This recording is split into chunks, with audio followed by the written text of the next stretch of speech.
Flip the camera. We're live. Okay. What is going on here? I'm upside down. That's fine. Oop, wrong way. Going down. Oh, Lord of mercy. There we go. Much better. I wish there was a better way to do this, but yeah, upside down, I know. Now we're right side up. It's just weird because the camera is upside down and backwards. So I have to, before I start it, I have to get it in the right orientation. So, but either way, now we're good. Good morning. Good morning. Good morning, everybody. Who's ready for Wednesday night Warhammer? Yo, yo, yo, what's up? Drinking my A&W tonight. All right, Magnus. Well, thanks for popping on for 2 seconds. We'll be here. Renival said good morning, Maddie. She was taking a nap, so. Yeah, let me do like that. There we go. That's a little bit better. So I got my standing desk here. I might just push it down. That way I can sit. But either way, welcome to another late night hobby night with me, myself, and I, and Maddie in the background. Tonight I'm going to be continuing to work on the dreaded Chaos Lord, my Chaos Space Marine army. He's got really big horns. I don't know how combat effective it is, but you know what? It looks cool, and that's all that matters. I chose him with the hammer. I like the hammer look. He could have had a chain axe. Like, that's pretty cool too, but this actually does more damage. And then there's also a different type of blunt object right there. You could beat him over the head with it, some spikes. And then a plasma pistol was an option, but I want this guy to be melee only. Like, we don't screw around with shooting. So this guy's just going to have his power fist and his power maul, for lack of a better word. Pretty cool looking. It's got, let me get the focus going. There it goes. It's got the chaos symbol on there, and he's got a pelt. So I did do some dry brushing there. If you're wondering how I did that, I based it with Catachan flesh, which is a nice brown. And then I utilized, where is it? Here it is.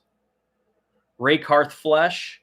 And I dry brushed very lightly just to get that textured kind of look right there. And I think it looks really good on him. In the middle, you can see he's got sort of a demon face thing as a belt buckle. It's Warhammer. Don't think about it too hard. It doesn't make any sense, but you know what? It's kind of cool. So we'll go with it. Hey, WC. Yep, I'm seeing you loud and clear. Yes, sir. And I was on live, not this one, but I was going around as a viewer, and I was checking out different channels, and I was able to message on there. So don't know what happened, but hey, we're back. Yeah, I know, right? Thank God. I know, dude. Yeah, that was bad. So luckily, that's why I did a test. It's just good to do that. Make sure that you're able to hear me. You're able to see me on this new setup that I got, the chaotic corner that I have. And it's kind of cool. So I could even zoom in with this if I really want to. So let me go. Let's see. How do I do it? Let's see. There it goes. Neat. So it zooms in really good. It does have a little bit of issue with the glare. So I'm not too sure. Maybe I'll turn down the lights. There we go. So it's not as bright, but I can still see. The glare is just kind of a thing. I think this is actually from the regular lights in our apartment, not from my hobby lights, because my hobby lights have a shielding on them. So it's not as coarse to the eyes. But either way, I'm really glad everybody's here. It sucks you can't see me. I like to talk to the camera and you guys can see my face. But yeah, you know, for tonight, I think we'll just try it out. And I want to get another camera set up. That way I can have myself while I'm painting, because I think it would be kind of good just to have that. So I like to interact with y'all and I don't mind showing my face. I'm okay with it. I'm okay with it. So, but for tonight, we'll keep it like this. I can also do screen share. So if you guys post anything in the Discord, I can actually screen share because I'm using my laptop. So that was the plan from the start. I wanted to try to, I've been using my phone for a very long time, and I've been trying to get this webcam to work. And I know it's been a bit of an issue, so I've just been kind of rolling with it, right?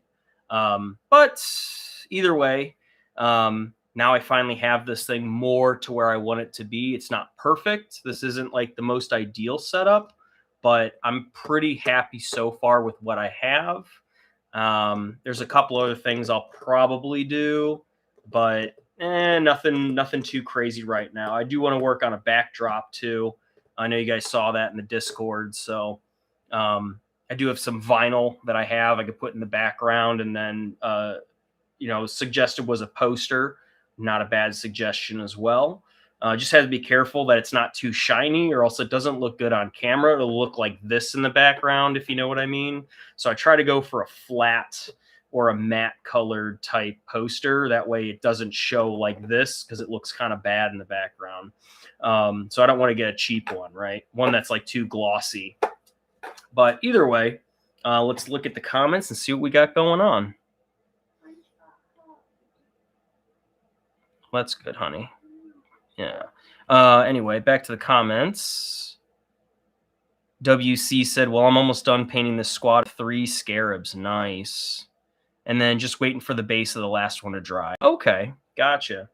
Nice. You just glued them on there, I'm guessing. Like, I glued this guy on here just earlier today. So this still, I'm not going to paint over it. I wait at least like 12 hours until I even start to put any paint on here, just because I want the glue. I use Citadel glue for this, by the way. All the basing, if it's plastic on plastic, I'm using this. I don't use this on the base because it doesn't really, I don't know, it doesn't really seem to get on there very well. I'm sure you can, but I like to use this for when I'm attaching components and stuff like that. And this is like kind of runny, and if you're not careful with it, you'll get it all over your mini, and that sucks. But like, this isn't perfect either. You know what I mean? So also, I'm getting towards, where am I at on this thing? I wish there was like a level you could see where it's at, but it's getting kind of low. So I'm gonna have to probably buy another one pretty soon. Or WC was talking about getting a different handle that's deeper, so you can actually use it a little bit longer. So that'd be ideal.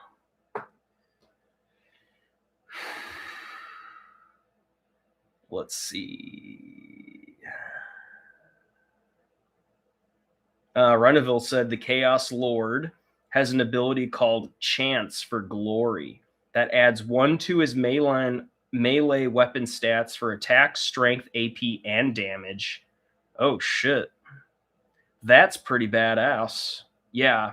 Yeah, these guys are they're pretty much a must to include into your army if you're running Chaos Space Marines. I also have an Executioner as well for every squad of Legionnaires, because if you didn't know this, if an Executioner kills a character unit on your enemy side, he has to be the one to deliver the death blow. You get 1 CP, which is pretty badass. So you can use that towards your points, and then you can spend that CP however you need to. So that's why currently I have 2 of them. I have 2 Master of Executions, 1 per each squad of 10 Legionnaires. And then I have an Aspiring Champion that leads each of them, but I might start adding a Chaos Lord to each one too, because an Executioner is not considered the leader of the unit. He can be attached to the unit, which is pretty badass. So he's just an additional Marine to have within your 10, and he can be added onto it, which is pretty sick.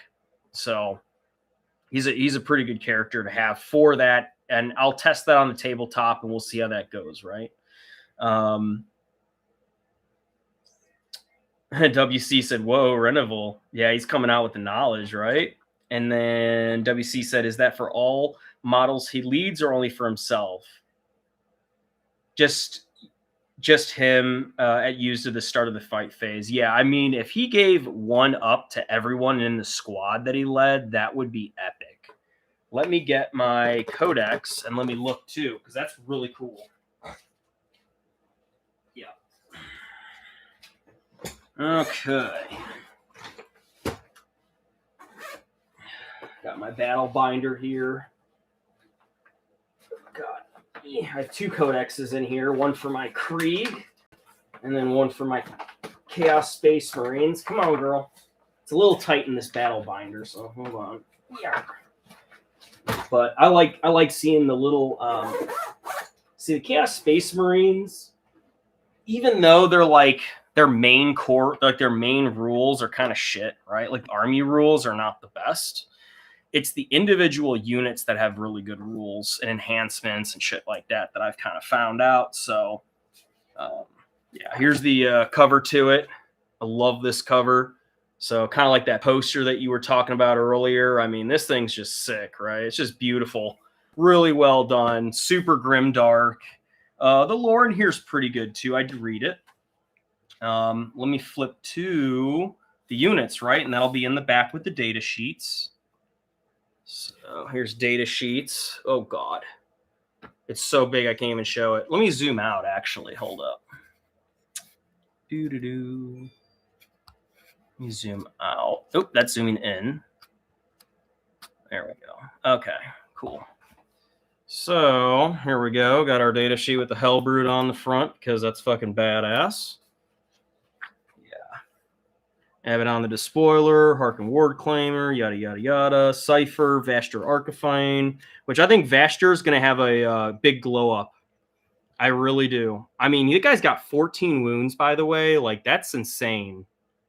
12-inch movement. I mean, his weapons are not the best.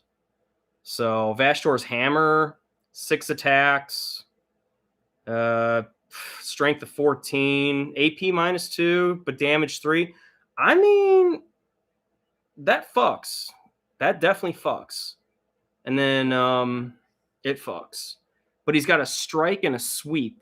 So there's one that's anti-vehicular, anti-vehicular, anti-vehicular. It seems like it's kind of a anti-vehicular kind of thing, but yeah. Fabius Bile's also pretty cool. I think he needs a glow up too, but you know, he's a cool model. Hey, what's up, Drippy Chicken Boy? You want to know how many points for who? The Chaos Lord? I'm guessing. I can tell you that in a minute. We flip to the back of the data sheet. Here we go. Back to the points. Oh, Vastor? Yeah. I'll tell you. He hasn't. I don't think he's changed much either. Oh my God, Vastor is 230 points in this freaking codex. Holy shit, that's a lot. That is a heavy unit. Damn, I did not know that. No wonder why people don't field him. Yeah, you got a tank that's 220. That's crazy. Yeah, Abaddon's 280, and he's probably one of the strongest model, like individual characters, definitely within this, you know. Damn, that's crazy. Holy shit. The Lord of Skulls, by the way, is 480, but that's in here. This is subject to change if you don't know. Can he repair vehicles in your army? I believe he can.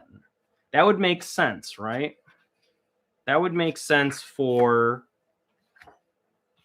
the lore. It would be really sick as if he could take over other units' freaking vehicles. Like, how sick would that be? Okay.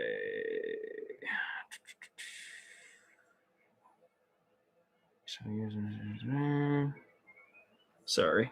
Let me bring it up a little bit closer here so you can see what I'm reading.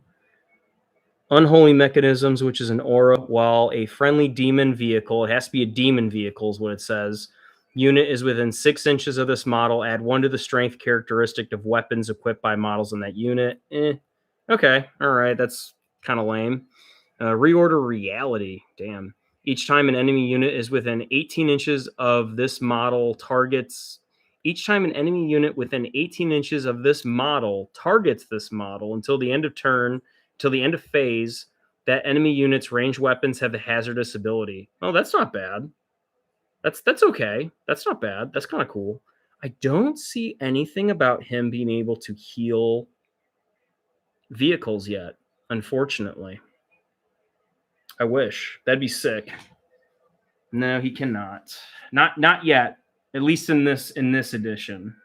Unless if you see something I don't, but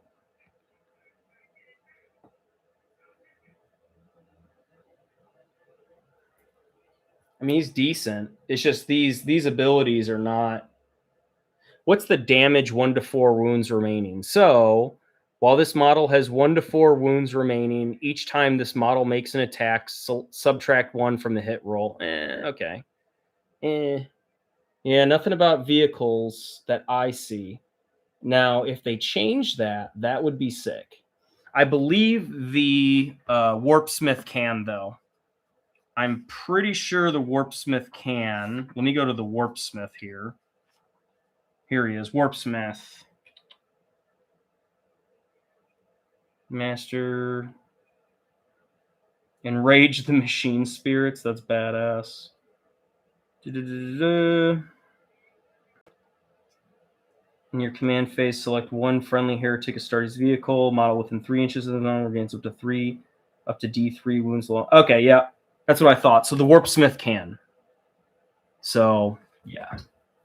The Warpsmith can heal your vehicles. You have to use a D3, which I do have. But it's only if your Heretic Astartes vehicle is within 3 inches of this guy.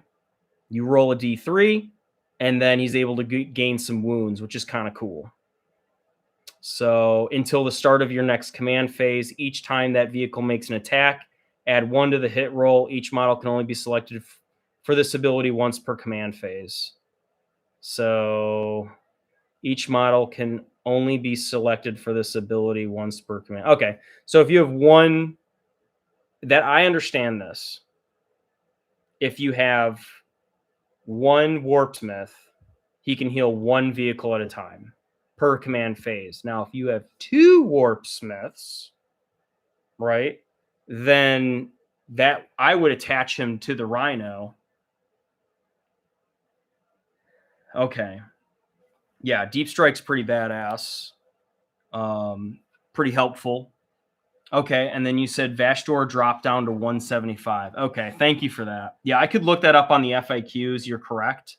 But per this edition, they have him at like 230, which is insane, by the way. That's absolutely ludicrous for Vashdor. So yeah, 230 is insane. Yeah, 175, I could see that being a decent move, right? So yeah, that's crazy. Yeah, 175 is significantly better. I do know Abaddon went down in points too. I believe he dropped like 10 to 20 points, which is interesting, by the way. Yes, he does have lone operative when next to vehicles. Yeah, let me see what that looks like. You are correct, WC. You are correct. Data sheets. Yeah. Yeah. So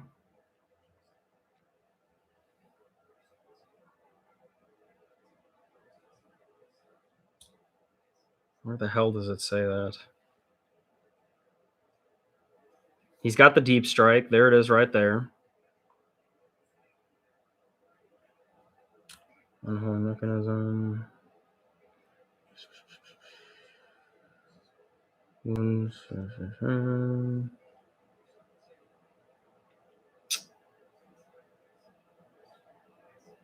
Okay, those are updated rules. All right, thank you for that, brother. Okay. Yep. But this is the only edition that I have, so that I'm aware of. I think this is from. Let me check the year on this. I know this is 10th edition, but of course the FAQs is what Yeah, it is GW for sure. Renoval. I know this is 10th edition because I got it. I can probably check the year on this. 2024. This is from 2024. Copyright 2024. So I know you can't see it, but oh god, keep dropping stuff. All right, I'm gonna put this down. Yeah,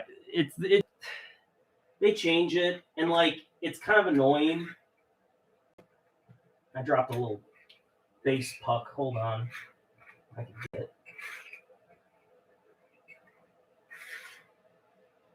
Oh, there it goes. I hate not having fingernails sometimes. I just dropped the base. It's fine. Yeah. And then WC said it's the data slates. Yeah, they do change it, and they also with Vashtor that updated rule. That's pretty sick, dude. Yeah. So I mean, this is from 2024, so this is 10th edition, but I mean, hopefully we'll get a refresh of this thing, or just I have it online too. You know what I'm saying? Like I have this version online, and I'll probably use that. But I just have this as a quick, mainly for the detachments. I love looking over the detachments. And they do have new detachments that also came out, so that's also updated. Kind of annoying. I'm going to go with the Deceptors. That's just how I play it. And then Veterans of the Long War is probably the most common that you'll see. But yeah, exactly, Renival. I know, right? Very annoying. Treating the tabletop game as if it's an online game. I know, right? Like just they do these balance things, and it's just kind of annoying. It really is. I agree, dude. Because it's like they get these what do you call them in video games? You get like the DLC downloadable content, like the most updated shit. Renegade Raiders. I don't know how many people actually use this attachment, but Dread Talons. There is a new one, so I believe you can play this one still. So you can still, I believe you can still play this one, but there's the updated one that's more if you're trying to be lore friendly with the Night Lords. I think the Night Lords are definitely going to get a glow up for sure. So Fellhammer Siege Host, very popular as well. Very good detachments. It's very Iron Warriors like it's supposed to be, right? You could play it. And then Packbound Zealots is also very, very popular. Yeah, this one's really cool. If you ever look into this one, I considered this one. The only reason I didn't get this one is because it's kind of confusing for me. So that's just me. I think this one's a little bit more complicated because there's a lot of things going on here and you have to keep track of it. For me, at least, I feel like this is too complicated. Someone could probably roll their eyes and say it isn't complicated, but for me, this is a lot to keep track of, and you have to remember this every single time. So, units that gain sustained hits 1 if you're Chaos Undivided. If they're Slaneshi, what if they're Zinch? What if they're Khorne? And it's got all this shit that's kind of hard to understand. Chaos Cult is another one. I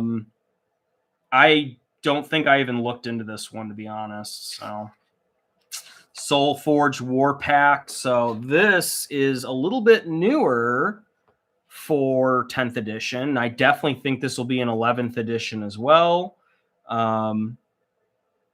Yeah, the Maelstrom is our late DLC for 10th. Yeah, literally. Yeah, but this one's pretty cool. Let me see if this talks about Vashtor in here in particular. Like if it says like, oh, if you have Vashtor, yeah, okay, let's see here. No.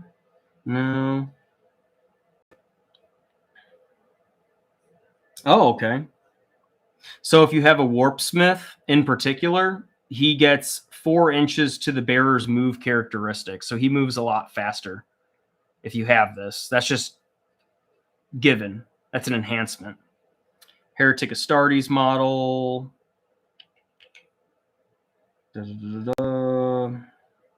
Nah, whatever. Let's see. Forge's Blessing. In your command phase, select one friendly Heretic Astartes vehicle within 12 inches of the bearer. Until the start of your next command phase, that unit has the Feel No Pain 6-up ability. And then we got Soul Harvester here.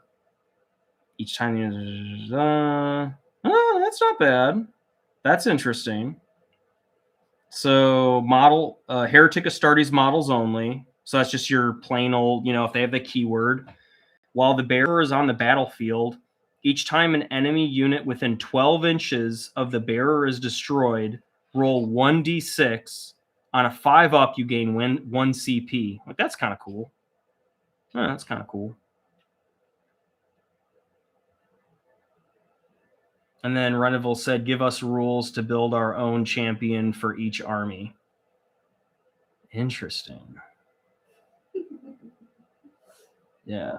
Give us rules to build our own champion. Yeah. Yeah. I think they might do that. They might do that. There's talk about, there's always rumblings going on, right? There's always something. So, but let's go back to the original thing here and let's take a look at this guy. Let's look at the Chaos Lord, right? Let's take a look at the Chaos Lord. I got a little distracted. So here's the Chaos Lord. Let's see what this guy can do. Let's see what this puppy's got. Movement 6, toughness 4, saves on a 3-ups, wounds only 5. Oh, that's pretty good for just a regular Astartes, I guess. What are a Terminator? What's a Terminator at? I'm trying to think of what an equivalent to a Chaos Lord would be. So, Jello. Hey, what's up, LED? Yay. Hey, Neo, what's up, dude? You made it. LED. Jello is crazy. Jello is indeed crazy. I can talk. I know. It's nice, right? You can finally go in here and actually, I'm no longer silenced. No, you're not, my friend. I don't know why I was doing that earlier, but before I started this stream, I double checked by going into other people's lives and I was messaging in there and it was working. And then Reneville said he can also be in Terminator armor or a jump pack. That's correct. And so there's a different Chaos Lord in Terminator armor, right?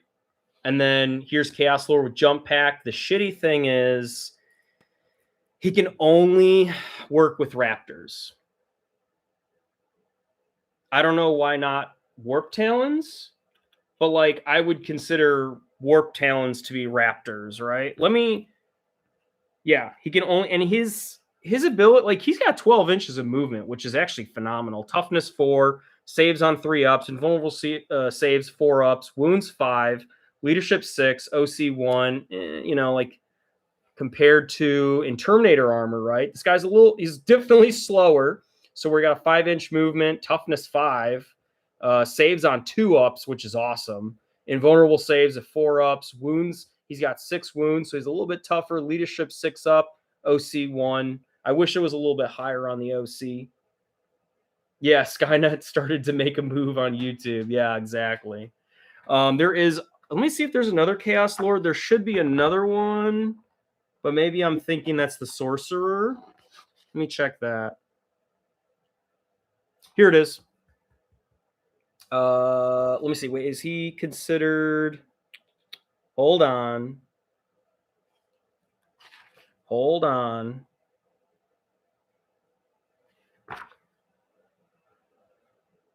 right, he's not a Chaos Lord. I'm sorry. Okay. I wish they had one though. I wish they had one that was a Chaos Lord that was specifically a sorcerer. That'd be pretty dope. But here's a sorcerer in Terminator armor. Huron Blackheart for some reason is here. I don't know why they put an epic hero here and he's not with the heroes. Well, I don't know why he's not here. I feel like Huron Blackheart should be here, but that's how they organized it. So whatever. All right, so back to Chaos Lord. What we got here? And again, this could be a little bit updated. But so I don't use the plasma pistol. That's not me. Good night, honey. Love you. He's got the demon hammer. Okay. So he's got 5 attacks. The skill, the weapon skill or whatever. Where'd she? Oh, okay. 3-up. Strength 8, which is pretty freaking good. AP -2, damage 2. And it's got devastating wounds.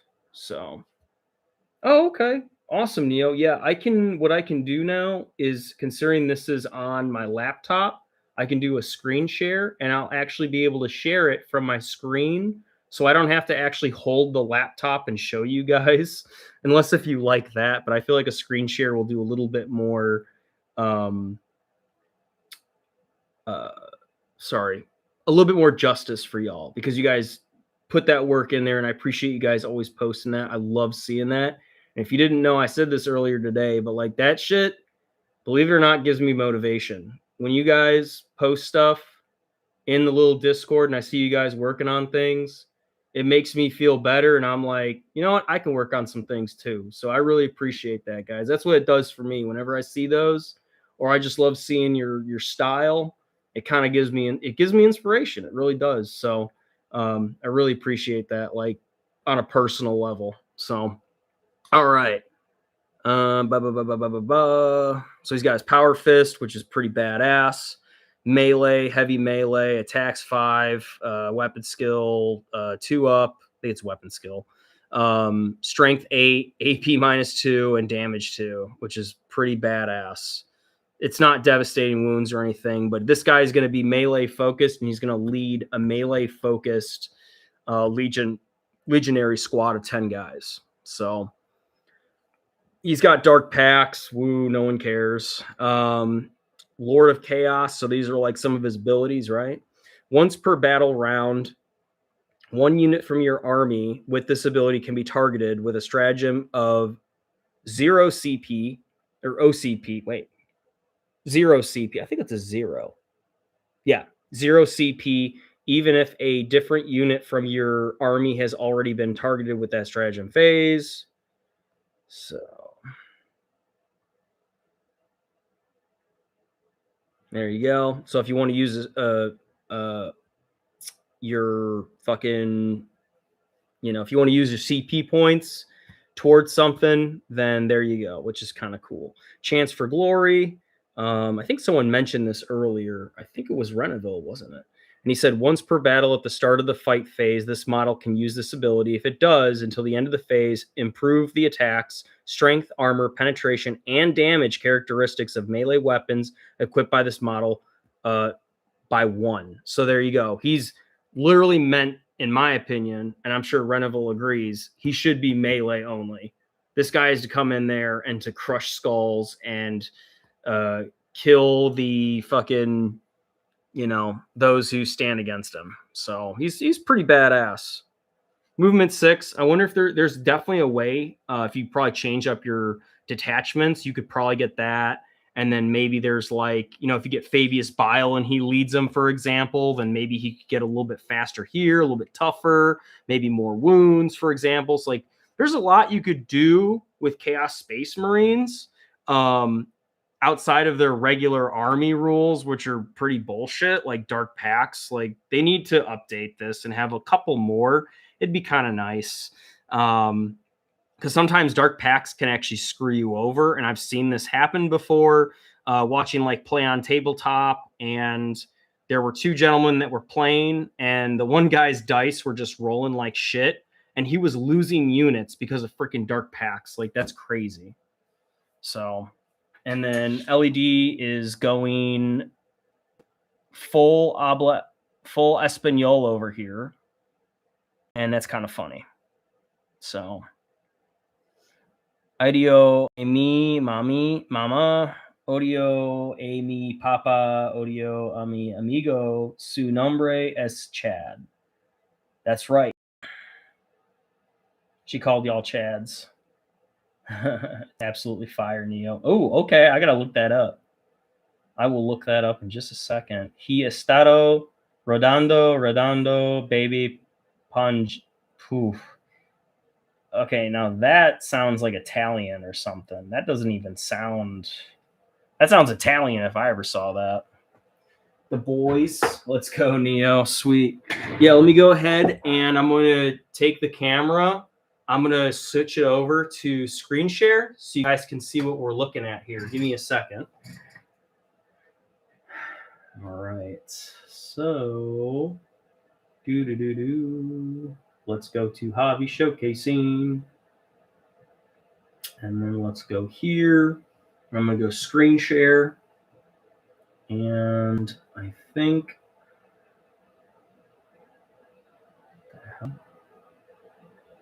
application window. I'm just going to do application window only of Discord. So let's see if you see this.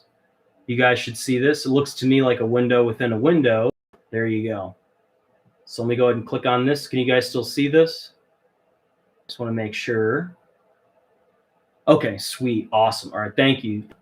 Okay, excellent. Thank you, Neo, Renoval. Awesome. All right, so now you can see what I see. Ooh. All right, so let's just start up here because this thing's freaking sweet. Renoval's finishing priming, waiting for this thing to dry. This is freaking awesome, dude. I'm pretty sure this is out of Horus Heresy, but like, I don't even care. It's so freaking badass. It's primed very well, too. Very cool, sir. Very cool.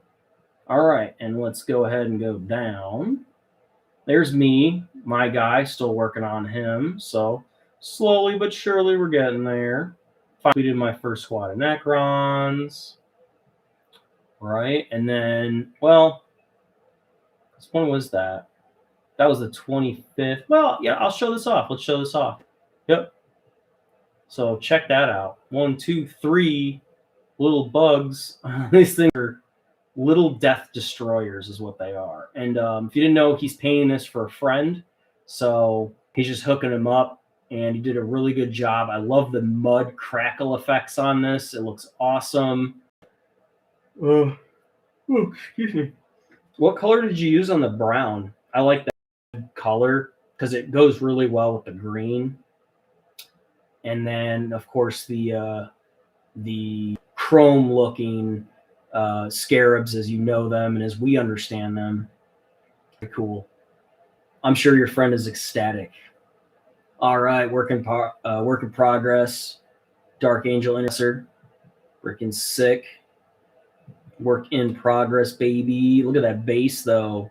That chunky, thick base. That's what I'm talking about. Super fun. Oh, okay, you got extra detail. I see you. Look at that. Hell yeah, dude. The Aquila, well, it's not the Aquila. This looks phenomenal. Very good job there. I love his stance, by the way. I know you could probably choose that. Good looking bolter gun, and it has the long range capability. So that's pretty sick. So yeah, if you have a certain weapon load, a bit more reach than your average. I think they can shoot and they do more damage too. Correct me if I'm wrong on that, but yeah. So super sick. Thank you for sharing. Commentator said my favorite. There we go. Yep. So he knows a thing or two. Yeah, his guys are clean. Look at this guy. This is phenomenal, dude. With the sword. Oh my god. And the sling. I love this guy. I'm going to guess that's the captain. I could be wrong. And I know he has this little bit of a reliquary type. Very, very Space Marine looking. It's freaking sweet. This guy, super badass with the heavy bolter. Very nice. Super sick stances. Yeah, these guys look ready to go. Heavy flamer. Let's freaking go, dude. That's very salamanders right there. Another flamer, of course. Absolutely. This guy's doing a reload, which is badass. I'm pretty sure that's a reload, right? Or does he have a specs machine? I could be wrong.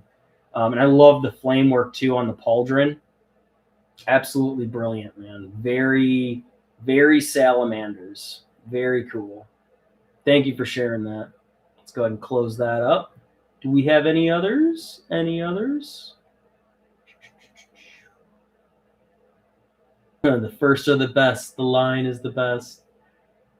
Yeah, Inner Circle Companions and Deathwing Knights are absolutely fire. Yeah, I've heard those things do really good damage on the tabletop. I'm gonna paint them in the 30K colors.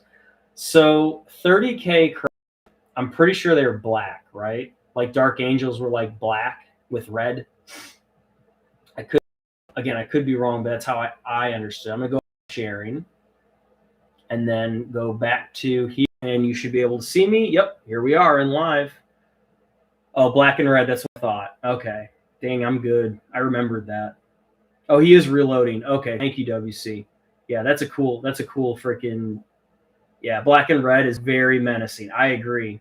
Yeah, they look freaking so cool. There was a story I heard. It was a lore story, talking about the current 40K Dark Angels coming across some Dark Angels that were from before the heresy, and I think they were in the warp or they got lost in the warp. They were not the Fallen, by the way. And the Dark Angels came across them, and the Dark Angels didn't even know their, like, one or two of them were questioning them, like, why is your armor black? And they didn't know the story that back in, you'd think that they would know, like most Space Marines have it probably beaten into their skull, but I think it was kind of an interesting moment for them to meet. And then, you see the Dark Angels from 30K, and they look at the 40K Dark Angels, and they're like, "Oh, you're wearing green. That's interesting." Like, that's kind of a cool concept. But I've heard of that story.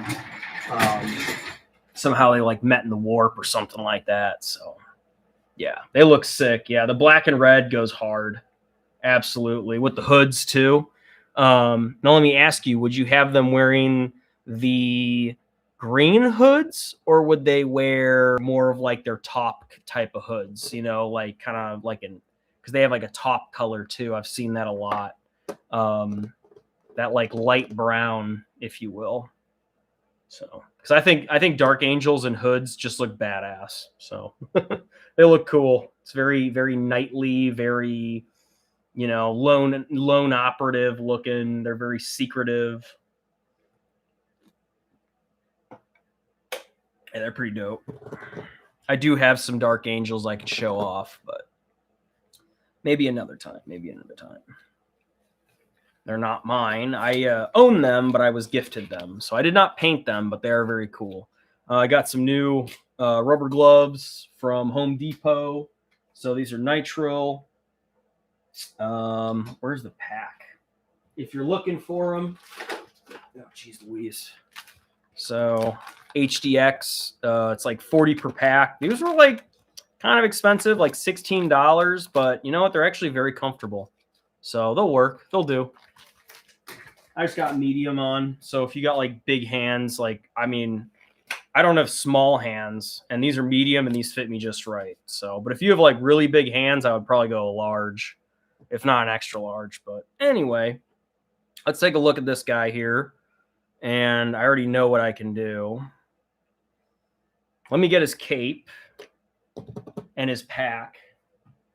Let's see how that looks. Because I want to paint that up too. Here it is. Nice and easy. Try not to bump any cables. So I already coated the base of this underneath already in the red, and then black on the outside. That's how I like it. As much as red looks really cool overall, this is the Black Legion, so I feel like the red on the inside goes really hard, and then black on the outsides, it's okay. It's okay. I think it looks nice. So, but it's the Black Legion, so I try to keep to that painting scheme. And he's got his, like, the fur continues on the back here. So let me go ahead and clip that on so you can see what he looks like. Yeah, absolute unit. Just really cool looking. Super badass. He's going to be a great addition to the army. So, yeah, I do have to work on this hand. I think I'll zoom in, and you guys can kind of watch me detail this. I will need my magnifiers because it is kind of small, and using my naked eye, sometimes I have a tendency to mess up just a little bit. So, I'm not perfect, right? We all make mistakes. So, but I like showing off some detail work too. So let me get...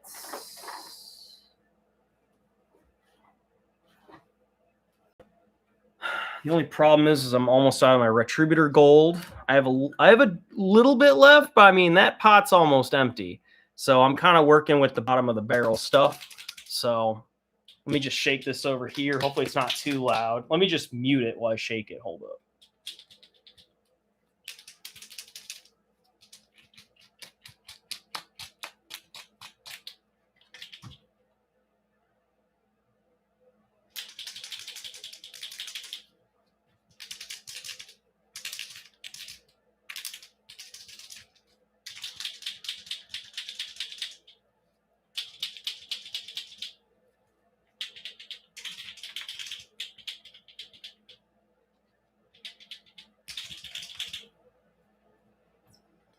Okay. All right. You should be able to hear me again. And then WC said, talking about those little scarabs, Balthazar gold for the bugs, and then you used Steel Legion Brown. Interesting. And then a brush of Desert Skull. Very good. Thank you. And then we got Ellie over here talking in Espanol again, which is funny. A true son of the Caliban does not speak about the fallen. No, they do not. All right. Put some evil sons on the raise areas on the Cape. Yes, I will. Absolutely. Yeah, it goes pretty hard on the Cape. Yes, I will. Oh, you can still hear me? Oh, it's not muted? That's weird. It should have muted. What about now? Am I muted? Can you hear me?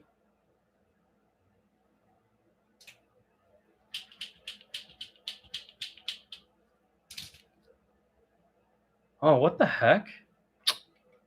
Okay, that's... Yeah, maybe it does have multiple inputs. Well, not the end of the world. Okay. Well, sorry. It's always something. I try to get it right, and it, you know. Okay, so let's take a look at the consistency here. It looks good on the inside, so all the way at the bottom. Here on the little spoon, I guess it's good enough to paint with, so it's not like super optimal, but hey, it works for now. All right, and then whenever I do any detail work, I have my magnifiers on so that way I can see. I use like 2.5 to 2.75 usually. This is going to require a really small detail brush. So let me find a good one. Maybe. Oh, I like this one. This one's good. I'll use this one. God, I don't have any water. What the hell? WC said, super fun stream, and I'll see you next time. Okay, thank you, man. Appreciate you. All right, bye-bye. Thanks, WC, for stopping by.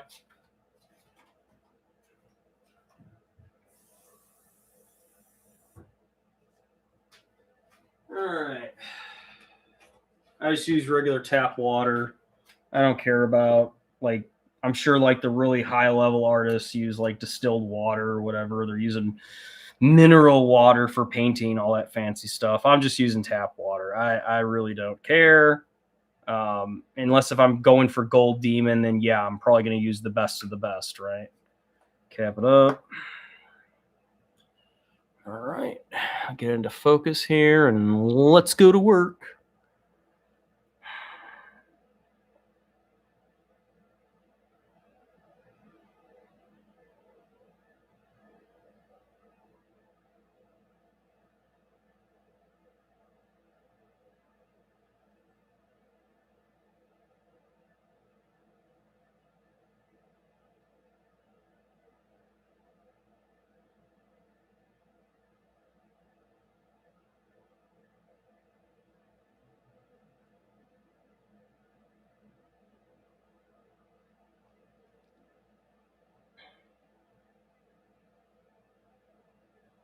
Come on, don't be getting dry on me already. Ay. That's what happens when you're working with the bottom of the barrel of your pot.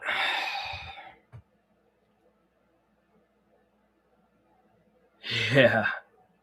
Yeah, you use tap too. Okay, Runnable. Yeah. So I'm not the only one. I feel a little bit better. Because I know there's like some like Squigmar and stuff. He's always like, you have to use mineral water and the water blessed from the Pope in order to paint your stuff. And I'm like, all right, dude, chill out, bro. But he's very good at what he does. So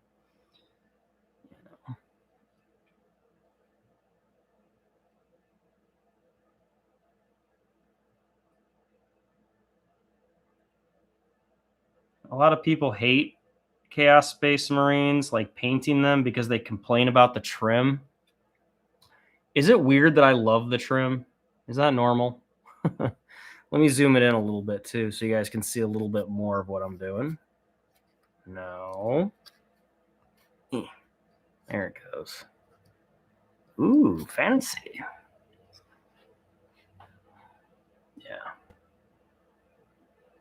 Yeah. Golden Demon's pretty sweet, dude. Golden Demon's really fucking dope. If I can get the chance to ever enter into that, it'd be kind of cool, right? Doing some detail work here.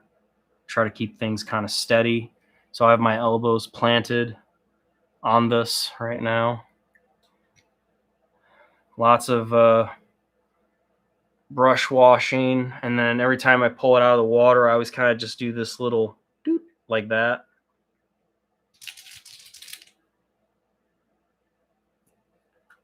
But you love doing detail? Yeah, okay. That's good.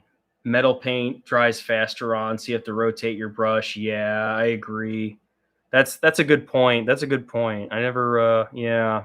Like layer paint just goes on really well sometimes, but when you're working with base paints or like you said the metallics, they dry a little bit faster. That's interesting.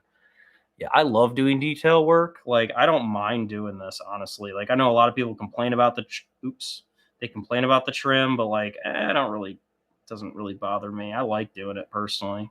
I thought maybe I wouldn't like it because I was doing research on like what armies to choose, and someone mentioned like if you're a newbie, don't choose Chaos Space Marines because then you'll have to paint it all, and they talk about the woes of having to paint your army, and I'm like, wasn't that like part of the fun? Isn't that, I mean, you could get into it for the game, but I like painting my armies. I don't mind it. It's half the fun. Hey, what's up, Bolter Thrower? Yo, yo, yo. Thanks for joining. My man. Awesome. Hey, we got a bunch of people in here. If you wouldn't mind hitting that thumbs up button, it helps me out a lot. I have a new camera rig set up, so we're in the 21st century, 41st millennium here. So, and I have a little nice little rig setup that I have, and it's been really nice to see the evolution of this. I bought it and it came in today, so I wanted to set it up. I got it over. It's an overhead camera setup, and I really glad I bought it. So now I'm just doing some detail work. Thank you for joining. Oh my god. I will look over at the comments, but I am hyper focused right now. I do apologize. I'm sure you understand. Now I'm going to switch this brush out because I'm done with the that right there. Let me get a different brush to do the outside. So I want one that's a little bit thicker, not as thin. So something kind of like that. Let me see what else I got here. This is one of my premium brushes. Oh, geez, let me get the camera in here. So that's pretty good. I think I'm going to go with this one.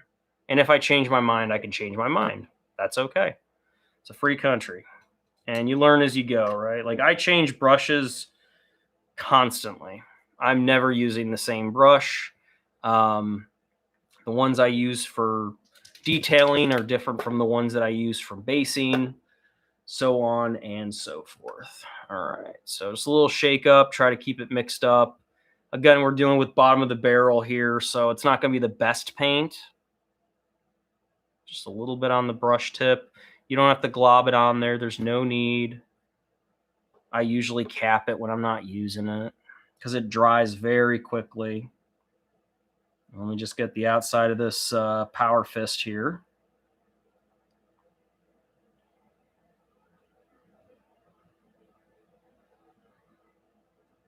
And I don't usually, I mean, sometimes I do those little dudes, but I usually just work on the outside first. So that's what I'm focusing on right now. Just getting the main, I'm going to put a little bit of water on here just because I want to thin it down a little bit.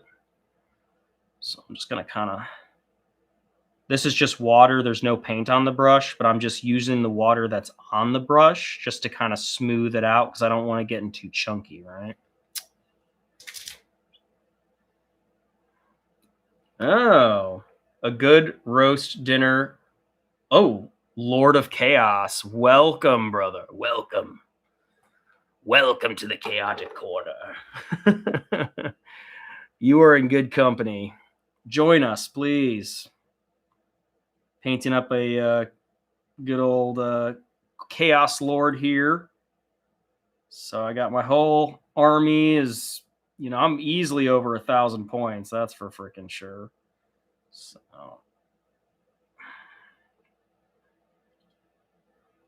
the hell? It's like a paint flake. Get out of here. There we go.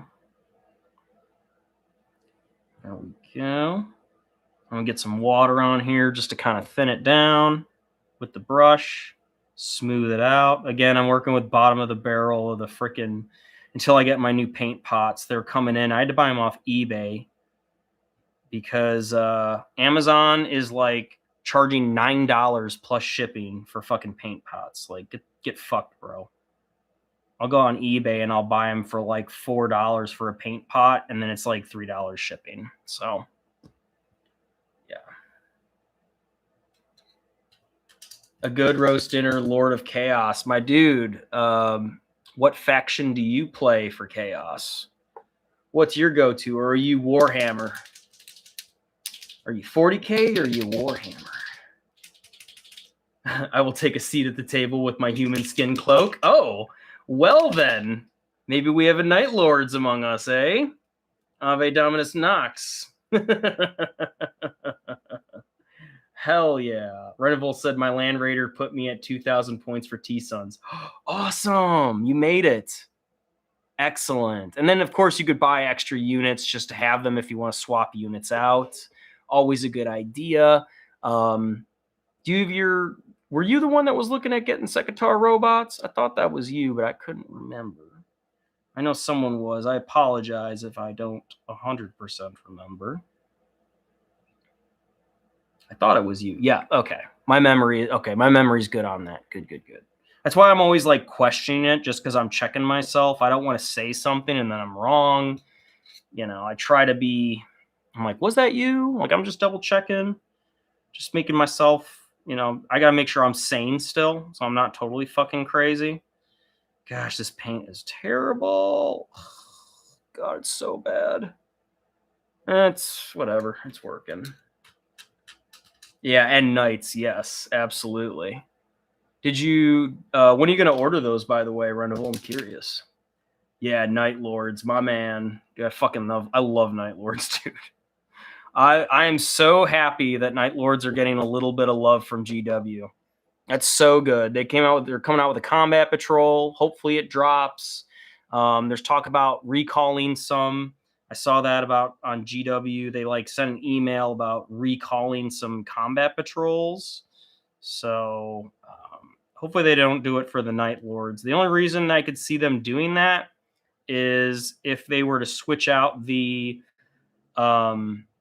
Rhino for Raptors or Warp Talons, then I could see that being, or an updated Rhino, but that's probably never going to happen. So, unfortunately, fucking shit, dude. I love the Night Lords, man. I'm a big fanboy of those guys.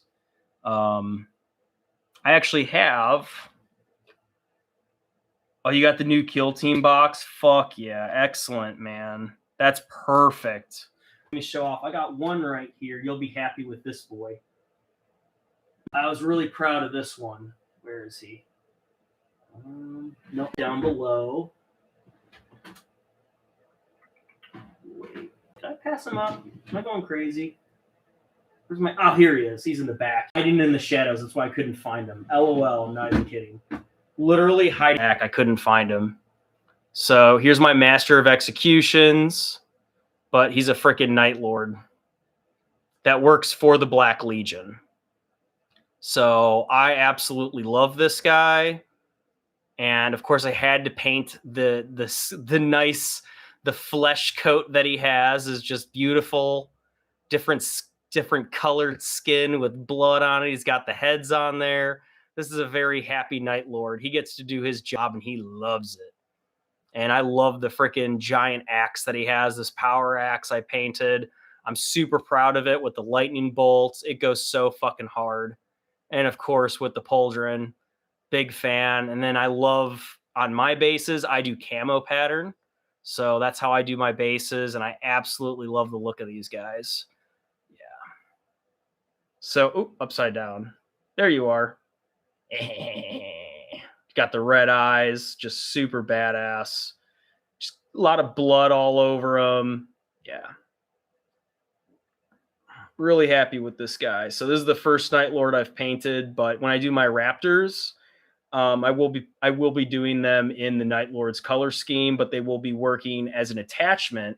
But they'll basically be a part of the Black Legion, so they're like forced in, or they're like mercenaries for hire, right? So like this guy, he got convinced by Abaddon to join, and he said, "I'll join, but only if I get to keep my pauldron." And Abaddon was like, "Yeah, that's fine. Your allegiance is with me, though. Don't forget that." So that's my story. And then on the back here, this is a Dark Knight's helmet. So sorry, Dark Knights, but he got you on that one. So super happy with this guy. I love it. He's just perfect for a Night Lord's model. He just fits the bill. We put him back. In the very back, of course, he likes the dark. And away he goes. Back to sleep, buddy. Back in stasis. Okay. No, but if you wouldn't mind subscribing, please, we would love to have you here, man. And I got a Discord too. Feel free to join that, my brother. I would really appreciate having another chaos player to add to the group of people. So we got a little bit of everybody, and that's fine. You know, I love that. I love seeing everybody's different armies. So we got a couple. We got Orc player in here. We got Salamanders player in here. We got Thousand Suns going on. You know, we don't have any Xenos though. Not well. I guess Orcs are the only Xenos, but that's the only Xenos army we got. No Eldari, no Black Eldar, but that's fine. That's fine. Yeah, I would love that kill team box if I could find it. That thing's kind of hard to get. Reneville said got to pay a bill first, then hopefully can order a box after this weekend since spring training is about to start. Oh, okay. Oh, spring training for what, Reneville? What you got to go? Are you baseball?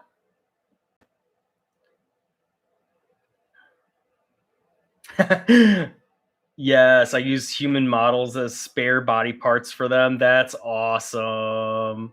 I love that. That I've done that too. Or I get them 3D printed. Reneville says Uber. Oh. Weekend since spring training's about to start. Oh. Oh no, I was about to ask. Oh, that's so cool, dude. Oh, that's dope. Are you where are you out of again? You're Arizona, aren't you? Yeah. Sorry, I'm trying to get one of my. Oh God, this guy's really on here. I'm gonna show you something there, my Night Lords player. You'll probably like this. If I can get him off. There he goes. Nice and easy. Gotta be gentle with him. He's like, here I am, father. So here's my fucking war dog. I love this one. This one's name is Vulture. So he's Black Legion, but he's a knight. And of course, I have... he's dragging fucking... He's got hanging flayed bodies off of the back of him. So, yeah, I love the muzzle effect that I did for that. I did a really good job. So super happy with that. And he's just an absolute death machine. I love him with the red eyes. Love him with the Chain Reaper cannon. Absolutely diabolical. And of course, I have the battlefield effects on the bottom here because he cut that guy in half with this fucking machine gun. It literally blew the guy in half when he shot him. So, yeah. And there's another dead body right there. He's missing his hand. He got that shot off. Either this guy did it or someone did it, and then the rifle's there. So, but these are diabolical, and I absolutely love them. So I did this guy months ago, but I'm really happy with how he turned out.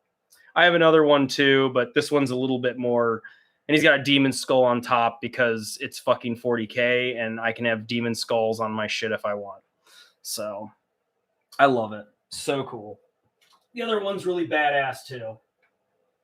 The other one, let me get him. So this knight is called Mongrel. So this is Mongrel. very similar theme. The only difference is that this guy likes skulls. So he likes skulls as trophies. So I actually took spikes, carved them down. I drilled holes in the skulls and I actually stuck them on there. So I did that myself. Ellie is still speaking in Espanol. Dinosaurios. Sí, dinosaurios es bien. She speaks in English. I don't know why she's texting in Spanish, but it's hilarious. So, yeah. I love this guy with battlefield effects. Just super badass. This guy got his fucking face blown off, but he's just there. Yeah. So, really had fun with this. I like your Spanish, Ellie. I'm not hating on it. I didn't say I hated it. I don't fully understand it. That's the only. I know a little bit of Spanish, like poquito. So, yeah. But I love my war dog. Super happy with it. So, let me put him away.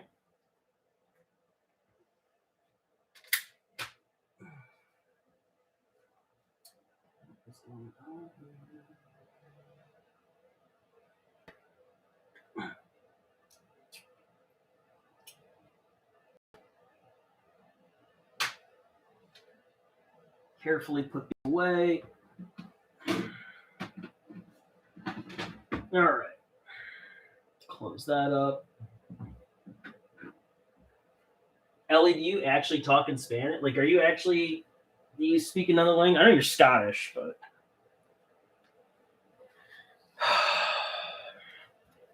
Oh, currently painting some Raven Guard scouts. There you go. Oh, yeah, Raven Guard are cool too.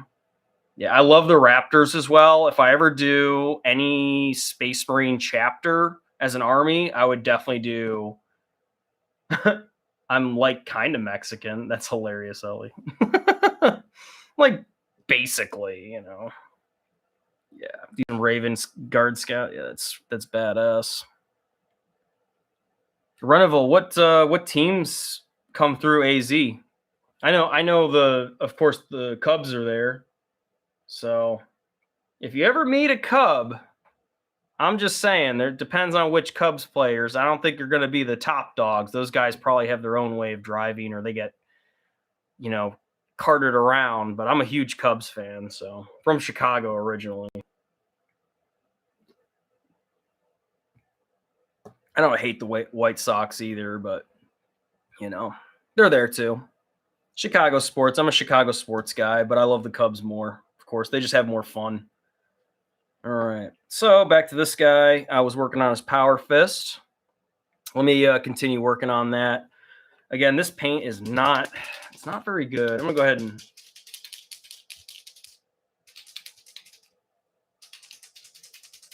oh, okay. And then a good roast dinner for Lord of Chaos. Right now I'm trying to make nice snow base, but it's failing. Oh man. Okay, Runival. So you're not on your phone anymore. Gotcha. Okay. Just shake up this paint. Like barely any of it left. I'm waiting on my new pots to go. Okay, that's more acceptable. I'll take that. That's how it should look. So use this same brush as earlier.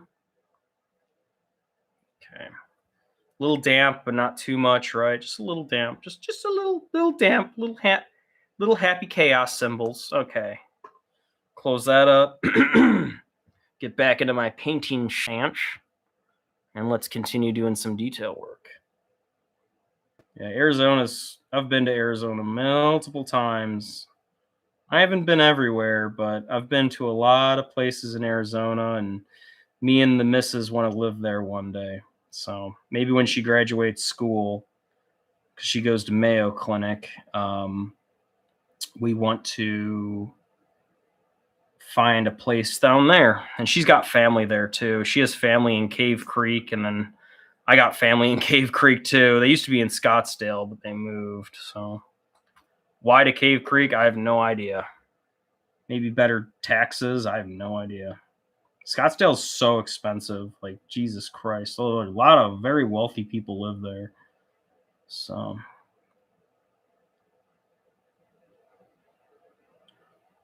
I've been to Phoenix a little bit. I haven't been around Phoenix enough, but I've seen a Diamondbacks game a couple times. I've also seen the Coyotes play on ice. They're freaking cool. Go Coyotes. Of course, I'm a Blackhawks fan, but the Coyotes are probably my second favorite because they're fun.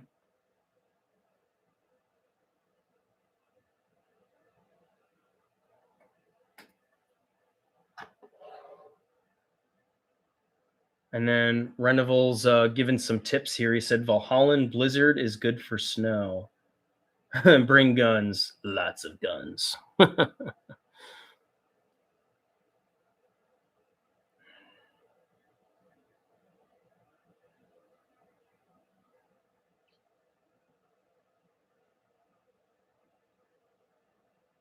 What's the best tip you ever got doing Uber driving? Reneville, I'm curious.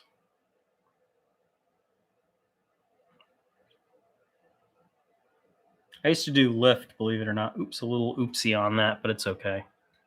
I'm not worried about it. Little oopsie. I just accidentally. It's so tiny. I'll just paint over it. Either way, I do battle damage on it too, so it's okay. They're veterans of the Long War. I don't want their stuff looking clean.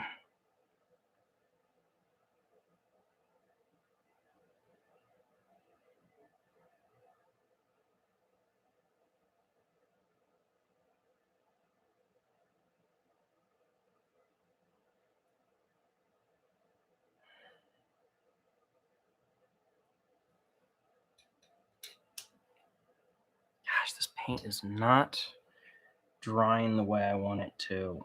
Freaking dry right, damn it. So I'm just putting water on it and just trying to smooth it out here. There we go. Good amount of water on it. Just try to smooth that paint. I like smooth paint. I don't like it too hard and crusty. It looks like ass. So just get the water in the right spots. Just try to smooth this down. Come on, you can do it. Let me just get a little paper towel to fix that little oopsie. No big deal. It's gonna happen. Nobody's perfect. There we go.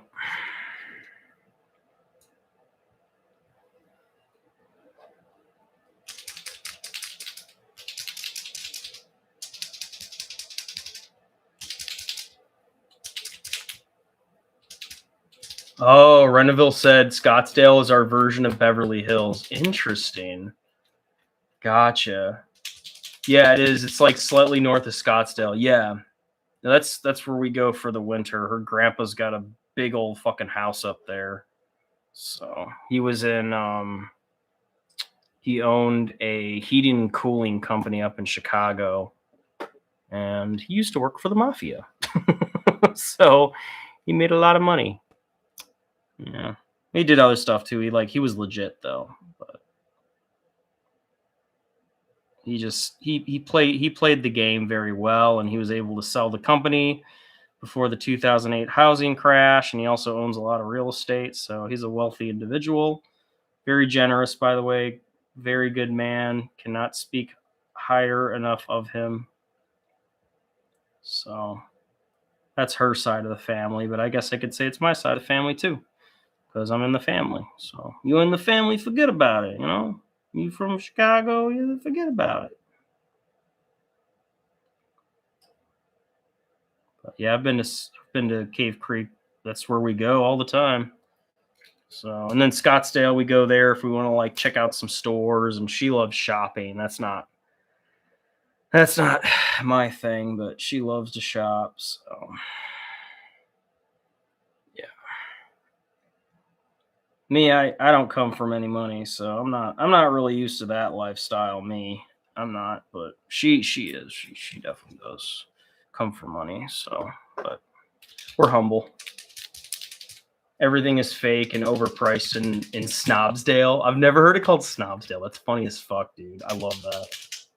Yeah, there's a lot of pretentious people, a lot of mean people too. There's a lot of mean people, even in Cave Creek. It sucks. Like the retirees are fine, but it's like there's just so many uppity, like yuppie, freaking, frou frou rich. I'm better than you, and I don't really get that.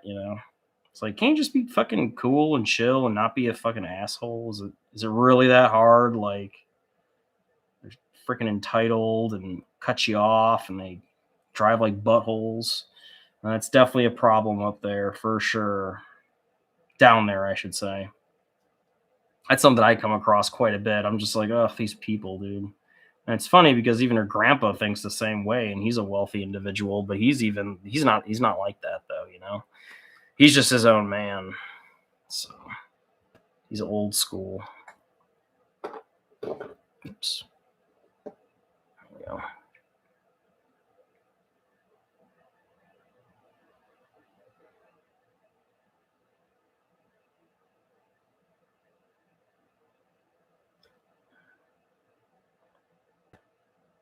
Oh, Renival said I can't stand Lyft and how they do business. Damn. LED said story time for when I'm a kid. All right, go for it. Kick it, LED. Let's hear it. What you got?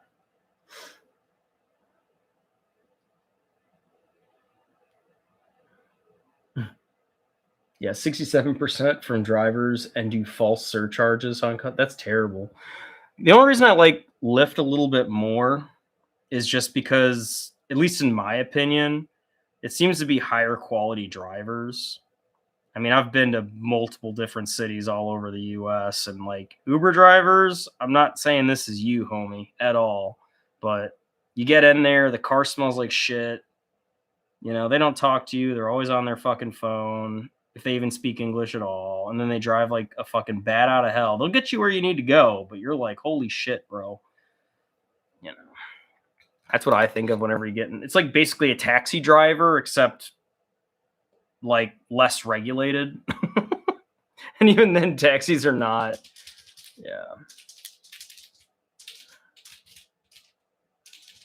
Yeah, it's not the company, it's the individual driver. Yeah, exactly. 100%. I've gotten in Ubers and there's been guys who are fine, but like Lyft, usually, for whatever reason, every time I've been in a Lyft, it's always been really nice. They always have like gentle music playing. The car smells good, and they're like, "Would you like a charger? Would you like a granola bar?" I'm like, "Geez, just a little bit more." I don't know, there's a little bit more care put into it. I don't know why, but that's just been my observation. So, okay, do another coat on this. I could have waited for it to dry, but I'm a little impatient right now. I'm just trying to push through, and I'm trying to get that nasty first coat to go away because it does not look good. Let me do it like this. There we go. That's better.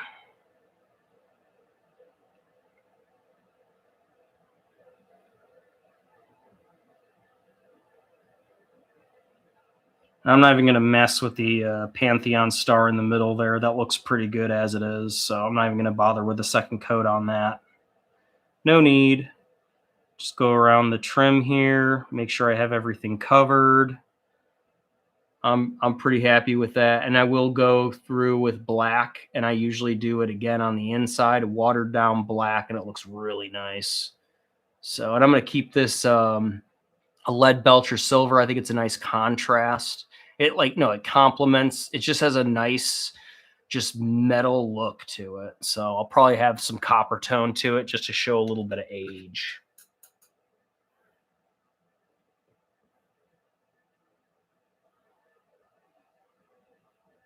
Revel said, "Are you underage, Ellie?" No, she's not. She's not. She says, "I hate taxis." Yeah, I'm not a big taxi guy either. And then Renoville said Lyft hired a lot of illegals in Arizona, and we get to complain a lot as an Uber driver. No shit. Interesting. Okay. And then LED said back to Spanish, "Que tal amigos? What's up, guys? Que pasa?"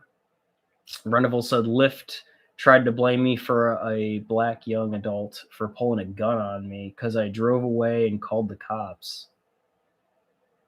Wait, what? Tried to blame me for a black young. adult for pulling a gun on me because I drove away. And oh my God, dude. That's fucking wild. Ooh, no thank you. I drove in Chicago for Lyft, and whenever I got to the hood, if I ever got towards the south side of Chicago, I would normally turn around and go back. You know you're in the hood, dude. You'll find out real fast. Oh Lord, that's scary. Ooh.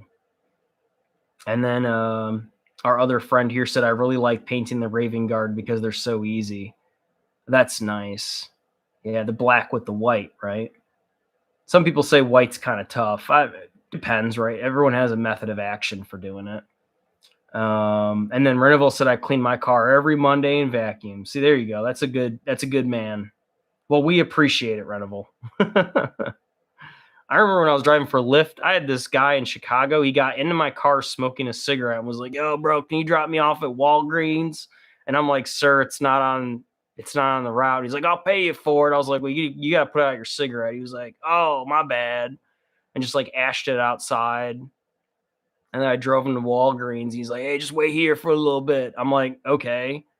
So I waited there and it was like 15 fucking minutes. And then he finally comes out. He's like, "I appreciate it, bro." And he had a bunch of fucking alcohol with him and cigarettes and like chips and whatever he wanted, which is fine. And then he was like, "Yo, can you pick up one of my buddies?" And I was like, "No, I'm not going to pick up your friend. I'm sorry, sir. I can't. That's against my policy. I'm not doing that." He was like, "Oh, damn. All right. I'll pay you more." And I'm like, "No, no, no, no, no. It's okay. I'm just going to take you to your destination." He's like, "Oh, okay, okay." And I like let him go and he like slammed the door when he left. And I was like, "Jesus, dude, what the fuck?" I had a nice clean car. A little Chevy Malibu that I had back in the day. It's funny. Yeah. LED said I don't clean my car. Yeah, you just sprinkle some Monster on it and that'll cover up the taste and smell of everything, you know. I clean my car like maybe once a month.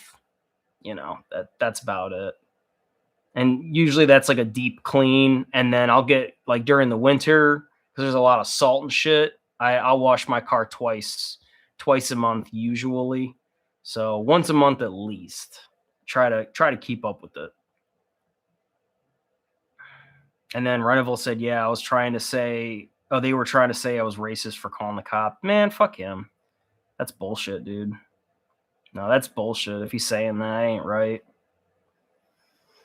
Nope. I've had conversations with people before and they pull the race card and I'm like, dude, it's not even about that, dude. Like you're losing the argument, or it's like that's just their de facto answer. And I'm like, no, you're just being a fucking asshole. Like it's nothing to do with the color of your skin or where you're from. You're just a fucking dick. And please stop that. And I don't like confrontation. I don't want to fight if I don't have to fight. But if I have to fight, I will.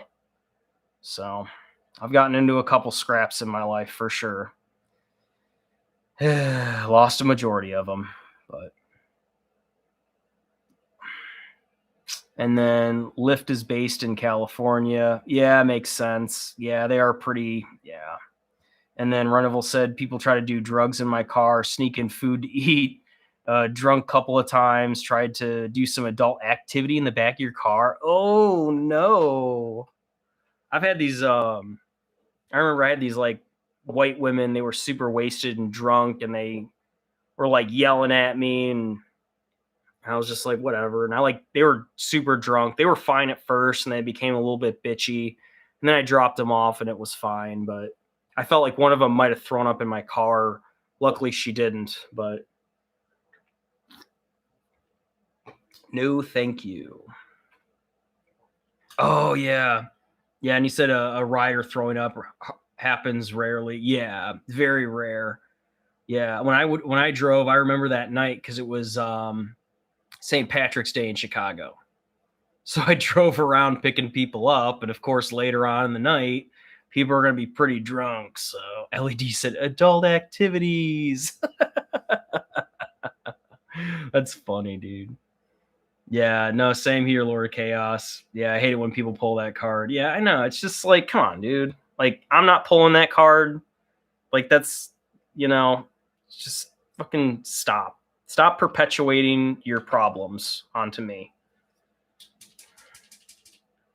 And then Renoville said, yeah, that's why I have a dash cam, smart man. In my 8 to almost 9 years of ride sharing. Wow, that's a long time. Damn. I only did it for 2 years, so I did it just for cash on the side. It wasn't my full-time gig, but I did it on my off days because I was a delivery driver too. So on my off days, I would drive Uber. I would drive Lyft before they did the surcharging and taking money from you. I was actually making pretty good back then. And usually whenever there was like a Bulls game or like early in the morning, I'd take people to O'Hare Airport and stuff because they had to like go for business or whatever. Drop people off downtown. But usually sports games or like event centers, if there's like a rock band or something or country music going on, I would like try to pull up there to get people. So, and then they made things stupid when they started doing the queue system. It wasn't like a first come, first serve. It was like, oh, you have to wait. And it was just so stupid. You know exactly what I'm talking about. And then Renoville continued in almost 8 to 9 years of ride sharing. The false racist stuff been only come from transplant blacks from a certain town they took over. Oh, no shit. Yeah, see, they're starting it, dude. Like, what the fuck, man? Come on. Like, why you got to bring that shit over here? Can we leave that shit in the hood? Like, why do you got to... it's like that's just their fucking Uno reverse card. LED said rawr. And then Lord of Chaos said, because I was like having an argument with this new kid in class, and he did not believe that the solar system existed, and he wasn't rage baiting or anything. He genuinely didn't believe in it.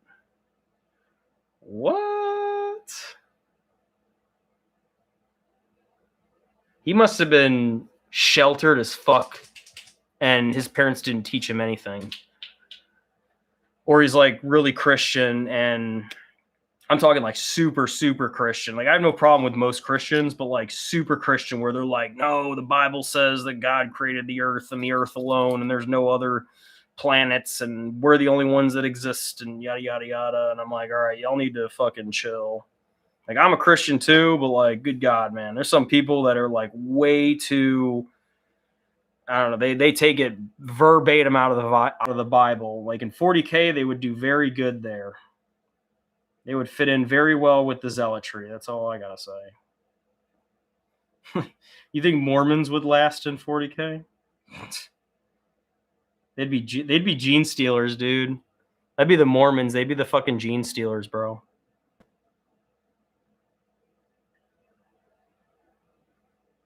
Put that on a t-shirt. Don't tell me you're Mormon.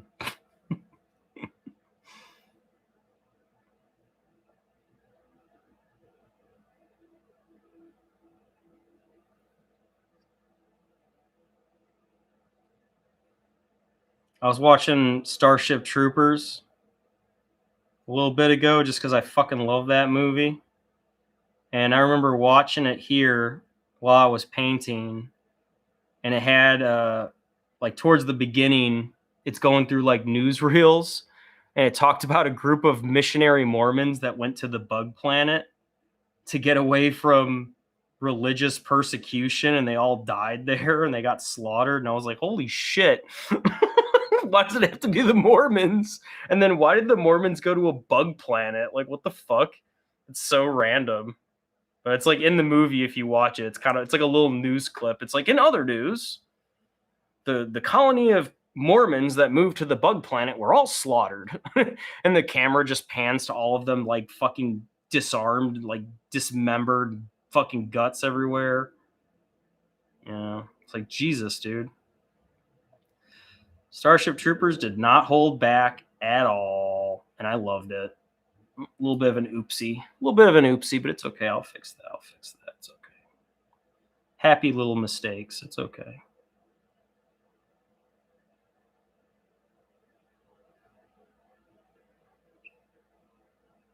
So again, I'm just going over this with black, Abaddon black. Just tracing it. That's all I'm really doing. I'm just color tracing. And I'm just getting a nice pool of Abaddon black in here. It just gives it a nice pop.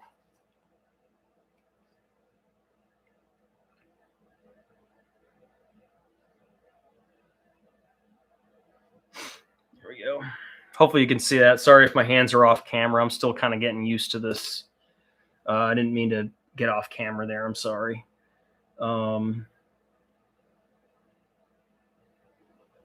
Reneville said half the time they don't shower or smell of drugs, namely weed. I know, right, dude? Jeez. Yeah, so just avoid that area. LED said weed.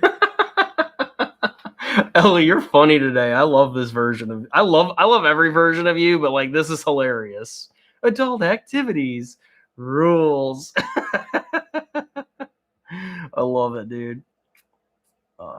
He wasn't religious at all. He was just fucking stupid. Oh, okay. Damn, dude. Yeah, that if you don't believe in the solar system or you've never heard of that, like what the fuck, dude? Talk about the universe, like what? That's crazy, dude. And then Reneville said, I got rules for AZ driving, where to be and when. Interesting.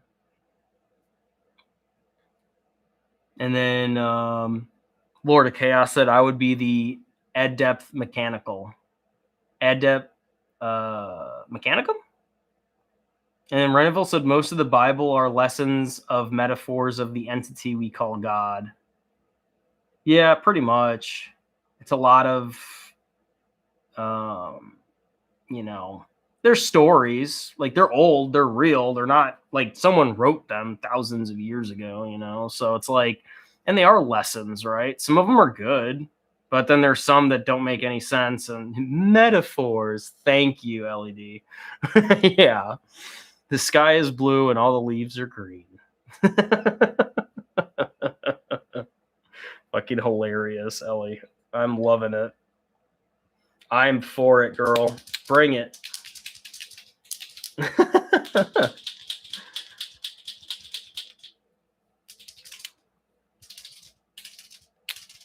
Ellie, how's your spiders doing? How's your spider doing? I know one of them passed away. How's the other one doing? I know Dobby passed away, right? Just curious how they're doing. Good. Okay, good. The little spiders. You should post them on YouTube, like them eating or something. That'd be fucking sweet. I'd watch that. Oh, you got a new one? Oh, nice. What'd you get? Who's the new family? The new family you added to the family tree over there. Oh, a jumping spider? Nice. Orneval said, was it a male spider that went out during Snoop Dogg? During Snoop Snoop? During Snoop Snoop? Snoop Snoop? I read Snoop Dogg. Is that weird that I read Snoop Dogg for some reason? I just can't help it. I just see Snoop and I think Snoop Dogg. That's what he's done to me. Snoop Doggy Dog. All right, I'm going to paint the underneath of this power fist. So I might as well do it justice and get the trim on the other side as well. Oh, let me get it into focus. I apologize. I keep doing that. Again, this is a new camera setup. Just started it today. So there we go. Nice and easy. I'll get this side too. I'll get the underneath of that. Oh, Futurama.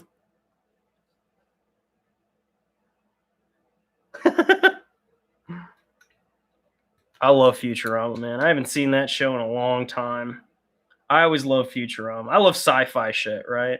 So I've always been a fan of sci-fi. Futurama was a great fucking show. Great fucking show. Probably one of the best. Probably one of the, it was pretty good on any of my magnifiers. Make sure, gotta remember to put this thing in focus so you guys can see what I'm doing. Or else what's the point of having the camera here if you can't see what the fuck I'm doing? Just getting the underneath of his power fist here. Tracing it nice. Flip it over. Try to be thorough. That'll do. That'll do. That'll do, pig. That'll do. And then I got to get the underside of his cuff on his elbow armor there. So I'm going to go ahead and get the trim on that. The only thing that's annoying with doing Space Marines that are the Chaos Space Marines is when you have to get trim that's in awkward places. So that's... I could have sub-assembled him and been able to get it a little bit better, but for this guy, no, I didn't do it. It's okay. It's okay. Let's make sure that this is in focus. There we go. You guys can see what I'm doing, hopefully. Got magnifiers on. I'm just going to kind of trace underneath here and try to get this little extra amount of trim that's on the back of his elbow armor. Of course, I don't have to get it, but I'm a fucking nerd and I have fucking problems with standards, so I'm gonna get it. Okay. Flip him upside down. We do it like this, that way I don't touch him. And then into view there.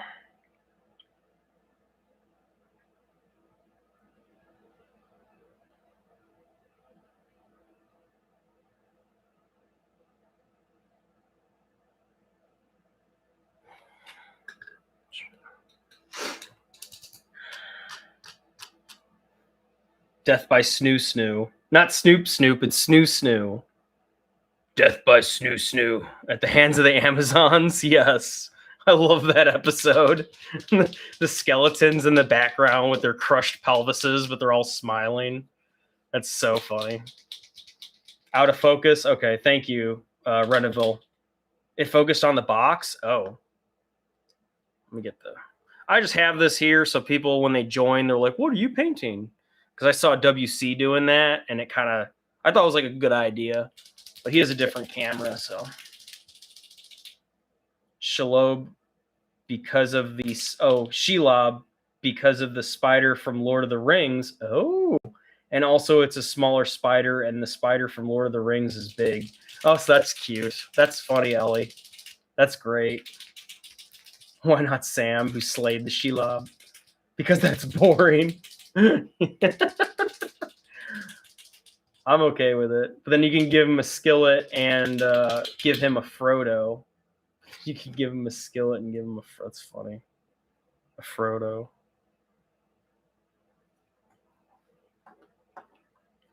All right, but what about second breakfast? Ooh, I gotta be careful. So you get paint on your gloves. I gotta be careful with touching this guy because I don't smear it. I hate these pots, but I actually...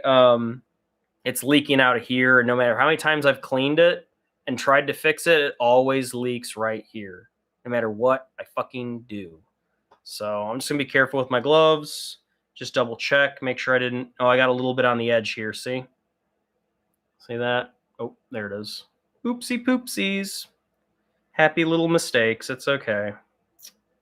We can fix those. Not the end of the world. Your mini doesn't have to be perfect. It just has to be perfect enough for you. And I have a little bit of smudge right here from some gold. That's okay. I'm going to paint over that. No big deal. And I'm just going to wash my fingers, actually. I'm going to wash the gloves and just kind of wipe them off. Fucking pots. I bought a conversion kit, guys. Touch. Skillet. It's funny.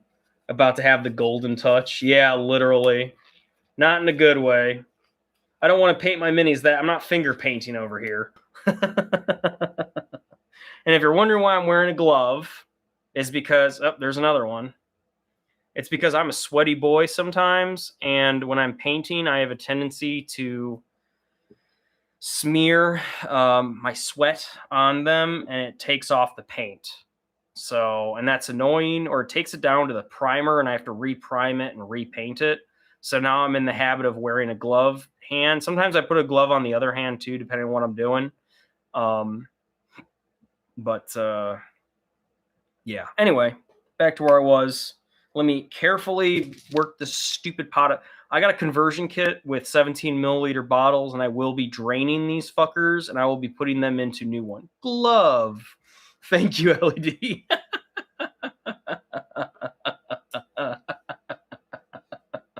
Observe. Fucking love it. I don't know where it's coming from, but I'm for it. I am loving it. You're making me laugh. I'm gonna have a hard time painting because I will be laughing my ass off. This is so funny. Touch. Oh my god. All right, where was I? So, oh, here we are. Okay, so hold them nice and easy. And back to it.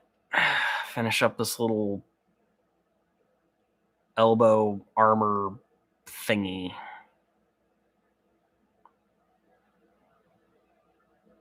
Can I get some glitter with some thingy, please? I would like that. Thingy.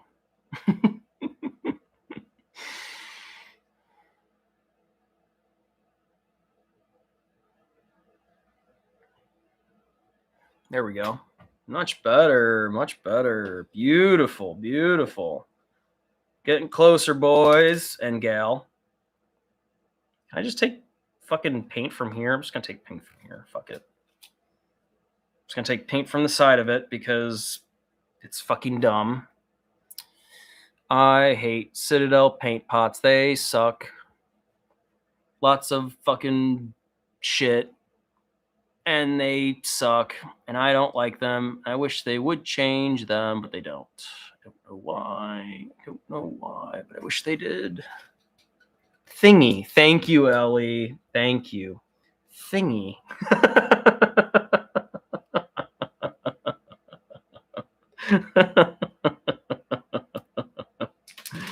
Oh, God, I love it.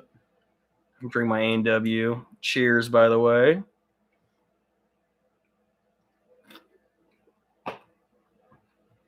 I haven't had a touch of alcohol in over 2 weeks, and I feel like in my bones it's time to have another touch of alcohol coming up here, maybe this weekend. What do you think, Ellie? Alcohol. Sucks.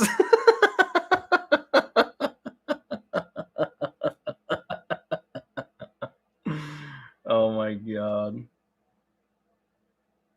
Oh, okay. Thank you, Renival. I'll do that, bro. Yeah, I'm trying to, again, new setup, still trying to kind of fuck with it a little bit here. Let me back it out. Oh, that's too much in. Maybe about there. No, it's a little too much. How about that? That's good. That's cute. Zoomed. Thank you. Oh, that's probably a little bit better, right? Yeah. So I just brought it in a little bit. That's a good call. I was trying to be all cool like the creators that have it super zoomed in, but I'm not there yet. So that takes some talent. Enhance. Thank you, Renival. Dude, you're the man. Enhance. Dinosaur.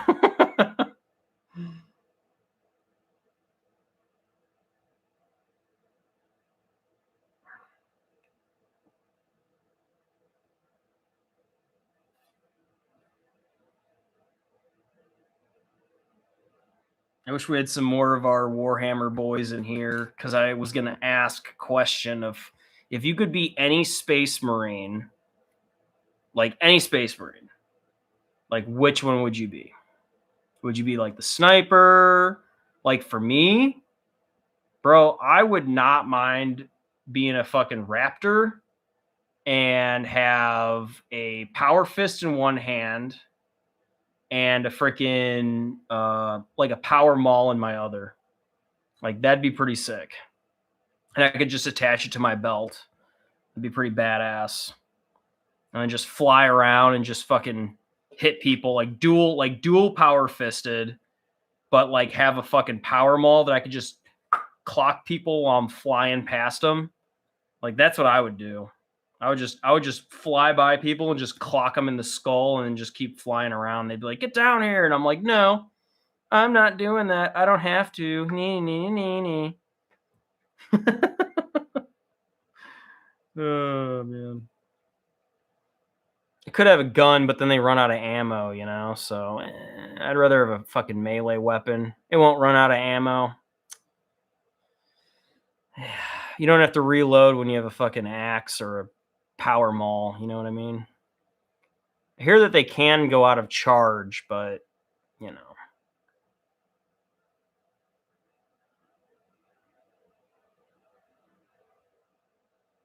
If you guys could be any space marine, which one would you be? Ooh, a sorcerer.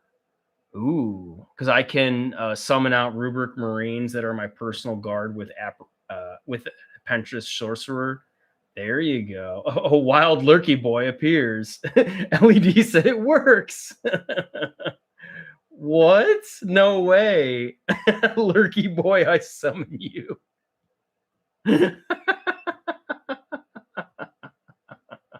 It's like a Pokemon. A wild lurky boy appears. I love it, dude.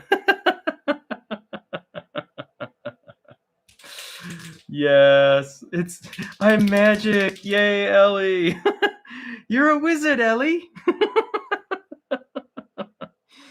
I always knew you were a wizard. That's hilarious. I summon you, lurky boy. It works. Now, if only WC would show up, that'd be even better. Oh my gosh. That'd be crazy. No, lurky boy, awesome in the house. Let's go, lurky boy. Hell yeah. Forever Lurk 2 is a Chad.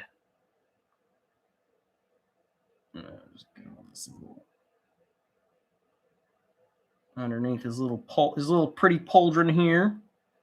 Get that in a nice little base color there. This paint sucks.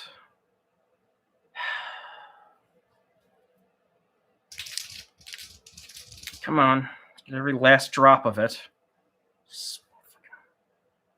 Ah.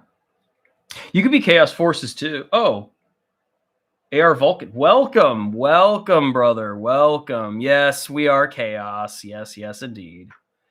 Welcome, brother. I'm out of here.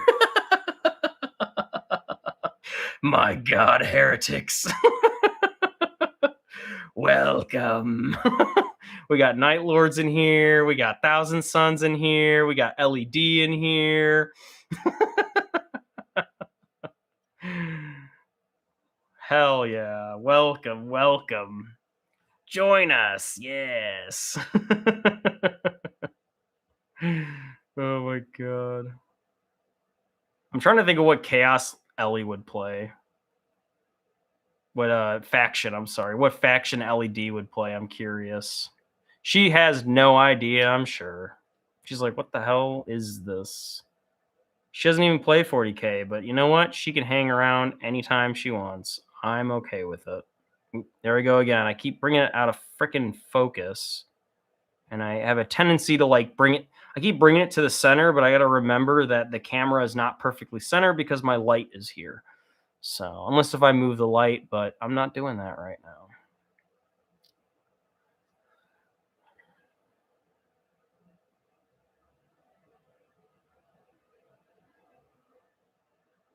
AR Vulcan, if only you were here earlier, you would have met one of your brothers and Warhammer commentator. You should subscribe to him, by the way, because he paints salamanders. You and him would get along. Even though he's probably the only filthy Imperial that we got. I mean, I play Krieg, so I can't totally hate. I collect Krieg, I should say. I haven't played them yet. I'm still building my army. But you know, I like my gas mask boys. I can't help it. Forever Lurk 2. Nurgle. Oh, she said Nurgle. Oh, that's right. We have Death Guard in here too. I forgot. Yeah, we have Death Guard in this group as well. That's so funny. LED said Nurgle. LED said, I'm on my own thing. I think Ellie's first chaotic gift would be a giant eye. Yes, that she could pour monster into. 100%.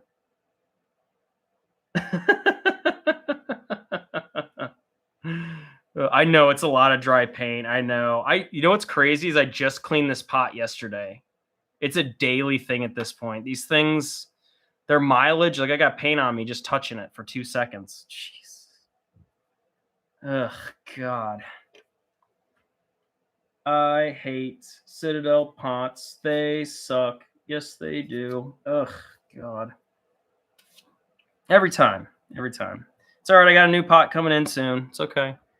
Yeah, it's bad. I gotta wash it daily, dude. At this point, just because I go through Retributor armor so fast, right? Like I'm a chaos player, so while I'm painting my boys up, I'm gonna go through that real quick. Where was I? Where the fuck was I? Thought I was over here. I was over here. Yeah, I'm over here. Here I am. Under this little dude right here. Kind of need a little bit. I can tell. Let me get some water on it too. Jesus, dude. This paint is shit. I'm about to throw this fucking pot away, dude. And then just wait for my new pots to come in. Go. Beautiful. Okay. Oh, I forgot a spot right here. Oopsie poopsies. Let me get that. So it's a little watered down, but it's okay. I'll thicken it up.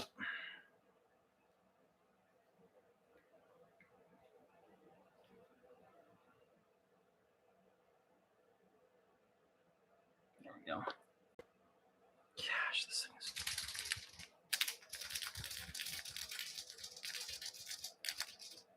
Do you have extra paint under the lip before you pull it back? I do. Yes, I do. Yeah, right under there. Yeah, that's a good little sweet spot. Thank you for that. Just on this little lip right here. Nice and soft. There we go. Thank you, Renival. Good point. I do reach in there sometimes, yeah. Where was I? Oh, here. The rib cage, little, well, like under his main body armor. So there we go, just like that. I hope you can see it. You can kind of see it. There we go. I'm just going to look at the camera before I start painting. That way I know I'm in view.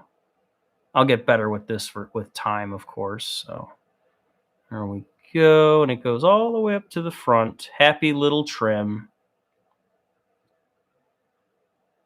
Trim everywhere. Happy little trim. Happy little chaotic trim. And then monster.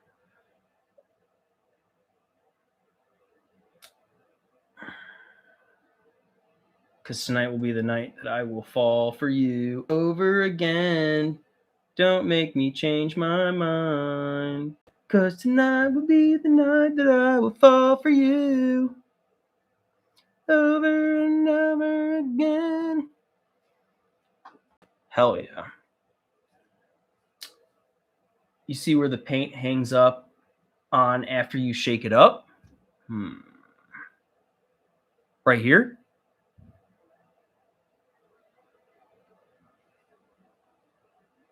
No? Oh.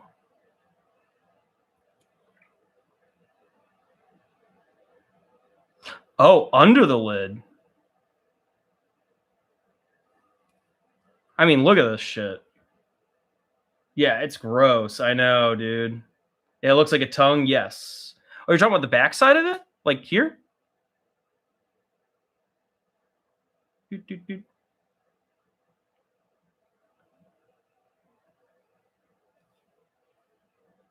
Soft. I like soft paint. Nice and creamy and soft. That's the texture I go for whenever I'm painting. Ideally, right? Doesn't always work out that way, but that's what I go for. Thank you, Renival. just carefully, let me put it into camera focus. There we go. Nice and easy. Flip her around. Oh boy.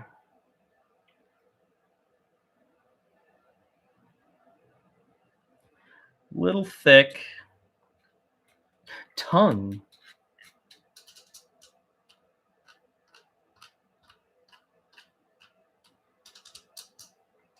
All right, just a moment, Runnable. Sorry. Just a moment. I'll get back to you. I do know you're trying to give me some hints here, though. Thank you for that. Forever Lurk 2 said he's been listening to some 40K audiobooks. He said that earlier, and I don't think he got to message because the system wasn't working right. But I was curious what books which one he's on right now.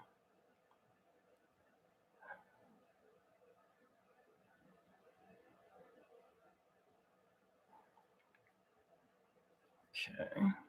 Looks decent. Reneville said it's not very easy to explain. Okay. Usually I take all this and I just scrape this shit off. So let me do that. Sorry with the swearing. I don't mean to. I'm just going to take this and I'm just going to peel all this crap off because this is just heinous.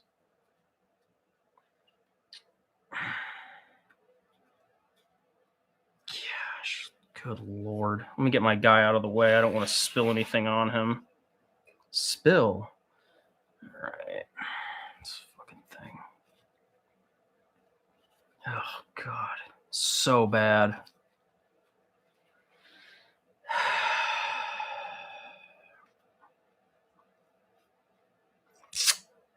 Maybe I'll just go wash this out because this is just atrocious. Good God. Hold on. Let me throw this away.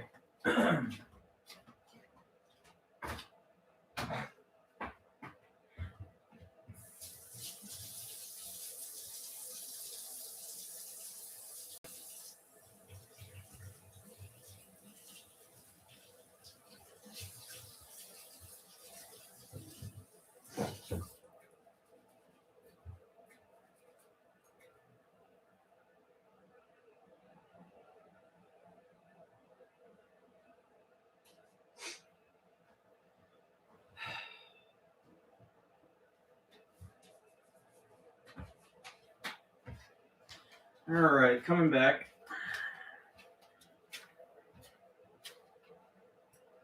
Okay, let me take a look at the chat here. Jeez. So freaking klutzy sometimes. And then Reneville said the middle thing under the lid that looks like a tongue, the whole thing you rub that against the inside of your rim first to remove extra paint from the side to stay in the pot. The whole thing you rub that against the inside of your rim first to remove extra paint from the side to stay in the pot. So it doesn't get on the outside when you close it.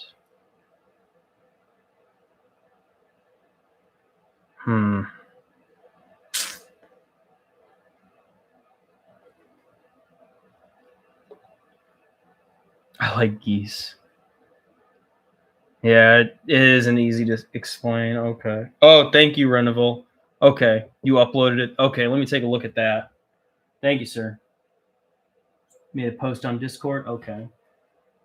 Need to up my lore. Forever Lurk 2 says just finished execution hour and listening to Pawns of Chaos now. Ooh, freaking sweet. Let's go. Oh, I love Black Library books. There's some of them are so good. It really depends on the author, but man, awesome. So I'm gonna go ahead and share, and then he shared it. I'm guessing under links and resources. Aha.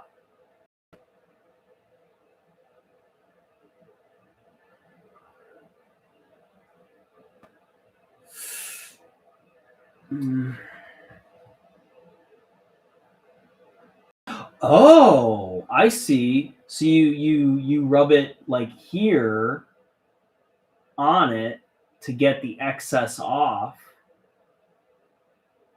Interesting. Okay. No, I've never never thought of that. No one's ever showed me that. Interesting. Okay. Let me go back to here. I'm gonna go stop sharing. Okay. And then he said you normally do that with two hands. Oh, okay, okay. To stop all this buildup, or like it for it coming down, basically, is what you're saying. So you kind of like rub it like this because it gets on the back of it, is what you're talking about. When you go to close it, that's when it okay. Do that with two hands after you shake it up. Okay, all right, good to know. Thank you. Yeah, I'll incorporate that into my the more you know. Ellie, can I get some knowledge, please? Knowledge. Oh my gosh. The more you know with the rainbow. Saves you on paint. Oh, thank you. Okay, I appreciate that, Rebel. Thank you, sir. I appreciate that, brother. That's the stuff they don't teach you, you know? That's only comes from experience. So thank you for that. I will start to incorporate that into my little come on. Come on. Blessed be the Lord. I'm just gonna cap it like that for right now. I'm actually gonna probably take this back and wash it pretty soon, just because it's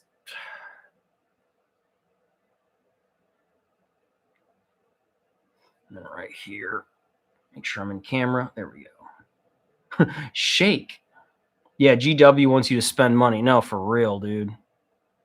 Fucking bastards. It's a love-hate relationship with them. I get it, it's a business, but like just make better stuff, man. And then because like they're falling behind on the paint game because now all these other fucking companies are coming out with better paint. And GW and Citadel, it's Citadel who technically does it. They're gonna start running into issues when people are just looking the other way and they're not buying their shit anymore. Oh my god. Jack in the Box from hell. Stay closed, you. Money. Me no money. In terms of money, we have no money. Let's see. Where was I? I was on his rib cage. Okay. Not his rib cage, but his like rib armor here. Ay, ay, ay. Yeah, exactly. Yeah, they're not listening to what, like, I'm sure that they have machines that like do it, and I think this is made in Ireland. Made in the UK, yeah. And then where was the other pot that I saw? I think it was Caliban Green. Oh, made in the UK. Okay, yeah. Never mind. Yeah, they probably have like these machines that do everything, but like, good God, can you guys just fucking get with the times? Like, these things suck. They suck. Like, they work at first. But it's just like after a while, the more you use it, it just gets fucking worse over time. And they need to stop doing that, please. I know that they want us to spend money, and it's probably why they can charge so much, And Citadel paints on their own are actually pretty good. I mean, I like them. Quality paints. I just hate the freaking form factor they're coming in. They need to fix that up pronto.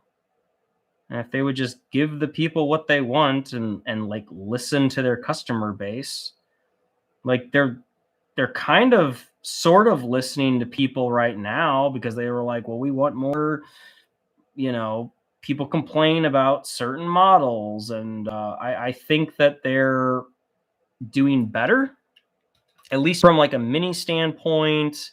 And they need to get better with inventory because things get sold out very quickly.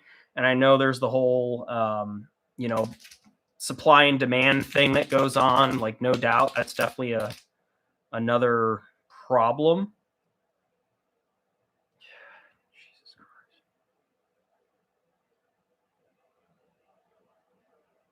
There we go. Yeah, scalper problems too. Exactly. Yeah, because then there's people that freaking Amazon, they're charging an arm and a leg for these paint pots, and it's insane. But like some paint pots are like $4.50, which is about right. Steak Boy left us. Oh, how do you know that, Ellie? I haven't seen sirloin steak in a long time. Oh, by the way, triangles. I don't know what is going on with his channel, but he literally told me I can take over his channel. So he said he's dealing with some stuff. Something about his phone. So I don't know what that's about, but he said he's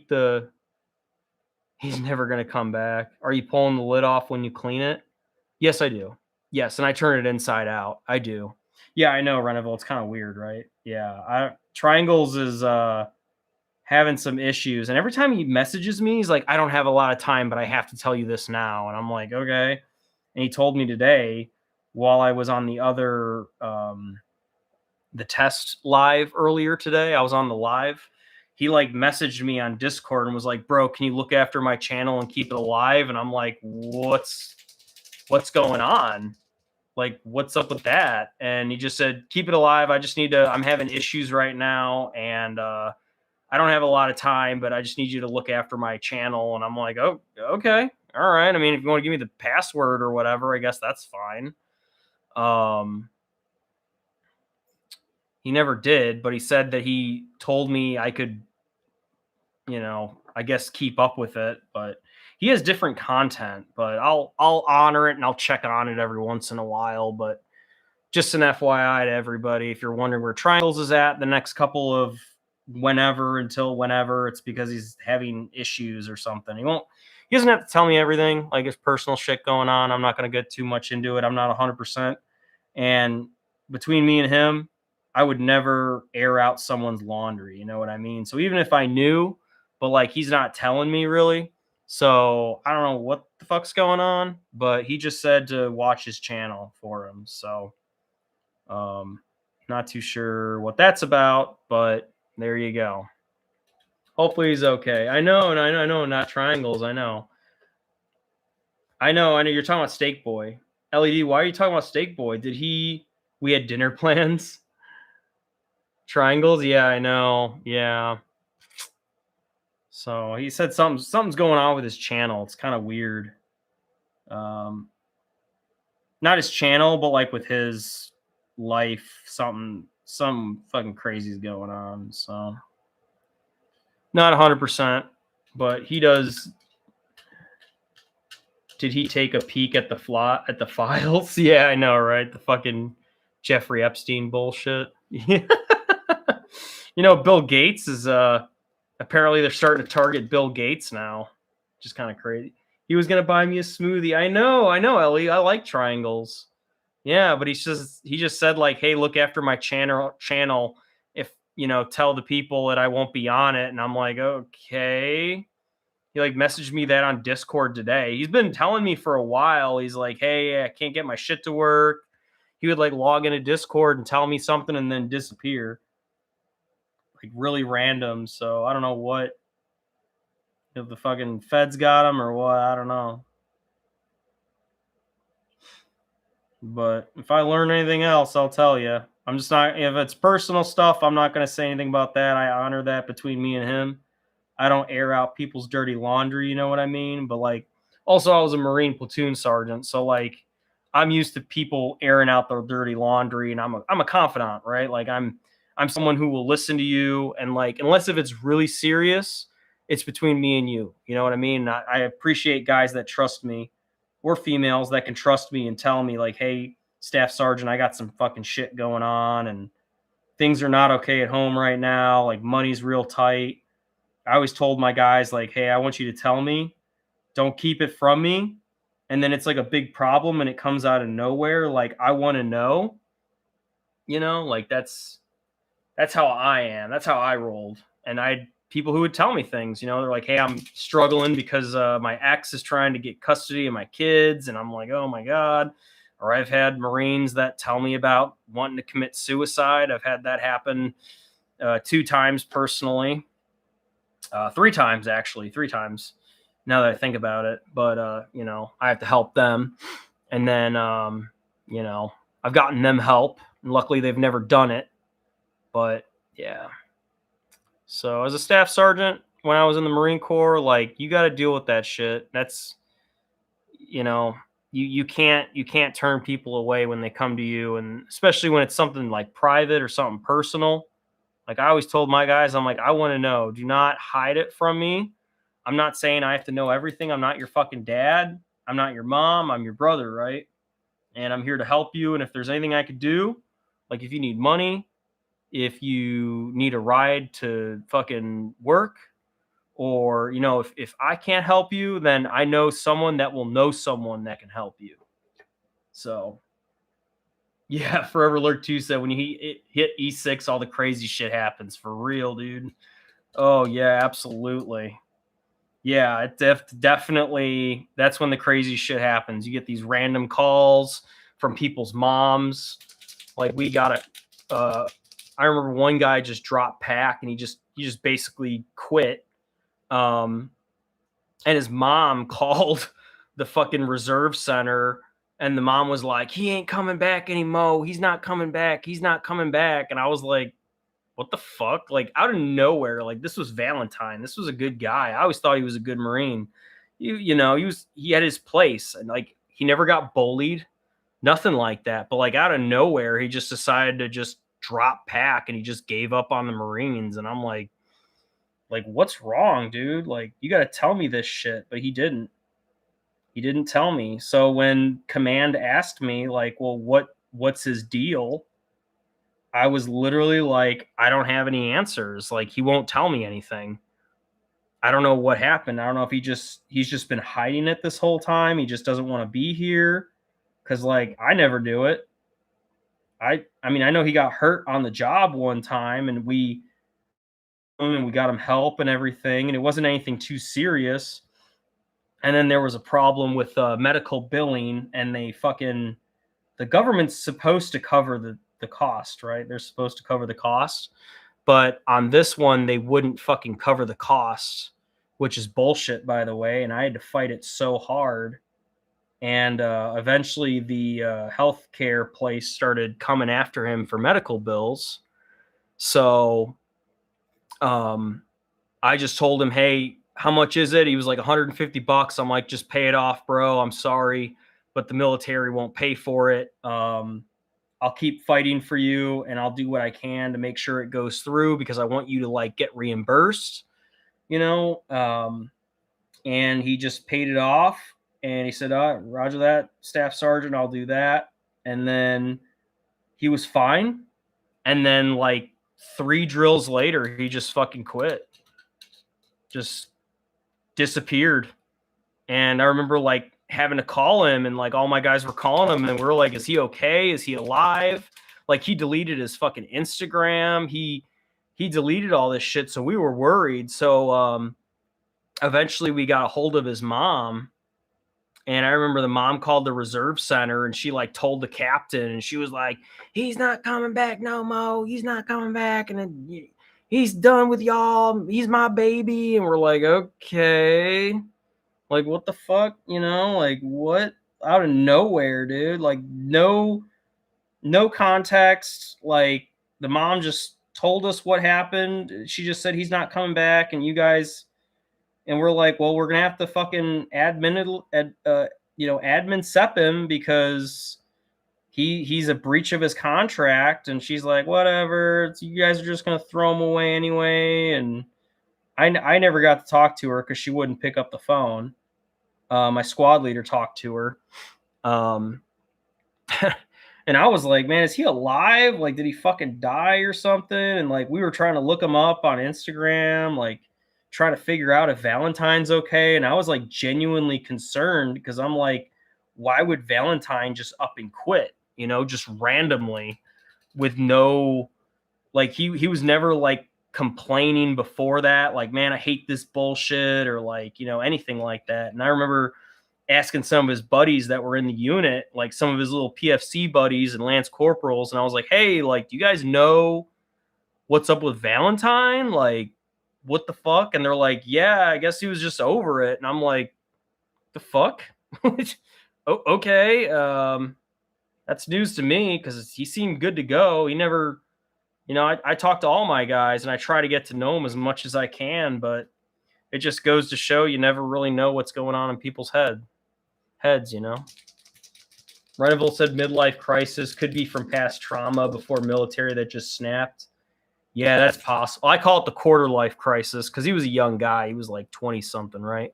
And like when you're 25, like around that time, you have a quarter life crisis. I know I had mine. That shit fucking sucked, dude. Yeah, I'm not gonna talk about it, but bad. I mean, I lost my job. I lost my girlfriend. I found out she was cheating on me, and then I had a really bad fucking surgical emergency, and I had to get that done like ASAP Rocky out of nowhere, and it was really painful. So, and then they came after me for the debt, and it was like $32,000, which is a lot of money, by the way, because my old employer fired me. They wouldn't cover the medical bills. So even though I was working, I was like just on the outside of being like, fired or whatever. But I asked my employer, like, hey, is there any chance you would cover these medical bills? Because I literally, this just happened to me. And they're like, go pound sand, basically. Like HR wouldn't even fucking help me out at all. They're like, we're sorry, you left it, so we can't help you. And I was like, that's fucking bullshit. But what I did, luckily, I joined the reserves. This was years ago, by the way. We're talking like 9 years ago. I don't even know, man. But luckily, I joined the reserves, and when I joined the reserve unit, they have TRICARE, right? And that's really pretty decent health insurance. So I was able to get them to backtrack the insurance, and they covered my procedure 100%, and I owed nothing. So that's what the reserves did for me. So I was like, holy shit, man, this is powerful, because if I was in the civilian world, I would have been fucked in the ass for that much money. That's a lot of cash for someone that's like 25, because that's when it happened to me. I was 25 years old. Maybe I was 26, but either way, I was around that age, and that shit fucking sucked. It was one after another. And literally, I'm not kidding when I tell you this. I remember walking out of my job because I got fired, right? And I'm working downtown Chicago. Like, I was up in the corporate offices. Really not. It was a multi-billion-dollar fucking organization. I was in corporate sales. And I was walking out with my box and like my lunch, and I was kind of fucking sad, right? I was like, fuck, I just got fired. Literally, I got a call on my cell phone, and it was a fucking reserve recruiter, a Marine recruiter, like some sergeant. And he was like, hey, buddy, this is Sergeant Gonzalez. I remember his name. I'm still friends with him on Facebook. And he's like, hey, are you thinking about joining the Marine Corps again? We're looking for a few good men who want to come back into the Corps. And I was like, you know what? Can we meet tomorrow? He took me out to lunch and we shot the shit. Good guy, by the way. Great person. He was not a nasty recruiter. So he didn't recruit people that were new. He recruited people that were out already. So, yeah. But anyway, talked to him, and he got me a really good deal where I could join the reserves and everything like that. And then not even that very week, I find out my girlfriend at the time left me for another dude, and it turned out she was cheating the whole time behind my back with this fucking jujitsu guy, because she was in jujitsu class, and of course she fell for one of her classmates for whatever reason. And then she ended up marrying that guy, right? And then, I'm not even kidding, like a year later, she ended up divorcing his ass. So I always thought that was crazy. So, like, when I talk about what crazy exes, yeah, that's a crazy ex right there. So she was fucking wild, man. I don't know. I mean, she was fun and everything like that. And she had a lot of life and everything. And she was like, I'm not saying she's a bad person, but yeah, she definitely jodied me, if you know what I mean. Oh, sucks.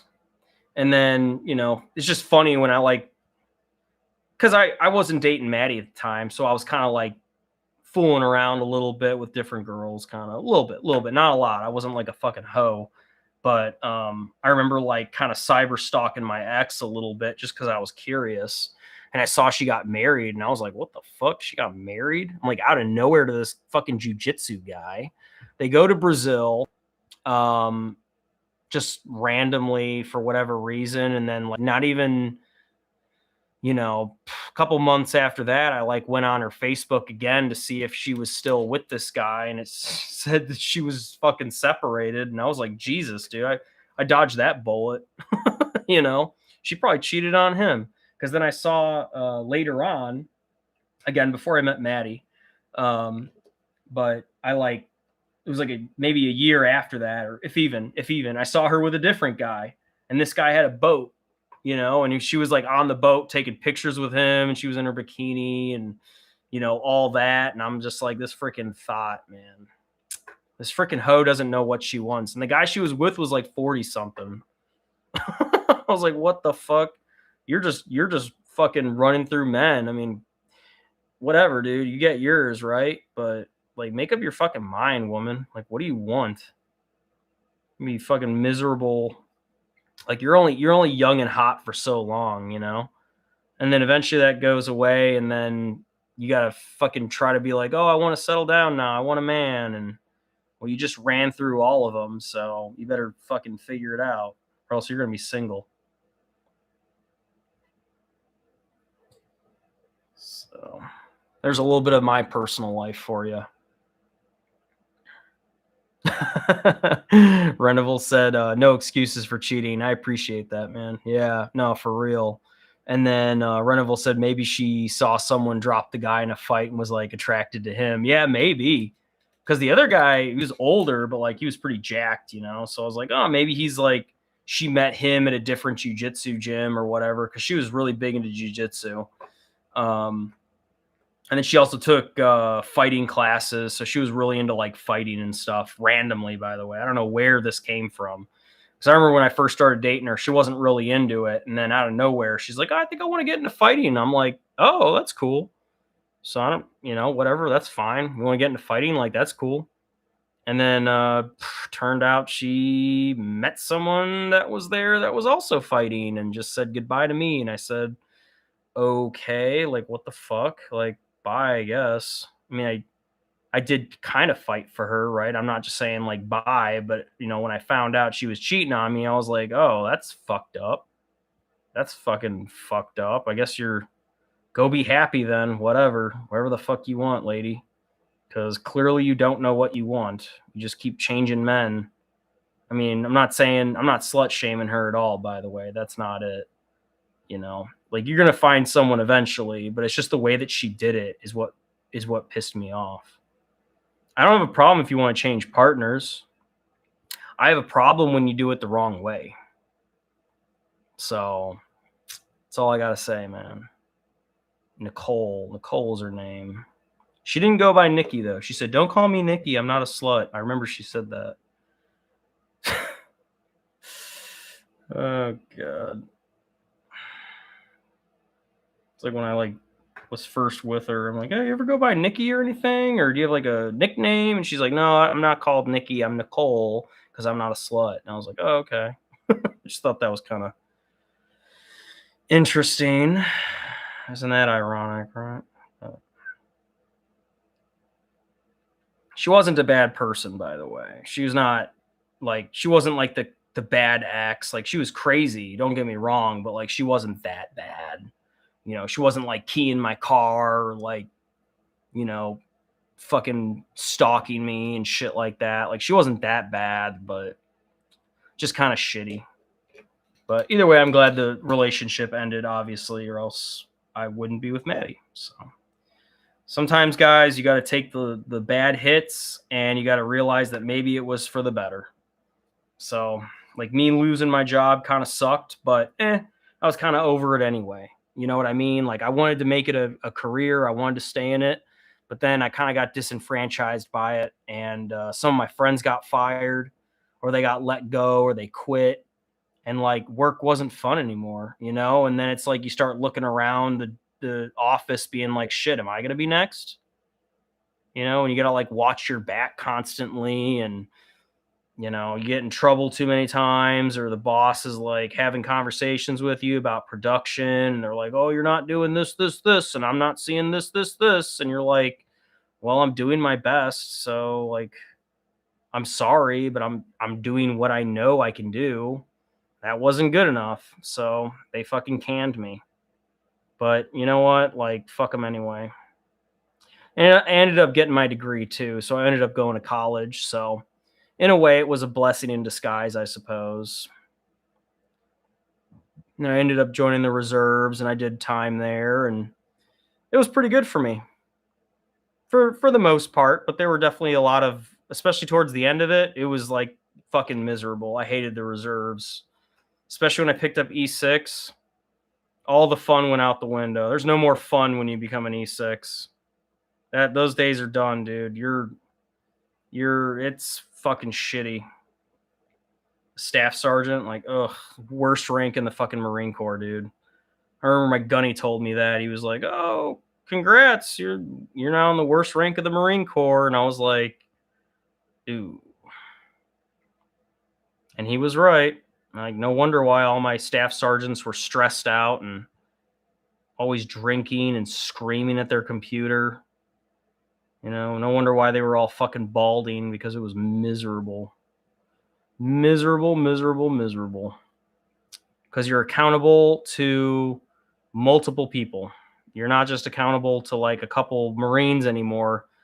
Now you're doing reports. You have to know all these logins. You have to keep up with your Marines, and if they fuck up, it's your fuck up. Like, I can go on and on and on about it.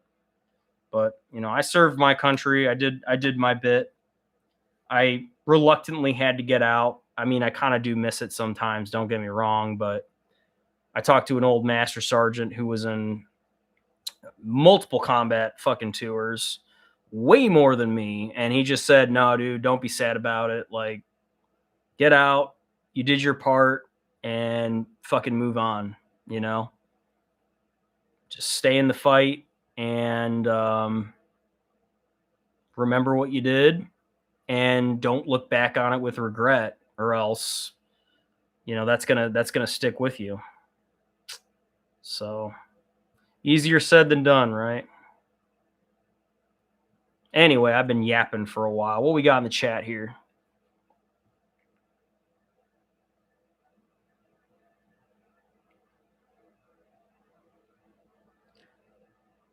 Just finish this. All right, let me check the chat. Sorry, guys. I kind of went on a tangent. I apologize. I shouldn't be doing that. The show's about you, too. It's not just me. Let me see here.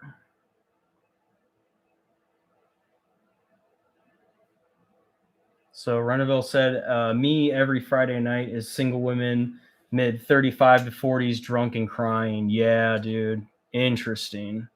That's a you problem, is what LED said. And she said, you will figure that out. And then Reneville said, probably 10 to 20 cats. Dang.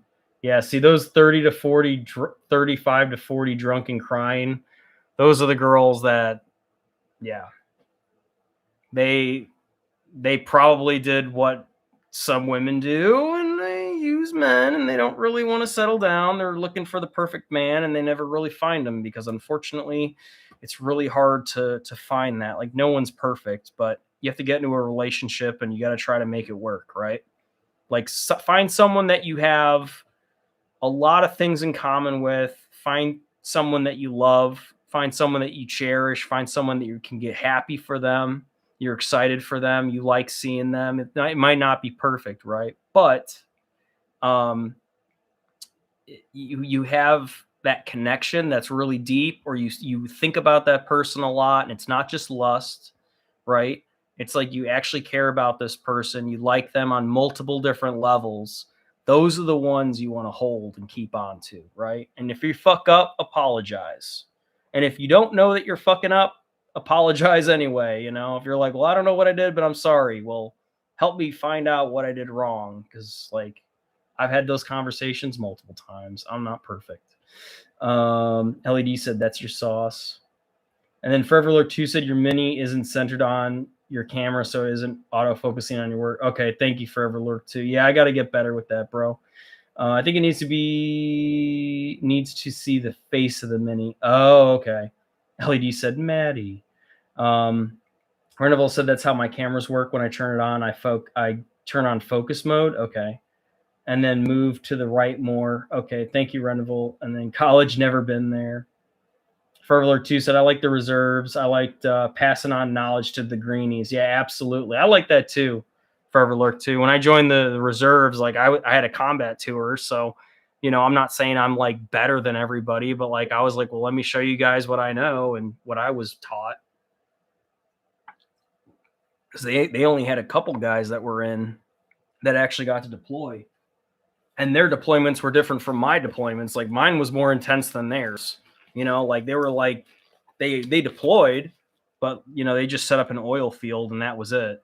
They didn't have to worry about getting their fucking legs blown off every day, you know, or getting shot at. So I'm not saying that their deployment didn't matter. It's just that, you know, it's a little bit of a different experience. Okay, so let me just double check the trim here. Sorry, I went on a tangent and I just kind of got lost in painting.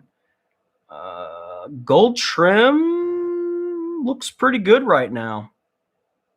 I think I'm okay with the gold trim.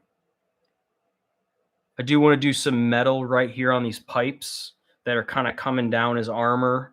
If I could focus it. So like right here, there's like these tubes, these like power tubes or wherever the fuck they are. I'm going to paint these in a lead belcher. It'll look really nice. LED said yummy. Reneville said cause at one point you went way left in the mini and we just got your right hand. Oh, sorry, dude. And then LED said I like sour. And then Pogues are going to be Pogues is what Forever Alert 2 said. Yeah, absolutely, dude. And I hate the Pogues that think they're better than everybody. And I'm like, oh my God, here we go. Or they're so fucking hardcore. They have all these tattoos and they have to overcompensate. And it's like, what's interesting is, at least for me, when I was always going on rotations, either it was training to deploy or actually like I deployed twice. But I was always training constantly, always out and about. And like, what's funny is like, we weren't super jacked. Like you'd see your average infantryman, they weren't like super jacked at all because like we were so busy going on training and like we had strength in other ways. But then you'd come back to the rear and you'd see all these like paper pushers and they're all fucking super jacked and they got like tattoos and they look all badass. And like, yeah, it's because they get more downtime to go to the gym and they actually have a gym. Like we were literally lifting rocks. You know what I mean? Like that's how we worked out because we were fucking in the middle of nowhere. So like we still got to work out, but like our cardio wasn't really the best because we didn't have anywhere to really run. So, you know, it's just kind of interesting. Like that was just my time, right? I'm just saying it's just interesting that that's like what I saw is you know, you'd get back to the base and like you'd look at all the infantrymen and they have like weird shapes to them because we're wearing our flak and our fucking all of our heavy shit. So we got these big shoulders and like big square bodies and like we have, you know, traps and stuff. And we're like jacked in different ways, or we're like used to hiking a lot. So we have like different muscles in different areas. And then you look at Pogues and they're like super fucking ripped and they look good. They look like poster boys, right? But it's just because they have all this time to go to the gym. They get to buy all their supplements. Like, man, we were eating fucking MREs for supplements. You know what I mean? Like, we didn't get any fucking supplements. That didn't exist. You're lucky if you got pre-workout in the fucking PX. If you even got to go to the PX or if the PX even came to you, you know? So, and either way, you probably don't want to be on pre-workout in the fucking desert. That's just, I don't know. I mean, you got to be focused and you don't want to be shaking the whole time. Like, so of course we loved our energy and our coffee and we loved our fucking rippets and stuff, but You know, it's balance. It's a balancing thing. And there we go. All right, you guys saw that. Very good. Let me paint the other side. Make sure we're in focus.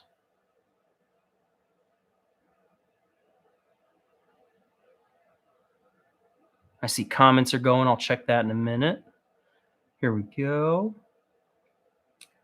Steak boy, I summon you. Aw. Keep trying, Ellie. Runniville said it gets up to 120 in AZ for the desert. You have been warned. Yeah, it gets really hot there. Yes, sir. I've been out in the Arizona heat. I've planted cactuses. I've had to redo cactuses. It was an interesting job I did. They had a bunch of huge fucking big like the barrel cactuses. So I took a job and I got to replant them. And yeah, I got stabbed a lot, but it was actually a really good workout. And the fucking rocks, I had to like use a pickaxe and a shovel, and I had to dig really deep for them, or like try to get them out without, ruining them. And I transplanted them to different locations around the yard. He's like, "Oh, I want this over here. Can you do this? I got paid for it, obviously, but that was a pretty brutal job. And I did it during the day. So I got it done. I actually enjoyed it. I actually have a picture with it too. I have a picture with a big old cactus like right up against my body, and it's prickling me. And I'm just like, I don't even care. I was I was just in the zone, Didn't really bother me. But that was kind of interesting. The heat was pretty bad. Like for me, I hate the cold in the military. I love the cold in my personal life. In the military, I could deal with heat. I don't know what it is. I've never gotten, I never got like, I've never been a heat stroke case, obviously, because I'd be fucking dead. But I've seen people go down for heat cases, and I've had heat exhaustion multiple fucking times. Really bad heat exhaustion. People die from that shit, by the way. Like, it's crazy. Okay, we're looking okay here. Yeah, there's a couple spots I could clean up, but sorry, it's not focusing. Yeah, looking pretty good here. I got to do his knee, so I got to paint the little Abaddon eye, the little eye of Horus on there. And then I got to paint this. This is like some leg wrap. I don't know why he has a leg wrap on him, but okay. I'll paint that. I'll probably just paint it brown or something. I got paint underneath his claw. Forever Alert 2 said, drink water, privates. Yeah, literally. Hydrate or die. Literally die. And it's, I've seen people go down multiple times. They get a thermometer up their butt. That's what happens. They got to check core temperature. And then they get fucking life flighted out of there because they're about to fucking heat stroke. It's crazy, man. Like, I remember going on ruck marches in the desert in the Mojave, and we would be marching for miles, and we had all this shit on us. And you would just, like, every once in a while, you would hear someone drop, like, literally fall over because we were marching. It was like a fucking death march, dude. Yeah, that was crazy as fuck. I remember telling the story on here, one of my training stories. It just says training story, but we had a fucking water refill point because you have to go and you get water refills. So we'd fill up our Camelbacks, our bottles, all that good stuff. And I remember we got the jerry cans off the back of the Humvee that came, and we went to go fill up our shit. And I kid you not, we started drinking out of it, and a lot of us started spitting it out. And it turned out that whoever used the jerry cans last fucking filled them up with fuel.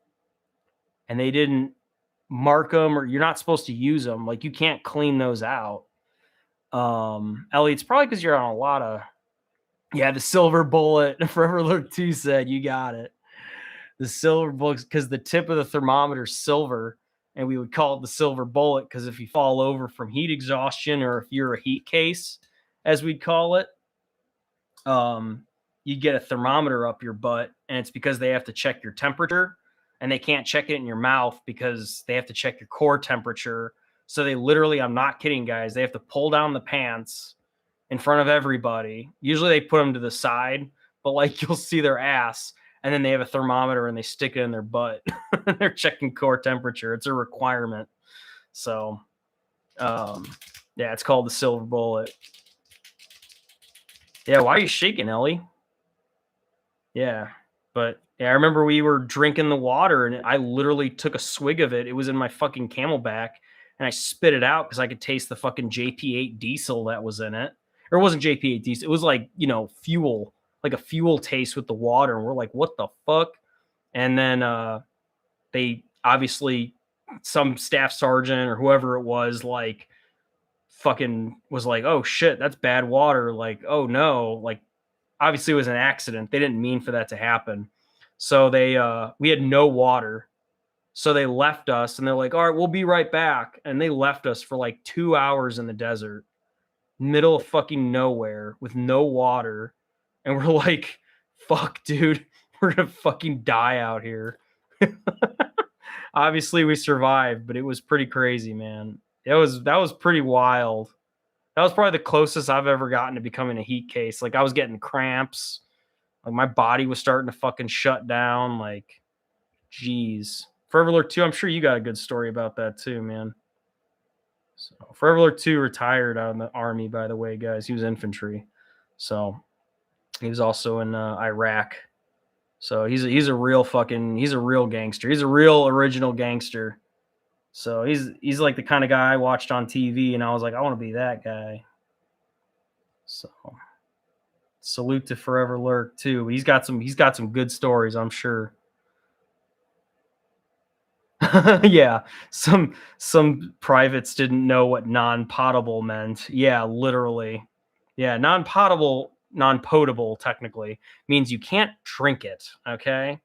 Yeah, probably some dumbass privates literally were just like, "Oh, let's fucking fill it up," or they were stupid and they grabbed the water cans and they're like, "Oh, we need fuel. Hey, let's dump them into these and then we'll just, throw them back with the other water cans when we're done because that's what geniuses do." I don't know if anyone ever got in trouble for that either, but that was pretty bad. Neo said, "Why is Travis upside down?" Oh, I'm not. I'm just holding the mini upside down. Sorry, dude.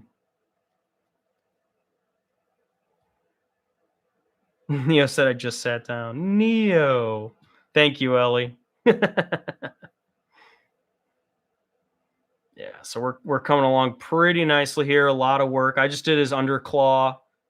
Let me double. It's kind of hard to see under there. Oh, I see a little spot I need to get. Let me get that with this shit paint. I'm glad Neo's back. What's up, Neo? What you working on, dude? What you painting up? He's always working on something. What about you, Renovo? What are you working on, bro? You got to be painting something too. It's Warhammer Wednesday.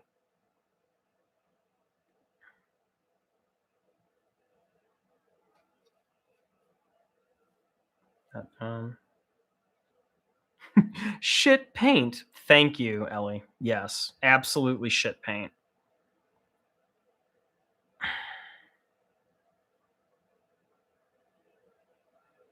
I know you guys can't see what I'm painting right now. It's kind of hard, but I need my magnifiers on. Hold on. I'm wearing them right now. I just had to tilt my chin. I know it's like, well, you can't see it. Why does it matter? Well, it matters to me. So I know you guys can't see this right now, but it's just because the base is in the way, but I'm trying to get under his little claw here. You will not be able to see it because I can barely see it.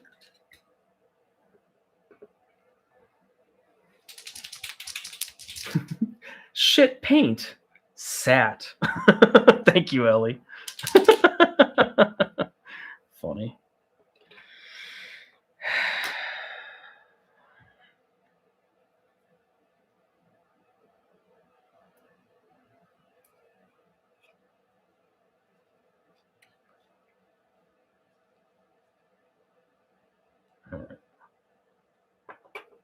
Another reason it's good to wear gloves is you can see if you have paint on your hands too sometimes.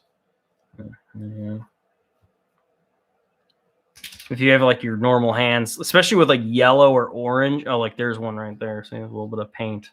It's kind of hard to see it on your human hands. So with these black gloves, unless if it's black, then it's obviously kind of hard to fucking see. But all right, shit paint. Come on. Come on, you can do it. Let's get every little drop out of you. Come on, girl. I know this has been going on for a while, so if you're hanging out with me, I really appreciate you hanging out with me, watching me paint, and listening to me talk, and interacting with you guys as much as I can. Make sure we're in view there. Yep, we are. Get that right there. And again, you're not going to see this just because of the angle, so I apologize.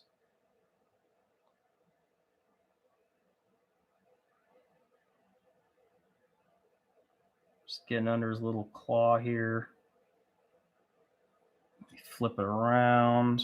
Get the other side real quick.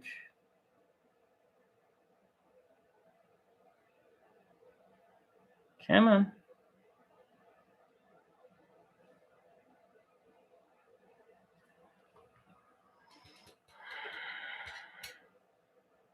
All right. Good enough. All right. I can say for right now, minus this Pantheon star right here. If you didn't know, it's called a Pantheon star, by the way. Pantheon of the gods. So besides this one that's on his cloak, this guy, all of his trim is done. So I finally finished him. All of his trim, as you can see, that took a lot of fucking work. And I already had it mostly done even before you guys were on this. So as you can tell, it's a lot of detail, but I don't mind it. I really don't. And it looks great when it's done. So good stuff. Good stuff. All right, I'm going to go ahead and put him to the side. Let him dry. And then next, I'm going to grab his almighty cape here. So black on the outside, red on the inside. And then I'll show you how I do the pelt. So I can do that right now, actually. So let me put this to the side. Let me need the... Where is it? Catachan flesh. Boom. There's Catachan flesh right here. So it's a nice brown color. A lot of people use this for leather. But I use it, and especially with this one, I'm using a nice white. So it's kind of like on the cover. I know it's kind of hard to tell, but it's kind of brown. Mine's a little bit lighter in color than that. So, but it's fine. It's essentially the same thing.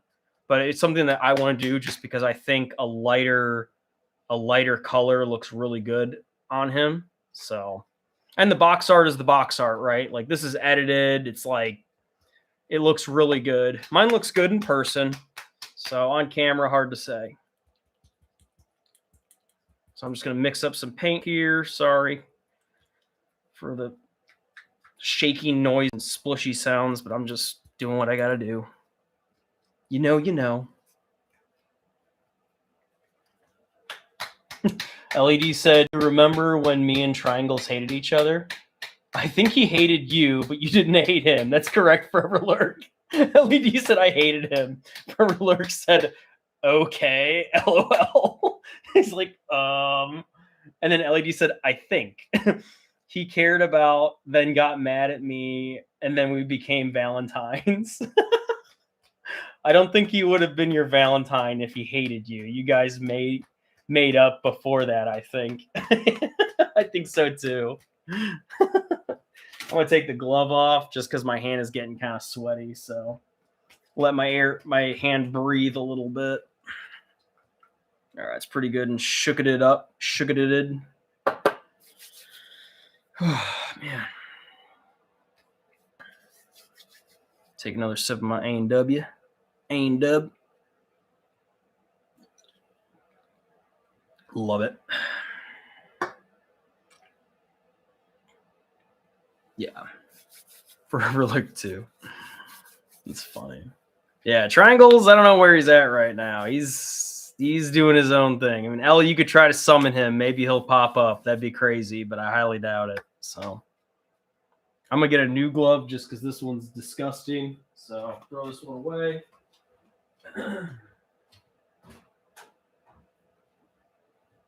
Grab a new one. Here we go. Bada boom.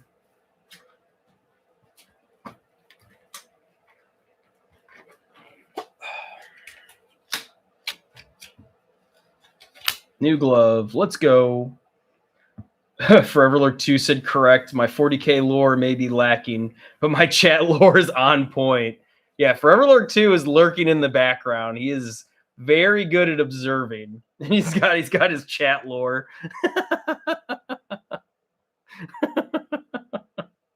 That's hilarious. I love it. I love it.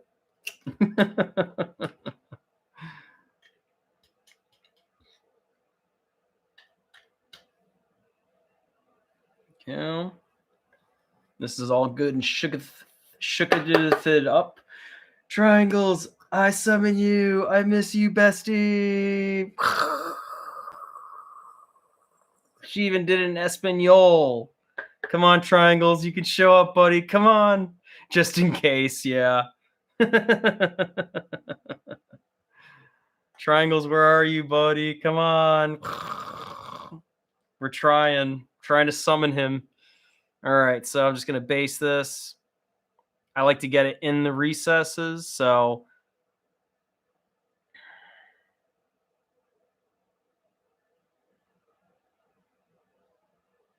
and then I'll get up here behind the collar. Got a nice fur. Well, they were the lunar wolves eventually, or originally. So if you're wondering why they wear the pelt, because they were the lunar wolves, right? And then they became the Sons of Horus. I almost grabbed the wrong bottle. Here it is. Then they became the Sons of Horus, and then they eventually became a Shattered Legion. And eventually they got picked up, and other Space Marines from different legions or whoever was there during their failed, well, I guess if you want to call it a fail, they didn't obviously take over, and they kind of killed the Emperor, I guess, but, lore-wise, here we go. That real good. And it's interesting how, like, Space Marines from different legions would actually adopt different cultural things called ethos from different legions. So if you're ever wondering that, like, there's actually lore a lot on Space Marines and how they, like, why do they have chains wrapped around their arm? Well, it's because they did work with the World Eaters, and the World Eaters had gladiatorial battles, and they believed in leashing their weapons to their arms because they would fight until they died, so it's like a part of their warrior ethos is, their tradition is that they would chain their melee weapons to their armor around their gauntlets and around their hands. So kind of interesting. And if you ever see Ultramarines that also do that, they wear chains on their gauntlets and shit. It's probably a tradition that was passed down from chapter master to chapter master. And if you look at it originally, yep, there's Death Watch. Yep, exactly, Runnable. Exactly, Yep, and the Sons of Horus became the Black Legion, exactly.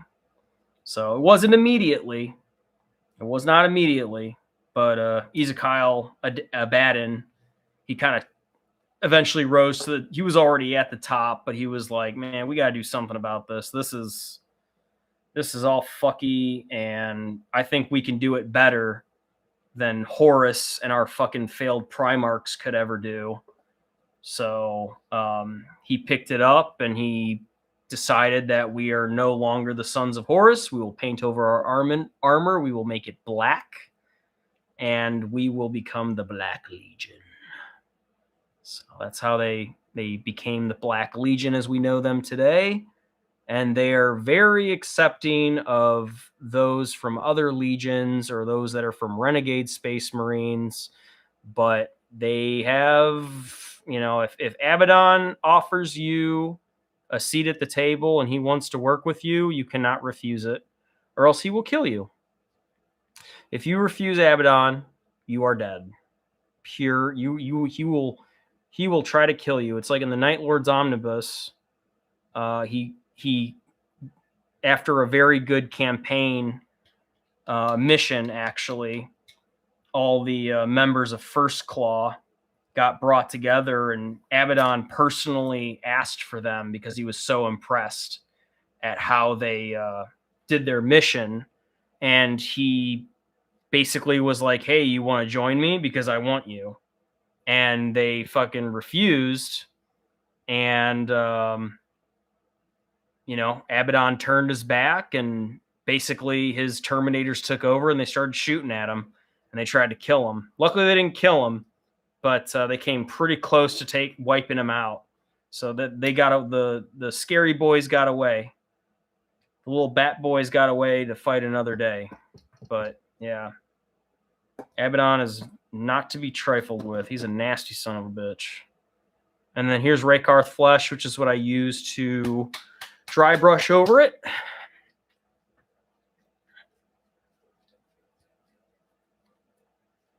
Reneville said they would also put scars on their body.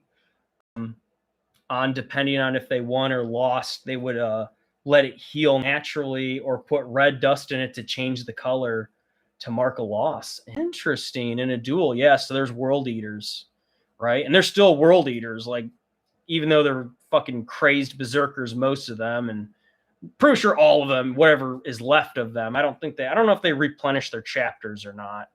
I have no idea, but they're a fraction of what they used to be just because they go on fucking suicide missions all the time. And they're used a lot in a lot of campaigns because they're fucking crazy. You just drop a whole bunch of them in the middle of a battle and they bust out like the fucking Kool-Aid Man and just start murdering everybody. So they're fucking crazy. Super crazy. Yeah. And then chaining weapons to your arm is a good way to make sure that you don't lose your weapon. Or if it gets knocked away, you can pull them to your hand easily. Oh, there you go. Thank you. Thank you, Arvin. I appreciate that, man. Hey, if you wouldn't mind thumbs up, liking the channel, and subscribing, please. I'm trying to build up to 500 subscribers by the end of March. So I would appreciate that. LED said duel. Thank you, LED. And then Reneville said to become Chaos Undivided. LED said BRB. Okay, Ellie. We'll be here. That's very good. Thank you, Arvin, for contributing to that. Yep, they'd chain their weapons to their arm because if they lost it, they could, bring it back. And the World Eaters did that, and a lot of other Space Marines do that. Like you see the Salamanders do that. So it's kind of interesting to see how there's a little bit of a cultural, even though they hate each other, but like even Ultramarines, they would chain it to their arms sometimes. So, but originally that came from the World Eaters, because Angron would do it because he was in the gladiatorial battles and he knew to wrap his arms up with the chain. We call it dummy cording in the Marine Corps. When I was in, we call it dummy cording. Forever Lurk 2 probably knows exactly what I'm talking about, but it's like you would, you could use zip ties, but like we would use 550 cord, and we would have our rifles and we would dummy cord everything together. And you would basically make it to where if your optic fell off your rifle, let's say it came loose, it would just dangle there because it would be secured on it with rope essentially, along with our NVGs. So we had our NVGs, and you do not want to lose that shit because they're worth a lot of money. So we would dummy cord them by literally tying them to our helmet. And if we weren't wearing our helmet with our NVG, it would be in our pocket at all times. And it would literally be fucking tied to a rope to our belt. That way we didn't lose it. And then whenever we would do EDL, which is like equipment distribution list, they would come around and check us to make sure we have our right rifle, our fucking, our PECs and our optics and our NVGs. They would check the serial numbers. We would know we had them because we never took them off. You know what I mean? We always had our rifle with us. So, or if we transferred it over to someone else for whatever reason, then we always knew we had our rifle back. But Arvin said, I'm somewhat slowly making myself 1,000-point Lamenter army. Ooh. And for the captain, I'm not sure if he should be a power sword or a chain sword for him to wield. That's a good question. Well, they do use the chains, they do use the gene seed from Blood Angels, right? So do Blood Angels use axes? I mean, I think a Lamenter with a chain axe is pretty bad. A chain sword, I'm sorry. If I were you, power sword. I go power sword because it's better in melee. I mean, you could ask anybody else, they would probably agree. I know the chain sword is synonymous with, you think of the Space Marine, you think of the chain sword, and you think of the bolt gun, right? The bolter rifle. But I mean, for me, got the power sword, has a chance to anti-armor. Exactly. Thank you, Forever Lurk, too. See, he understands. Yeah, I go with the power sword. So if it's a choice between power sword and chain sword, power sword, dude. Yep. I know it looks cool. Don't get me wrong. Like if you give him like a chain axe or you give him a chain sword, like it looks badass. But like none of my guys have chain swords. None of them yet. I'm going to have a melee focused squad of Legionnaires. They're only melee, so they can get into engagement range. Well, they're going to have pistols too, because you can also shoot pistols in engagement range. So if you ever have a Marine with a power sword, make sure he has another weapon too, or a power fist. But you can't give everybody power fists, unfortunately. So welcome back, Ellie. Welcome back. Yeah. So I hope that helps you, Arvin. Yep. If you have any other questions, man, ask away, please, and we will do our best to help you. We have a lot of other people that are also a part of this channel that are very knowledgeable. So if I don't know it, I can ask them, and they'll probably know it too. So I'm not an expert by any means, but I do know a good amount. I have been in this hobby for a decent amount of time, and I know the lore pretty well. So, and I've been doing the hobby side of things for coming up on almost a year. I'm at like 9 months, 10 months. It'll be 10 months as of next month that I've been in the hobby of things, but I've been reading books and listening to YouTube videos and studying the world, the great universe that is 40K for years. So, and even still, I don't know everything. Let me get my dry brush palette. Dry brush palette. I love this thing. I got it off Amazon for, I don't know, $20 or whatever, but get it nice and dry. There we go. And then I just go back to this little coat right here and just dry brush it. Sorry if it's not in the focus there. And if I can't reach it, I kind of do this like little, like that, right? So if I can't reach it and like dry brush it properly, then I'll just kind of like twist it in there. Not too hard, but because I don't want it to get too much into the recesses. But just can. What was that? Whoa.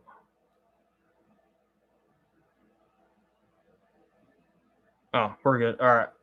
I'm fucking losing my mind. Sorry about that. Thought I broke something. I like heard something snap. I was like, what the fuck was that? Maybe I'm going crazy.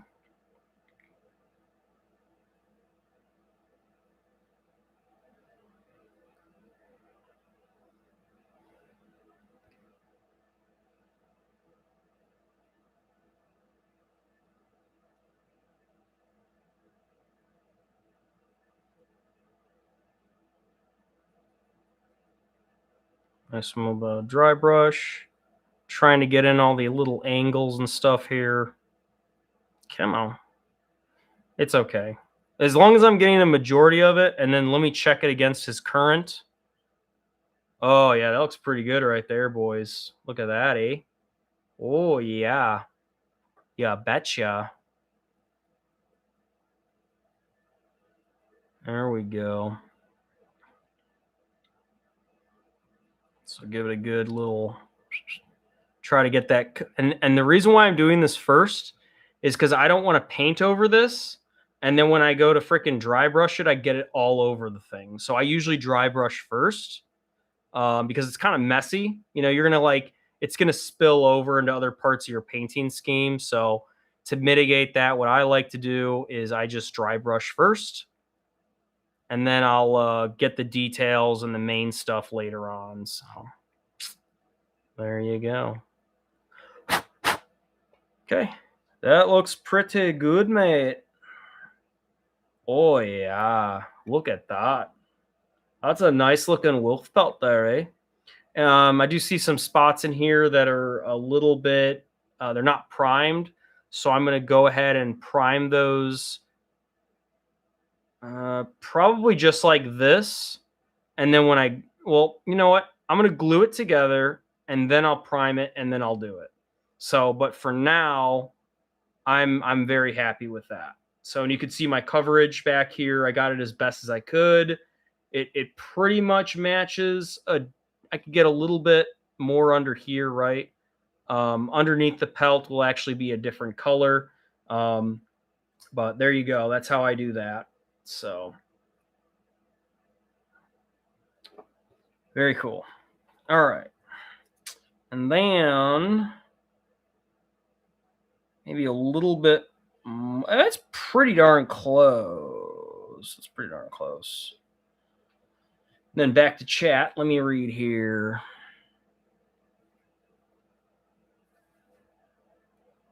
And then LED said, what did I miss? Oh, not too much, Ellie. We have a new guest here, though. We got Arvin992. So welcome. Please subscribe. Please like. It helps me out a lot. And I don't have a studio behind me. I'm just me, myself, and I, but I call it a studio. So, and I have a great group of people that hang out with me. And I do live every once in a while. It's usually every Wednesday and then once every weekend. I just haven't decided what day. I might do like Friday night or maybe Sunday night. We'll see. But it's always every Wednesday I do go live. So you will always see me every Wednesday for the most part, except for last Wednesday because that was a bad day. But I always go live on Wednesday at 8 o'clock CST. And I do Warhammer painting. Woo, 40K. And I'm a Black Legion player, but I also have Krieg as well. So we got lots of great people in the chat. All different hobbies. You're always welcome here, of course. So, and there's no hate here. We don't hate on anybody. Unless if you're a dick, then you got to go. But we're very, very good people here and a good swath of variants of personalities. So it's like a little army we got, and I love it. And I would love for you to join. Please. And then Arvin said, what about a power fist wielding a power sword? That's even wielding it. That's even better, of course. But you have to make sure that that's a distinction. And if I were you, it depends, right? Like I would have a power fist in one and a sword in the other, because then you can't have a bolter with a sword and then say, well, technically he has a power fist. So what if he loses his sword? That gets kind of complicated on the tabletop, right? Unless if you tell them explicitly, like, hey, I know he has a sword, but he's not going to use his sword. Yeah. And if they have a bolter attached to their power fist, that's even better. Yeah, that's even better. Absolutely. And then Reneville said, well, it depends what kind of captain he is using that changes what kind of chainsword they come with. Yeah, that's possible too. So it might be kind of like, but if it's a named character, usually you have to keep with what they're with. You can't change their loadout.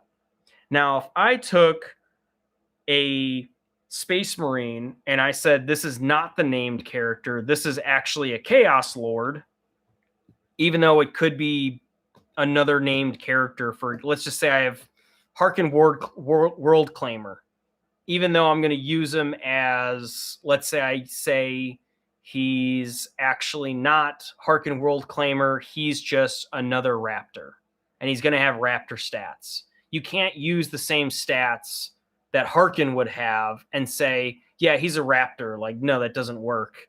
He leads the Raptors. He has his own loadout. So, like, you have to make that distinction for whatever reason. I don't know, maybe someone gifted it to you and you're like, oh, I don't want to use him as the character. I want to use him as something else. You have to be really upfront with that. And hopefully they're okay with that. But, like, yeah, that's pretty rare. But, like, if I find a Chaos Lord and let's say he's in Terminator armor, but I don't want him to be in Terminator armor, I could say it looks like it, but it's actually not. It's not him, and he's using a power maul, which is the same as what this normal Chaos Lord would have, but he's not Terminator. I mean, you could kind of get away with that, but you got to be really upfront with that, and you can't change that shit.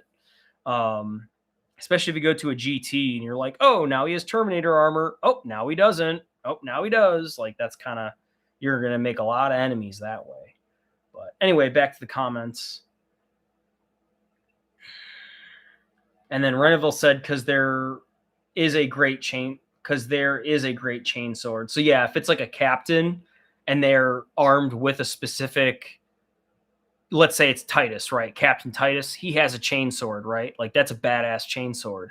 That's his chain sword. That's probably better than if you gave him something else. But I mean, that's an epic hero. So normally whatever they come with is what you want to give them. But like for me, I have an option. And like what you're talking about is like a regular Space Marine captain. Should I go with this or should I go with that? You know? And it also depends on how you want to play too. Like, do you want him to be melee focused or do you want him to be, sit back and shooting? So, or maybe you want to be balanced, a little bit of both, right? And then Reneville said, okay. Oh, I'm sorry. Oh, Arvin said, I think your glove got snagged, which made the snapping sound. Okay, thank you. Yeah, I thought I heard something, and I think it was just my little glove. And I wear this just because I don't want to sweat on the mini when I'm holding it. So thank you, Arvin. Good observation, man. And then Arvin said the captain is a captain in Gravis armor. Okay, gotcha. And then Reneville said, okay, that captain comes with a power fist and a relic sword for extra attacks. And Foreverlurk 2 said, I hate all. That's funny. Reneville said, relic chainsword has 3 attacks and a relic blade has 2 attacks. And then Reneville said they have the bolter attached to the power fist. Okay, yeah. So if he has the bolter with the power fist, definitely keep that. You're going to want that, especially if you get into range where you're engaged, which is within 3 inches of your enemy. You're engaged. You cannot use rifles anymore. You have to use pistols or melee. So I don't know if the power fist has a bolter though. I'm pretty sure he can use that in melee too. It's like a shooting. It's additional. So don't quote me on that, but that's how it is a pistol. Okay. Thank you, Reneville. So there you go. It would be considered a pistol, right? So he can engage in short, and a power fist is very strong. Like, I would choose a power fist over a power sword. That's just me. But again, it depends on the character and how he plays. But I think the power fist is very good. Called the Bolt Storm Gauntlet pistol. Yeah, that's badass. Nice. Thank you, Reneville. Yeah, see, he knows Space Marines better than I do. Meaning like the good guys, right? So I know a good amount about them, but I don't know about tabletop. I don't know that as much because I don't have them as an army, so I can't really speak about it as much. But if you play this a lot, or if you have your own army, or you meet other people that also have Space Marines, then you're going to pick that up over time, right? So, yeah. But if he has a sword in one hand with gauntlets, and then let's just say he has a power fist gauntlet as well. He's got the Boltstorm Gauntlet pistol here, and then just a regular Power Fist here with a fucking Power Sword. I mean, that is a killer combination, but usually that has to be like in the index. You know, you can't just say like, oh, he has a Power Fist because he has a Power Fist. I wish. That'd be crazy. So only if it's specific to that character. So like, for example, I mean, you could think about like Lord Gilliman. You could think about Kelgar. Like, I don't know if Kelgar uses any other weapons besides the fists of, is it called the Fists of Ultramar? Or is that, I don't want to mix things up, but he's got his special gauntlets, right? So. And then Arvin said, I had a dumb thought. Imagine Space Marine armor weak spot was the crotch, and it takes one good kick to destroy the armor. LOL. That is funny. That'd be hilarious. So that's why they wear these cod pieces, man. That's why they got to wear these, because they protect them from getting kicked in the nads, you know? That's funny. Or just a giant magnet. Oh my God, Forever Lord 2. That's hilarious, dude. Yeah, they just get like stuck. They can't move. They're like, fuck, we didn't think about this. Is ceramite even, I don't even know if ceramite is magnetic or not. Well, actually, they wear magnets on their belt because that's how they keep their pistols, and like that's how they have mag attachments on their belts. So that's how they're able to do that. I know that for Space Marines. Even Chaos has that too. Like they have like magnetized belts, and they can just stick their gun on their hip, which is pretty cool. And then Reneville said, well, thing is, there is nothing there. They get removed when they become Space Marines because it's not efficient to release waste. Oh. Huh.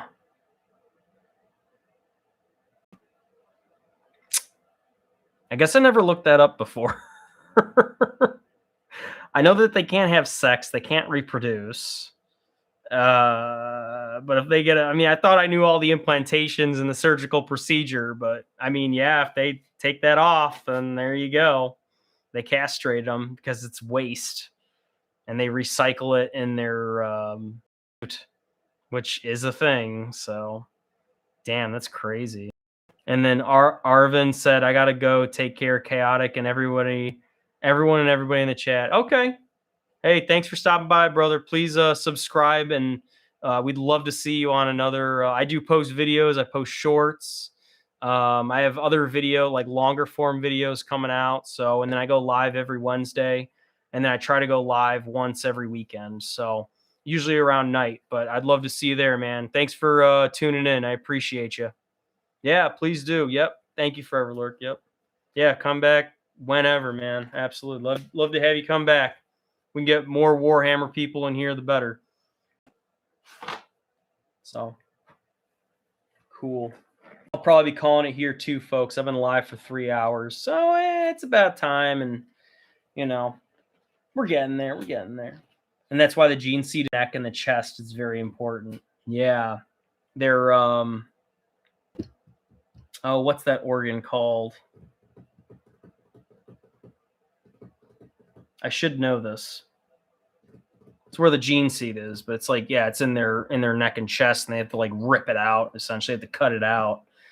Primogenitor gland, I want to say. I think it's called the primogenitor gland, or maybe I'm wrong there.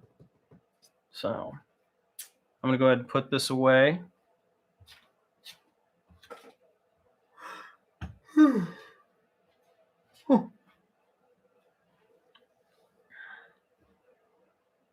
Okay, and then next I'll be, what should I do?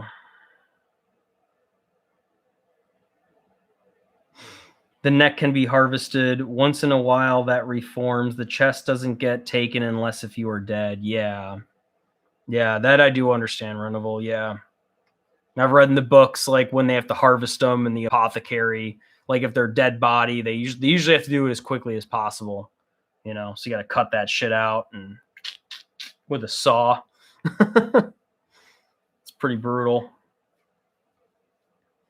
And they want to do it as quickly as possible, or they say it will if you don't put it in a sealed pod, it like can get tainted by the warp. That's what I've heard. So that's why they have to do it as quickly as possible, because you want to save it. And the longer it's in a dead body, because there's no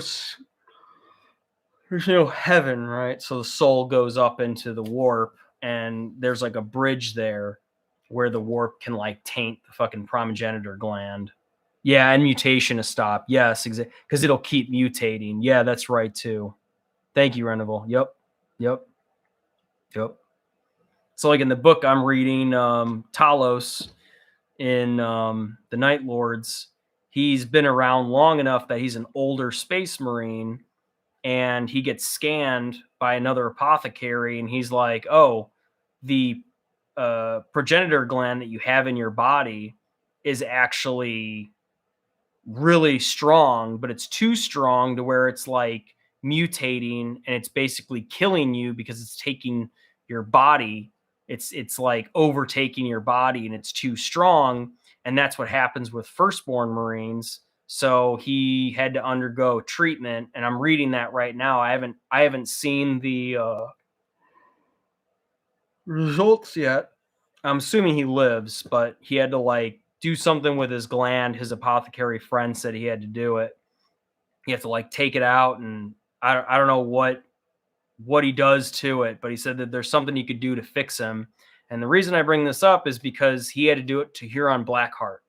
So this was the chief apothecary for Huron Blackheart who helped him come back from his devastating wounds and then help him continue to live with those devastating wounds. And then he was also having issues with his progenitor gland, and he was able to like come up with a way to fix it.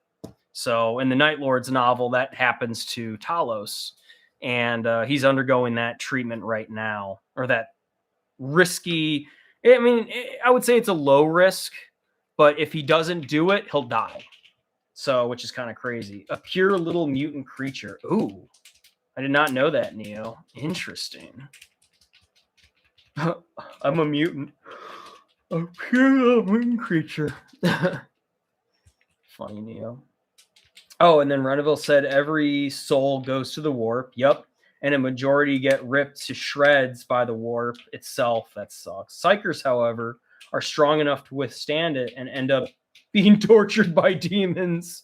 Oh, God. Everybody basically goes to hell. That's so funny. Oh, my God. Neos, I'm on the run.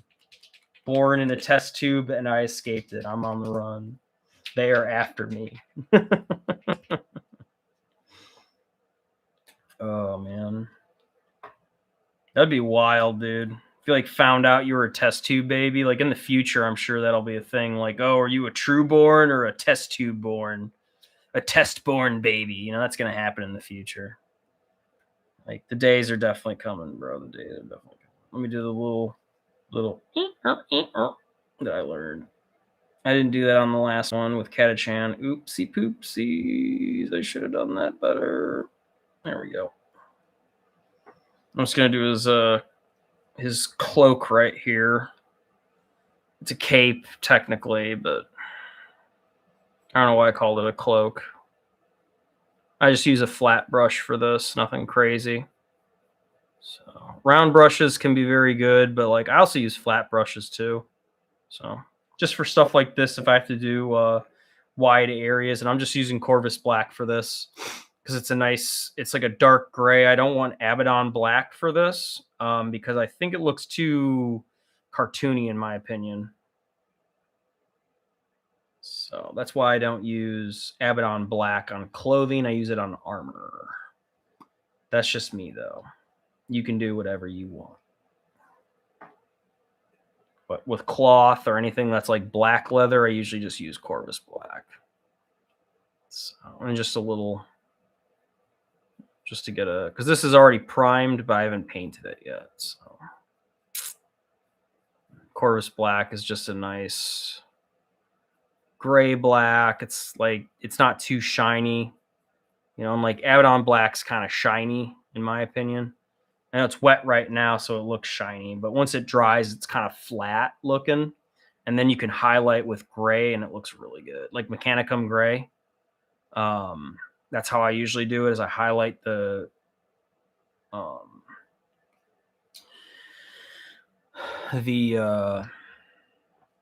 cape, you know, I'll highlight it with a Mechanicum gray, standard Mechanicum gray.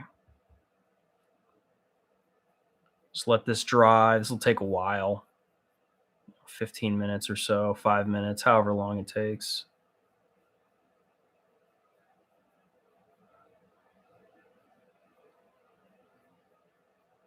It's like when I think of Batman, I don't really look at him like he's all black. I look at him like he's like a dark gray kind of color. A little bit of blue too.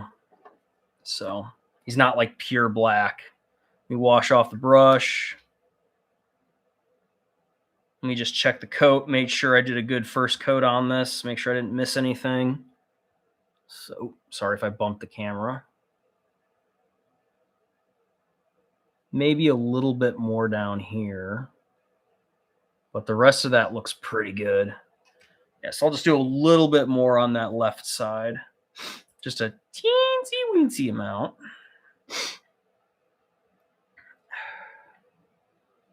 There we go, just a little bit. Oh.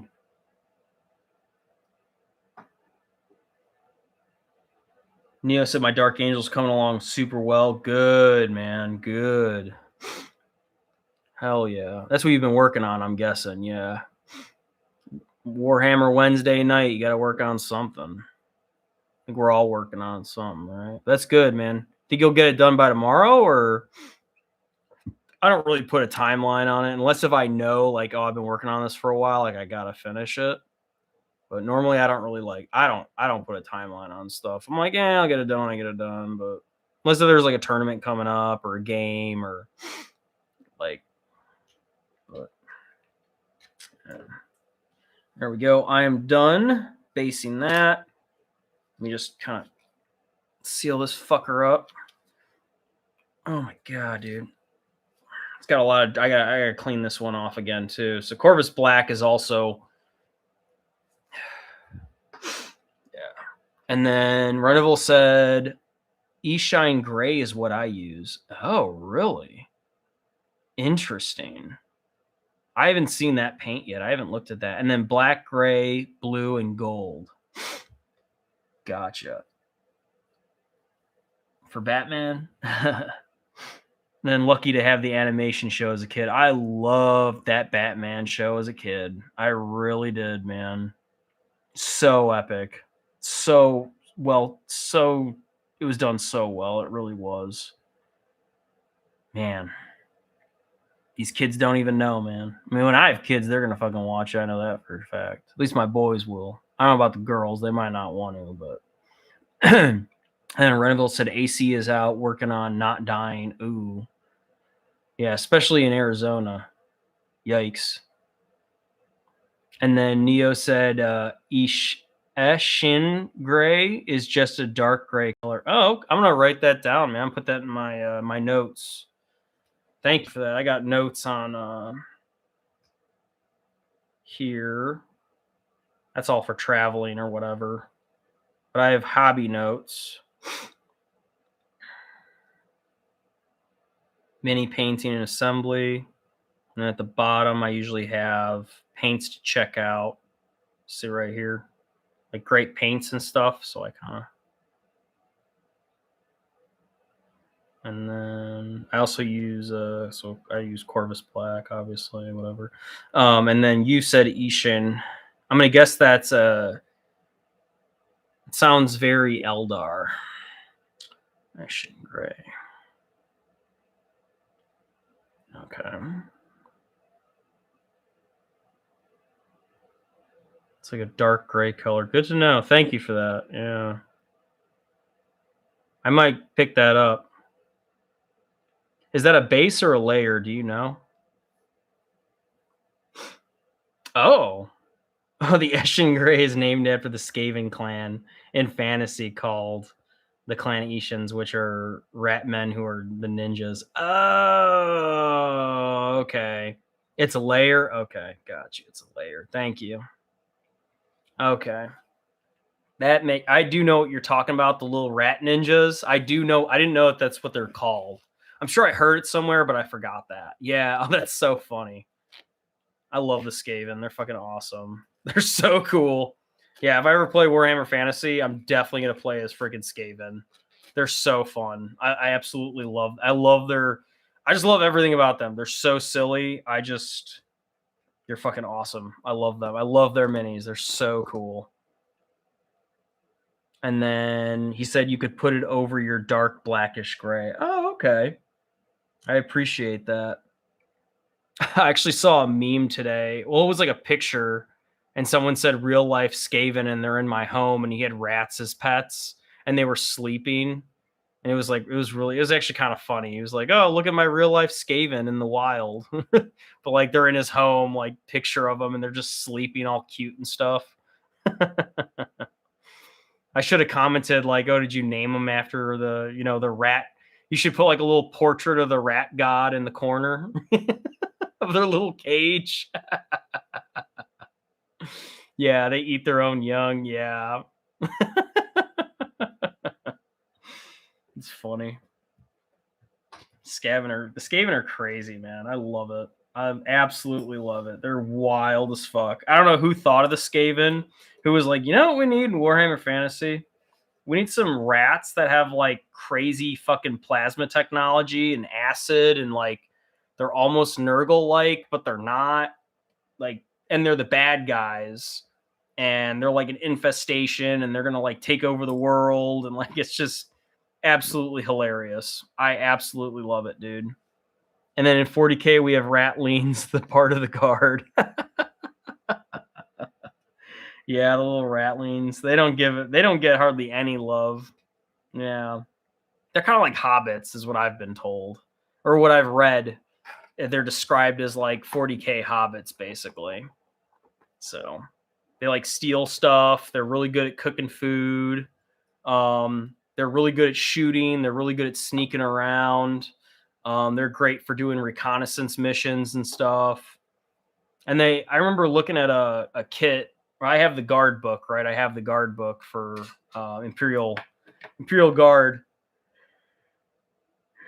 And I saw the little in the back where the data sheets are. I saw the little the Ratlings, and they have this little dog with them, and I think it was called the Battle Mutt.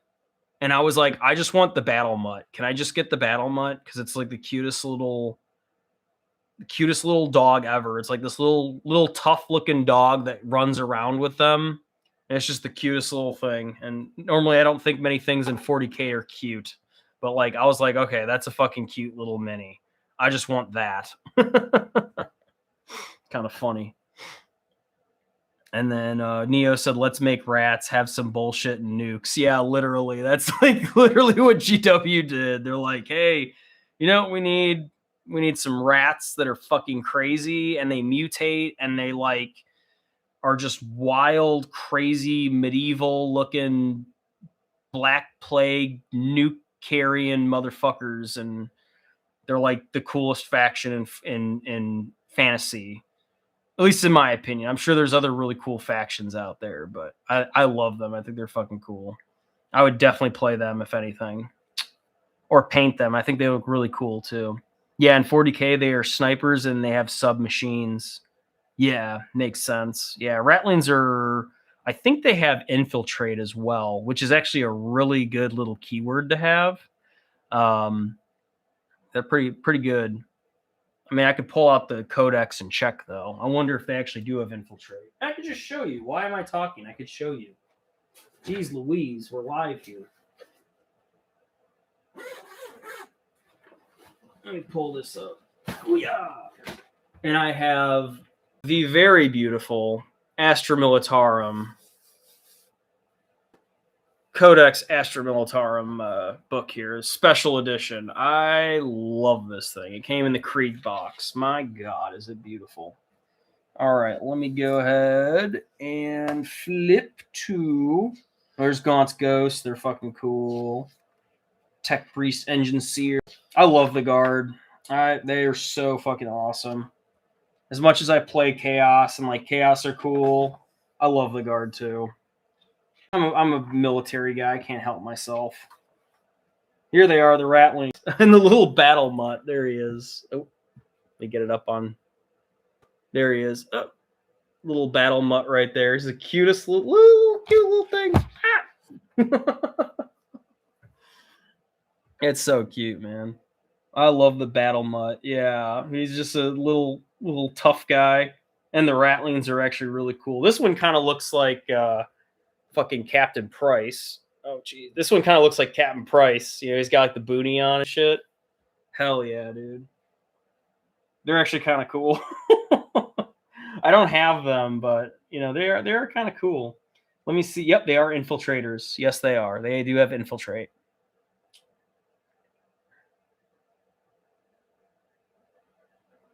And then Neo said, oh my God, in Warhammer 40k Necromunda, there are models of just rats with dynamite, either strapped on them or shoved inside of them or holding them. That's so funny. Oh my gosh, I did not. Yeah, Necromunda is really cool too.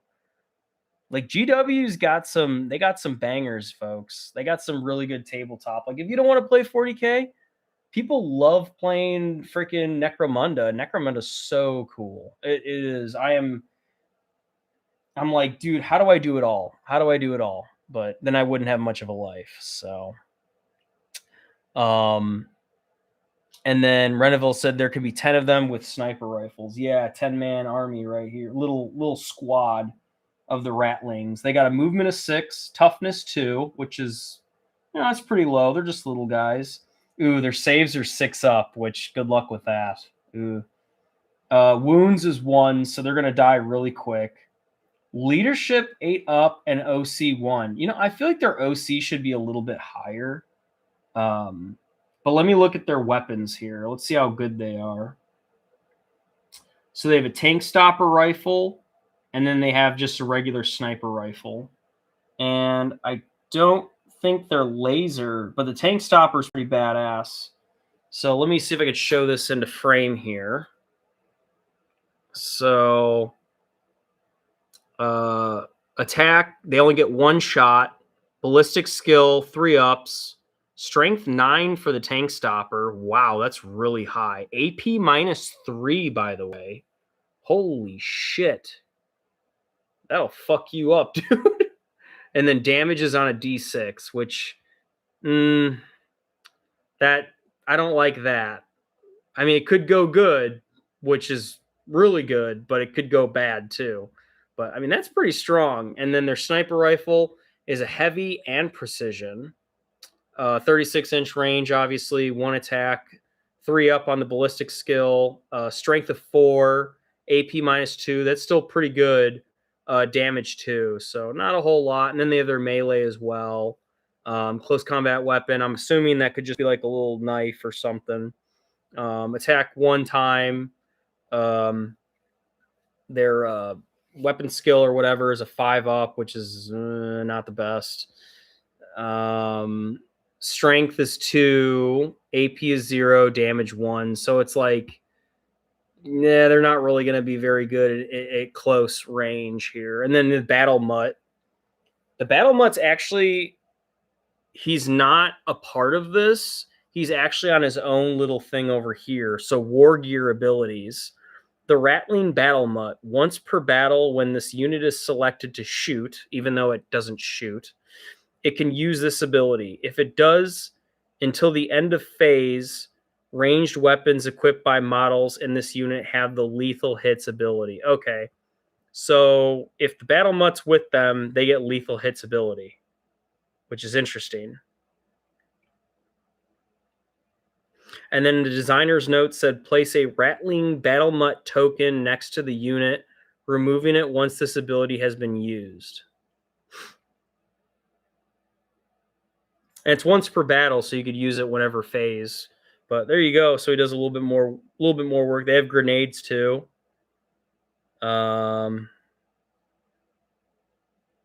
Sharpshooter and Scarper? The fuck's a Scarper? Scarper? In your shooting phase after this unit has shot, if it is not within engagement range of any enemy units, it can make a normal move as if it were your movement phase. Oh. If it does, until the end of turn, this unit is not eligible to declare a charge. Well, that's kind of cool. So we call this in the military shoot and scoot. That's what we call it. We call it shoot and scoot. So you shoot and then you want to move because you don't want to be in the same spot because then they're going to shoot at that spot. So the idea is you would shoot from one angle, get to a different angle where they're not going to see you, pop up, shoot them from that angle, and then just keep doing that.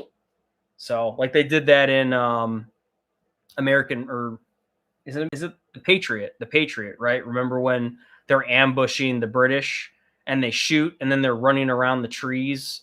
Like that's kind of the idea of like shoot and scoot, right? But they had their rifles leaning up against the trees, which was pretty badass, by the way. I love that movie. Even though Mel Gibson's got some questionable, he's done some bad things in his life. No one's perfect, but hey, that's a badass fucking movie and great tactics in that movie too. So Redival said, and then Neo said, but now the Chaos Guard are the best of both worlds. And then Redival said, Ratlings, after they have fired, if there is no one in engagement range, they get to make a free movement. Yeah, exactly. Yes, sir. And then Neo said, check the Discord. I posted a picture of the models. Oh, okay, I'll check that out, bro. Redival said, and for every 10, they can replace one sniper rifle to the tank stopper rifle. Yeah, that tank stopper rifle does not fuck around. AP -3. It does damage on a D6, which is, you know, what's the word for it? Shooty, I guess. Or it's like swingy. I guess you could call it swingy. Yeah. Yeah, a strength of 9 is insane. Yeah, literally. Yeah. And then Neo said shoot and scoot sounds like a popping technique. It is. It is. Yeah, but you're doing movement, right? So like you're popping out from a corner like what you're talking about when you're moving past a threshold, or like you're trying to peek over, like we call it turkey peeking too. Pooping. Rentable. Yeah. Shoot and scoot, like pooping technique. Oh yeah, he meant a popping technique. But we would say like pop, you know, and like snap. So or we would like hey, I'm gonna turkey peek this. Like you don't really use your rifle, you just kind of look real quick and you're just checking to see if anybody's down the hallway. So it's called a turkey peek in military. So if you're talking close quarters combat, or you know, all the sexy shit you see in TVs and like SWAT guys, a turkey peeking is a method. It's very, very good, especially like if you're going over fences or something, or like you want to check over something real quick. You just kind of just real quick look, or you could even use like a mirror or something like that if you don't want to expose yourself, right? Yeah, strength 9 is not fuck around, dude. Yeah, so if you get that tank stopper, that's pretty legit. You do not want to be in the firing sight of that. Well, that's a big. I don't know why only Ratlings have them, but like that's pretty dope. And the battle mutt is adorable. I love that little thing. Oh, Neo said decals are so annoying to slap on. They can be. Depends on what you're needing to slap on here. I'm assuming it's in hobby and showcasing. Did you?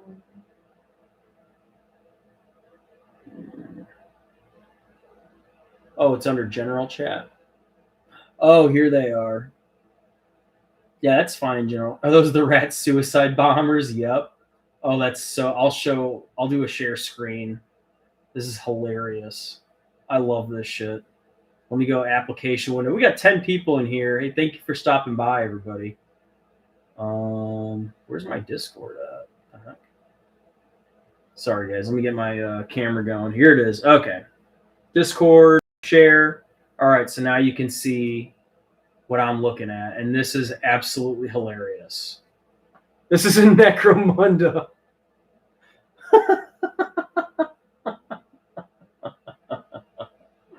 Love that.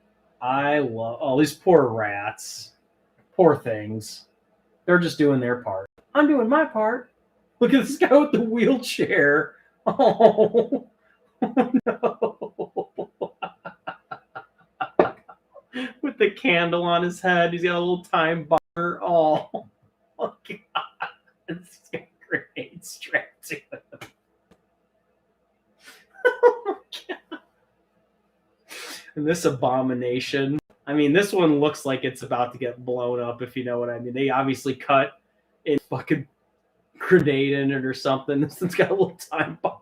Oh, this one's got like extra things and shit with a little fucking grenade or a little, looks like a smoke grenade or I don't know what that is, but maybe something in necromancy. Oh, this one's the saddest one.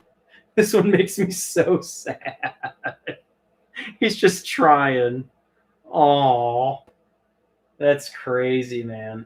Thanks for sharing. For things, the suicide rat bombers. Yeah. Hey, if y'all are not aware, I do have a server. If you guys like what I'm doing, if you like this channel, and if you want to join the Discord channel, in my description, like the main page, and I do have a forever link in there. You click on that, you are welcome to join it. All I ask is don't be a douche.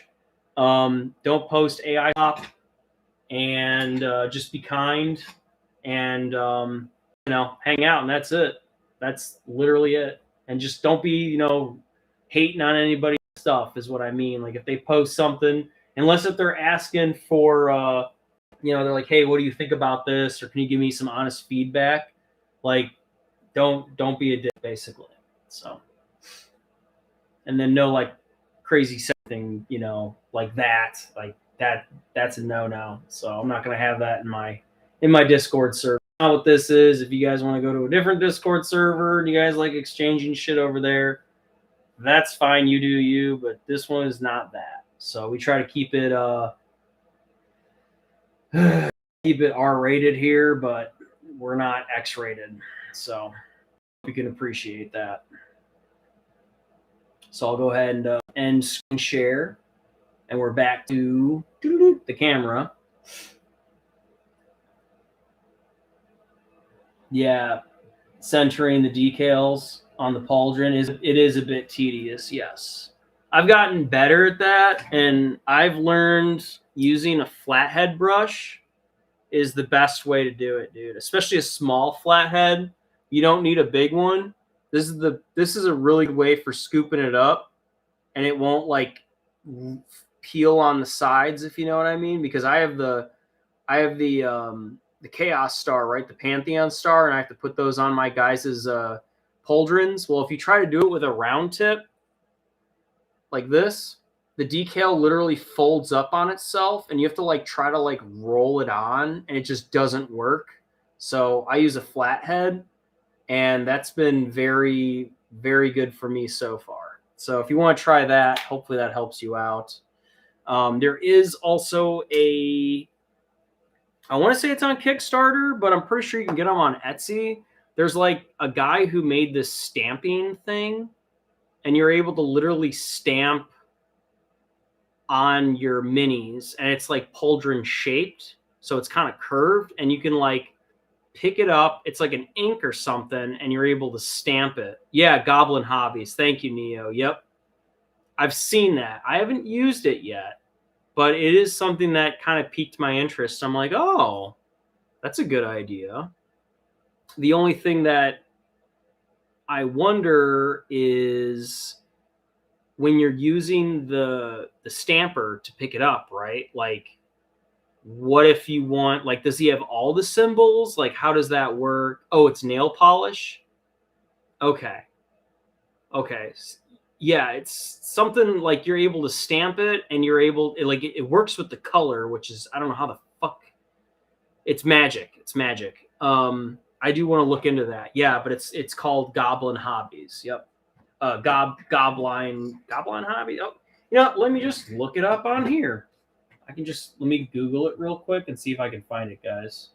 But if you haven't seen this yet, it's actually kind of cool. I've been seeing it coming around Mostly on Facebook, actually, but I'm sure it's on YouTube. Every once in a while, you might get a ad for it, or like someone's. I wouldn't mind getting sponsored by them, but again, I like to try it before I even ask to be sponsored because I don't want to. I don't want to shove shit that doesn't work. You know, I'm not.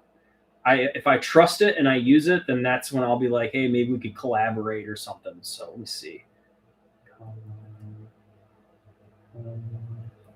Stamping kit. Yeah, here it is. So let me go ahead and pull this up for you guys so you can see what this is and how this works. So this is kind of, I'll post it in the Discord too. That way you guys can have this as a resource in here. But I'm thinking about this being a pretty good idea. So there's the link in the Discord, but let me go to YouTube and I'm going to do a screen share so y'all can see what we're talking about. So you can see what we're talking about. Yeah, it's $50. You can see it through the bottle so you know where you're putting it at. Yeah, that's nice too. You can see through it. And then Neo said it does work. One of my friends like to use it, and if you just gotta get used to using it. Yeah, that's what I would imagine. It's kind of weird. I'm like trying to figure out like how, and then I wonder if it would work with normal paint so we could just chipping and fades on it.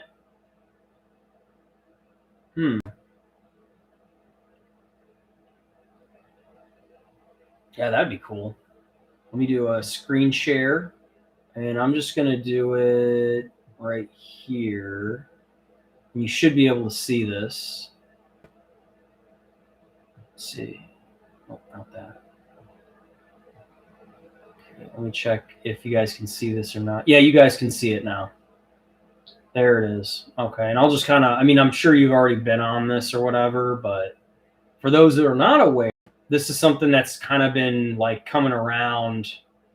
And it's like this little stamping kit. And as you can see, it's even colored too, right? Like that's pretty freaking dope. If it was just black and white, like, that wouldn't, unless if you're Black Templars or something, you're probably, but I mean, look at the checkered too. Like here's the checker looking, and this would be very advantageous. And here's even the numbers, right? So we got some ultramarines looking type stuff, skull, right? So they might not be able to have your exact symbol because GW is gay and they are really picky about who gets their IP. But like this is pretty close to like ultramarines. Like that's almost, you know what I mean? And then this looks very Imperial Guard right here. Here's some lightning bolts. Here's like a heart, like aces, like some cards and stuff. The skull's really cool. Here's a bloody hand if you wanted a bloody hand. Like that's really neat. Here's the checker, which a lot of people use, especially if you're trying to do like Aaron that was on here earlier. He was talking about doing his lamenters. I think he said lamenters.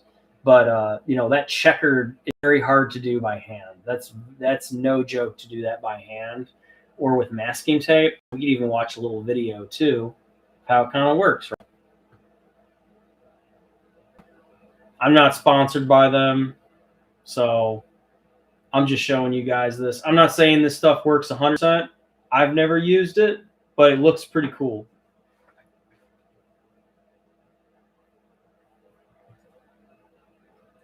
We can kind of watch as he does this.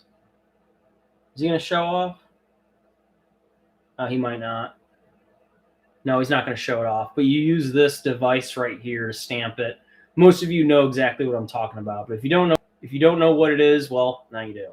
Yeah, it's like $50. So, but just an example, like that's really cool. He's just kind of showing off what you can do with it. I mean, look at this. Here's a freaking knight. So you were asking about battle damage. I mean, I would just paint over it if it was me. But like, here's another example of with the little numbers. So you don't have to worry about. I mean, you probably get pretty good after a while. So and then I'm gonna guess these are the owners. Oh, I know this guy. He's on YouTube. Yeah.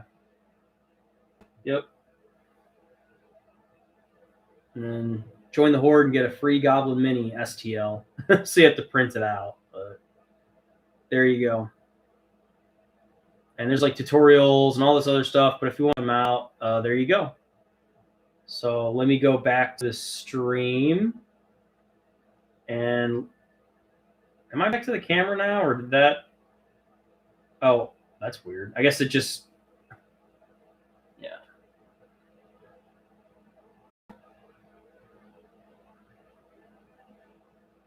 And then Neo said, yeah, that it does work. Reneville said, I wonder if it would work with normal paint so you could do the chip. Yeah, I don't know about that.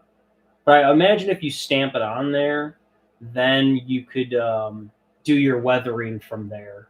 That's what I would do, at least. So it'll come on clean, but you could like scuff it up or just paint over it, you know, carefully.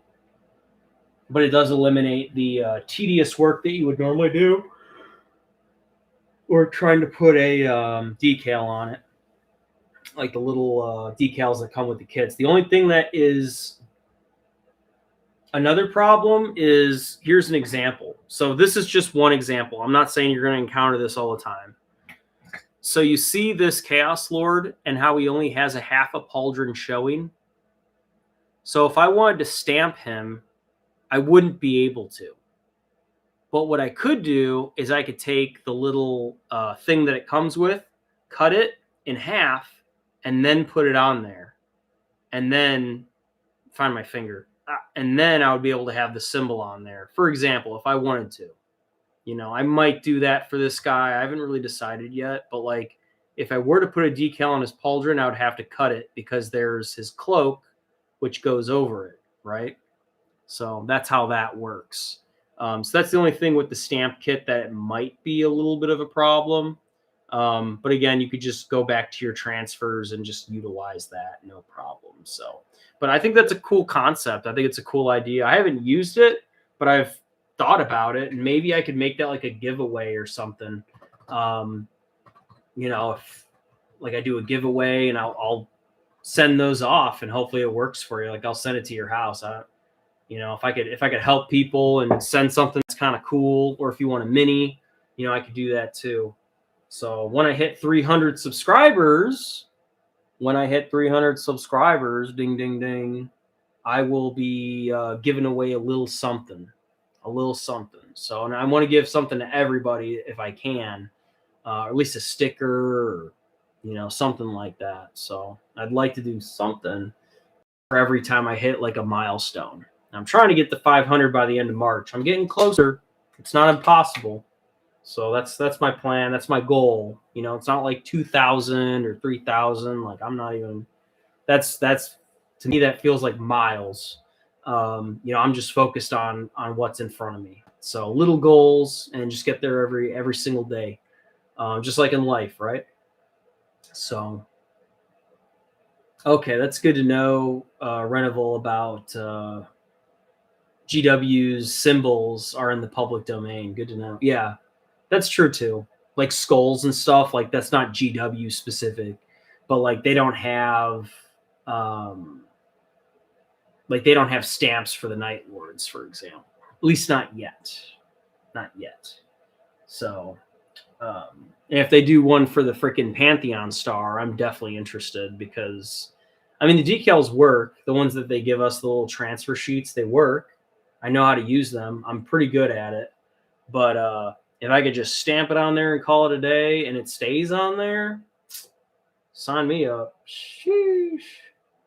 So anything to make it a little bit faster, that's good. That is correct. Yes, Reneville. Yep, the Ultramarines use the Omega symbol. Correct. That's Greek. Yep. Except theirs is upside down. In Greek, it's right side up.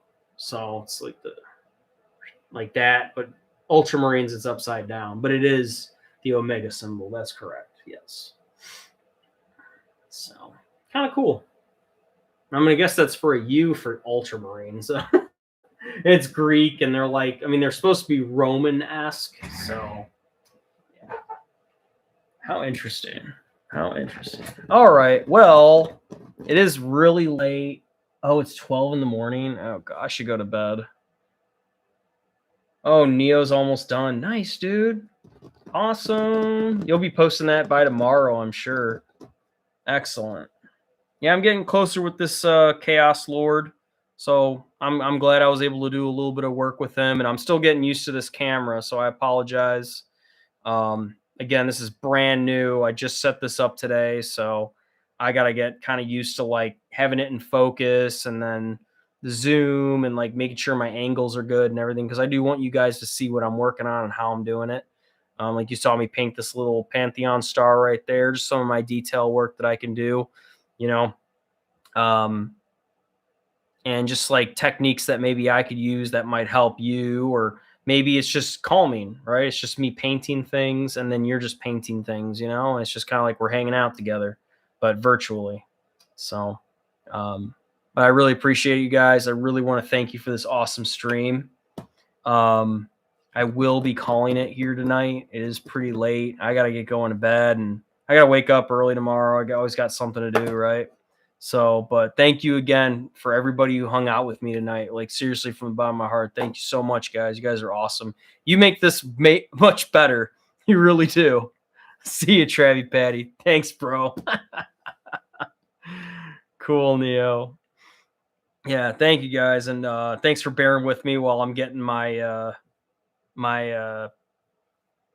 technology under I'm trying to get better at using it, and I'm doing the screen share, which I'm sure you guys like that a lot more rather than me holding the laptop and trying to show things and turning off the lights. So it's a lot better.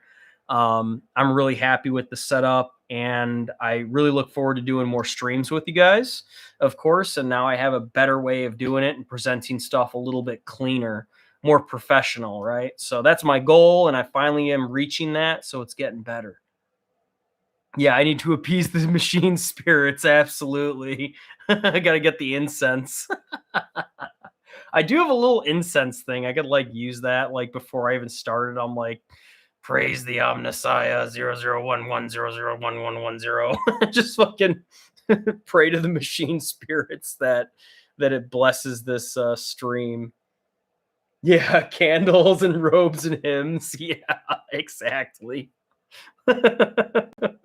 Before every stream, try to freaking appease the YouTube freaking servers and shit and all my technology. Because the more technology you add, the more complicated everything gets. So, but I think I have a pretty good system here. I just want to get a camera where you guys can see me and it's not just this the whole time. So that's the plan. Eventually, I'm pretty slow at doing things. I'm not in a big hurry and it can get expensive, but I'll slowly get there. You know, the more this channel grows, the better I'll get at doing things. So, but other than that, unfortunately, it has come to a time where we have to close the stream. I'm sorry. It's been 4 hours though, guys. It's actually gone by pretty quick. So, and that's a good thing. And I really appreciate it. I laughed a lot. I had a lot of good times. Everybody who popped in here, I really do appreciate it. If you stuck it out, I really, really appreciate it. I hope you guys enjoyed the stream too, as always. You guys are the best. And awesome. Because once in a while you stop and get some graininess to the image. Oh, okay, Runival, good to know. Okay, I didn't know that. Yeah, so maybe it gets a little blurry or something. Okay. Yeah, it could be a focus issue. This camera I've had it for a couple months now, but I haven't really been able to use it as well. And now I have it and it's working the best it ever has. So I'll look at the manual and see if there's a way that I could fine tune that, because I think that's going to help. Oh, you said I jumped up to 268? All right. Yay, some more people subscribed. Yes. Oh, thank God. I'm trying. I'm trying. I'll have more shorts coming too. So be on the lookout for that. And I also have some audio excerpts from the Night Lords novel that I have recorded, and I'll be posting those as like actual videos. So really pumped about that too. Something kind of different. And it's going to be about the fall of Segulsa. So pretty cool. Very interesting part of 40K for the Night Lords. And I could talk about that later on. But other than that, that's all I got for tonight. Do you guys have anything? Anything you want to, any questions or anything you guys want to clarify? I want to jump off and you guys are like, oh, wait, I forgot to ask about this or say something. I just want to make sure we're good. But if everyone's okay, everyone's cool. I don't know if you're going to stay up. Like I might stay up for a little bit longer, but I'm going to be getting ready to go to bed. So, oh, okay, Runival. Yeah, if I get a plan to move to AZ, give you a ring. Okay, I definitely will, dude. I absolutely will. You're a cool guy. You and me would probably hang out. We would paint the town red. It'd be fun.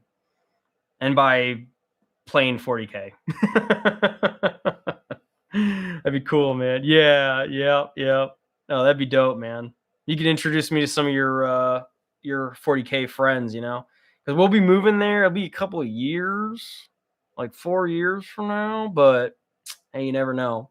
Yeah, and make sure you don't land in a bad city. Yeah, I appreciate that too, Renival. Yeah, because we're still kind of deciding on where we want to live, and we're not going to be rolling in the dough. So probably close to Mayo Clinic, if that tells you anything. So we could talk about that later, though, for sure, man. No, I appreciate it, brother. Yeah, because we don't want to land in a bad part of the city. Oh, there's 3 of them. Probably the main one in Phoenix, I would imagine. Probably the main one is where she would go. It depends. That's a good question. That's a good statement. I didn't know that there's 3 of them. So yeah, we'd have to, when she gets her contract, 2 of which are in Snobsdale. Oh, they would be, of course, in Snobsdale.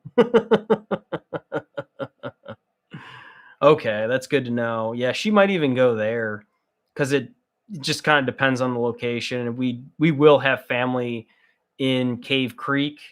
And her parents plan on moving to Scottsdale. They already retired, but they're going to move from Illinois to Scottsdale.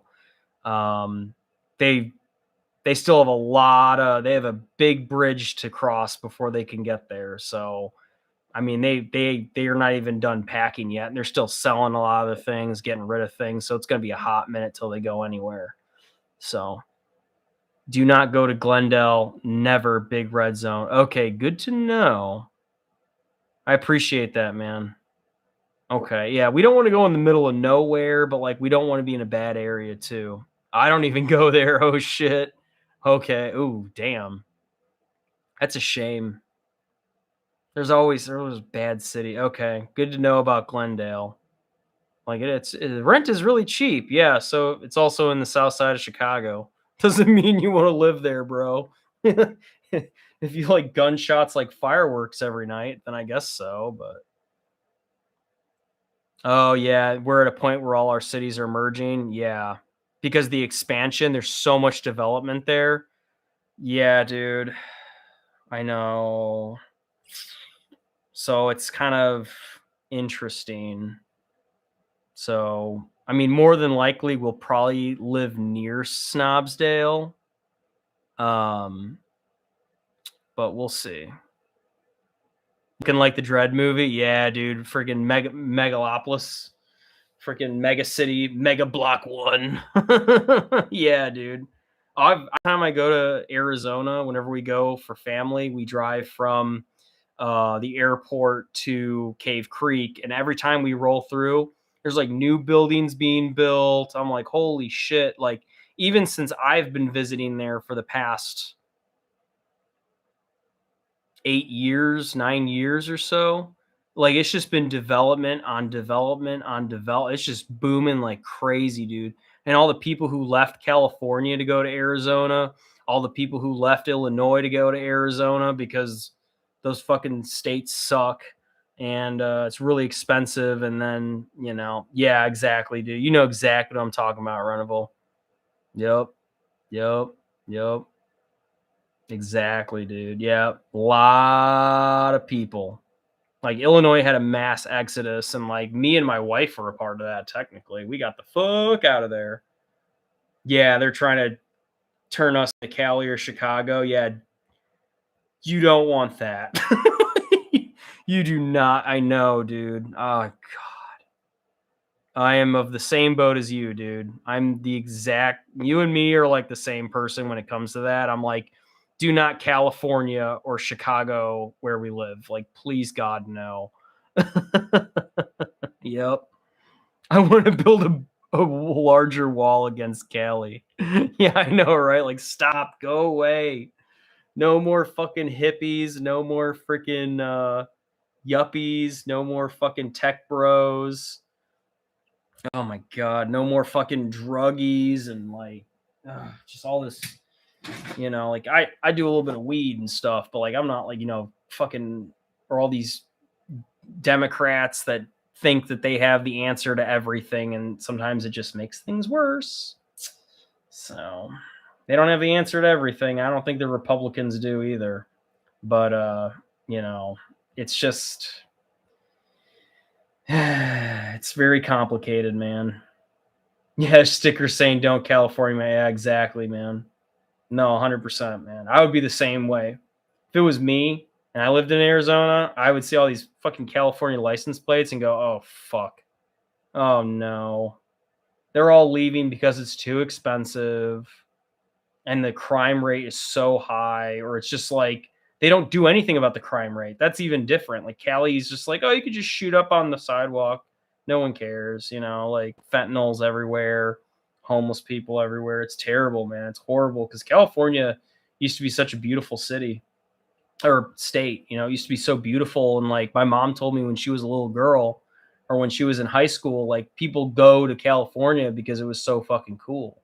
My mom lived there with her parents because my grandpa worked in oil, and he worked he would like transfer a little bit, and he went to California, and then eventually they went from Ohio to California to Illinois, and then my mom stayed in Illinois for whatever reason. I don't fucking know why, but yeah, interesting. Yeah, no, for real, Renival. Yeah. Yeah, Arizona's it's going to get complicated, bro.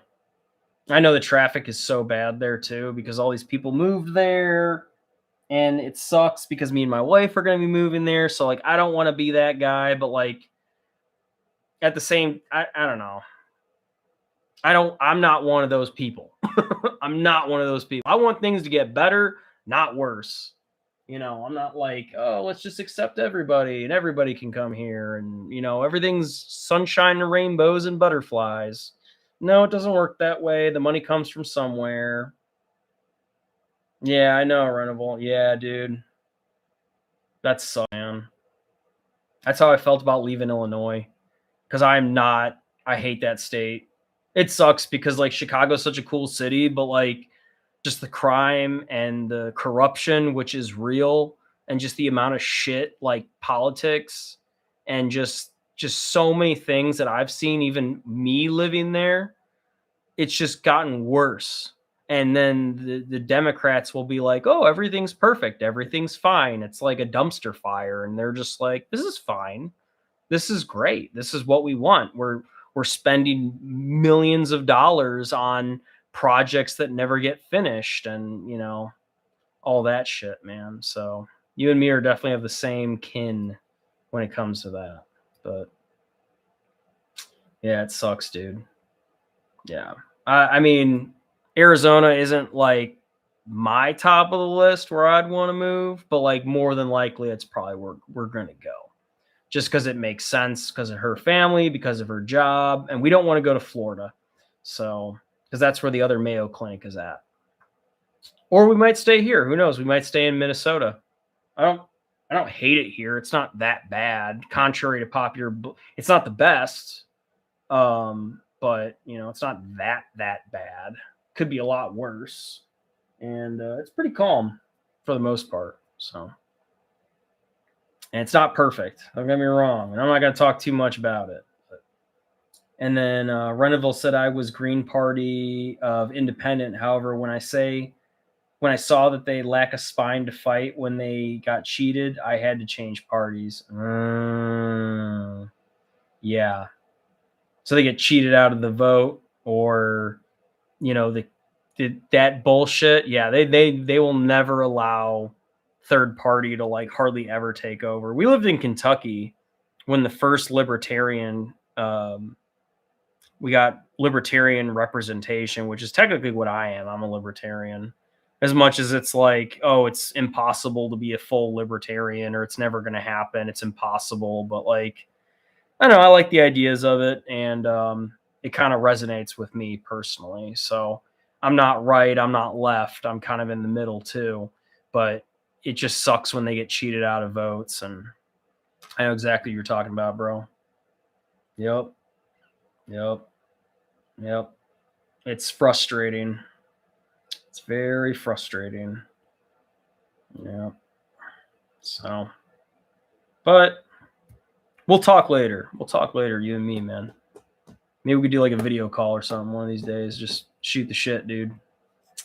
So no YouTube, just you and me on Discord or something. So, but anyway,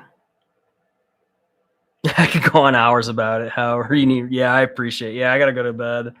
I gotta be up. Sometimes I have to drive Maddie to school. That's why she gets up pretty early. So just like to drop her off. So it just depends on the day. You never know. Yeah, I could go on hours about it too, man. For sure. All right, Renival. All right, everybody who popped in here, I'm about to call this a night. So thank you very much for sticking around, staying with me, or checking out this channel. Please subscribe. Please like. If you appreciate this type of content, you like what I'm doing. If there's anything I could do better, I would love to know that. So I do have a Discord. If you want to join my Discord, you can go to my channel main page, go to my description. There's a forever link there. Click on that, and you are invited to our Discord. So I'm just trying to grow that community. It's mostly Warhammer 40K, a lot of miniature painting. That's kind of what we do. We talk about lore, a whole bunch of other stuff too. But it's a great little group of friends that we have, and I'd love for more people to join it. I just want the right people there.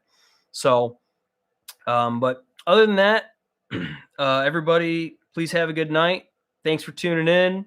Until the next time when I go live, I'll announce it on here, or I'll announce it on Discord, and then we can see each other again, and I can continue painting minis and do what I do best. So, but other than that, I hope you guys get a good night's rest. If you're just waking up, you're seeing this because you're on the opposite side of the world, you can go ahead and stay tuned for the next one whenever I go live again, and hopefully we can catch you there. So that's all I got. Thank you, everybody. This is Travis with ChaoticCrafterZero. Until the next time. Bye, everybody.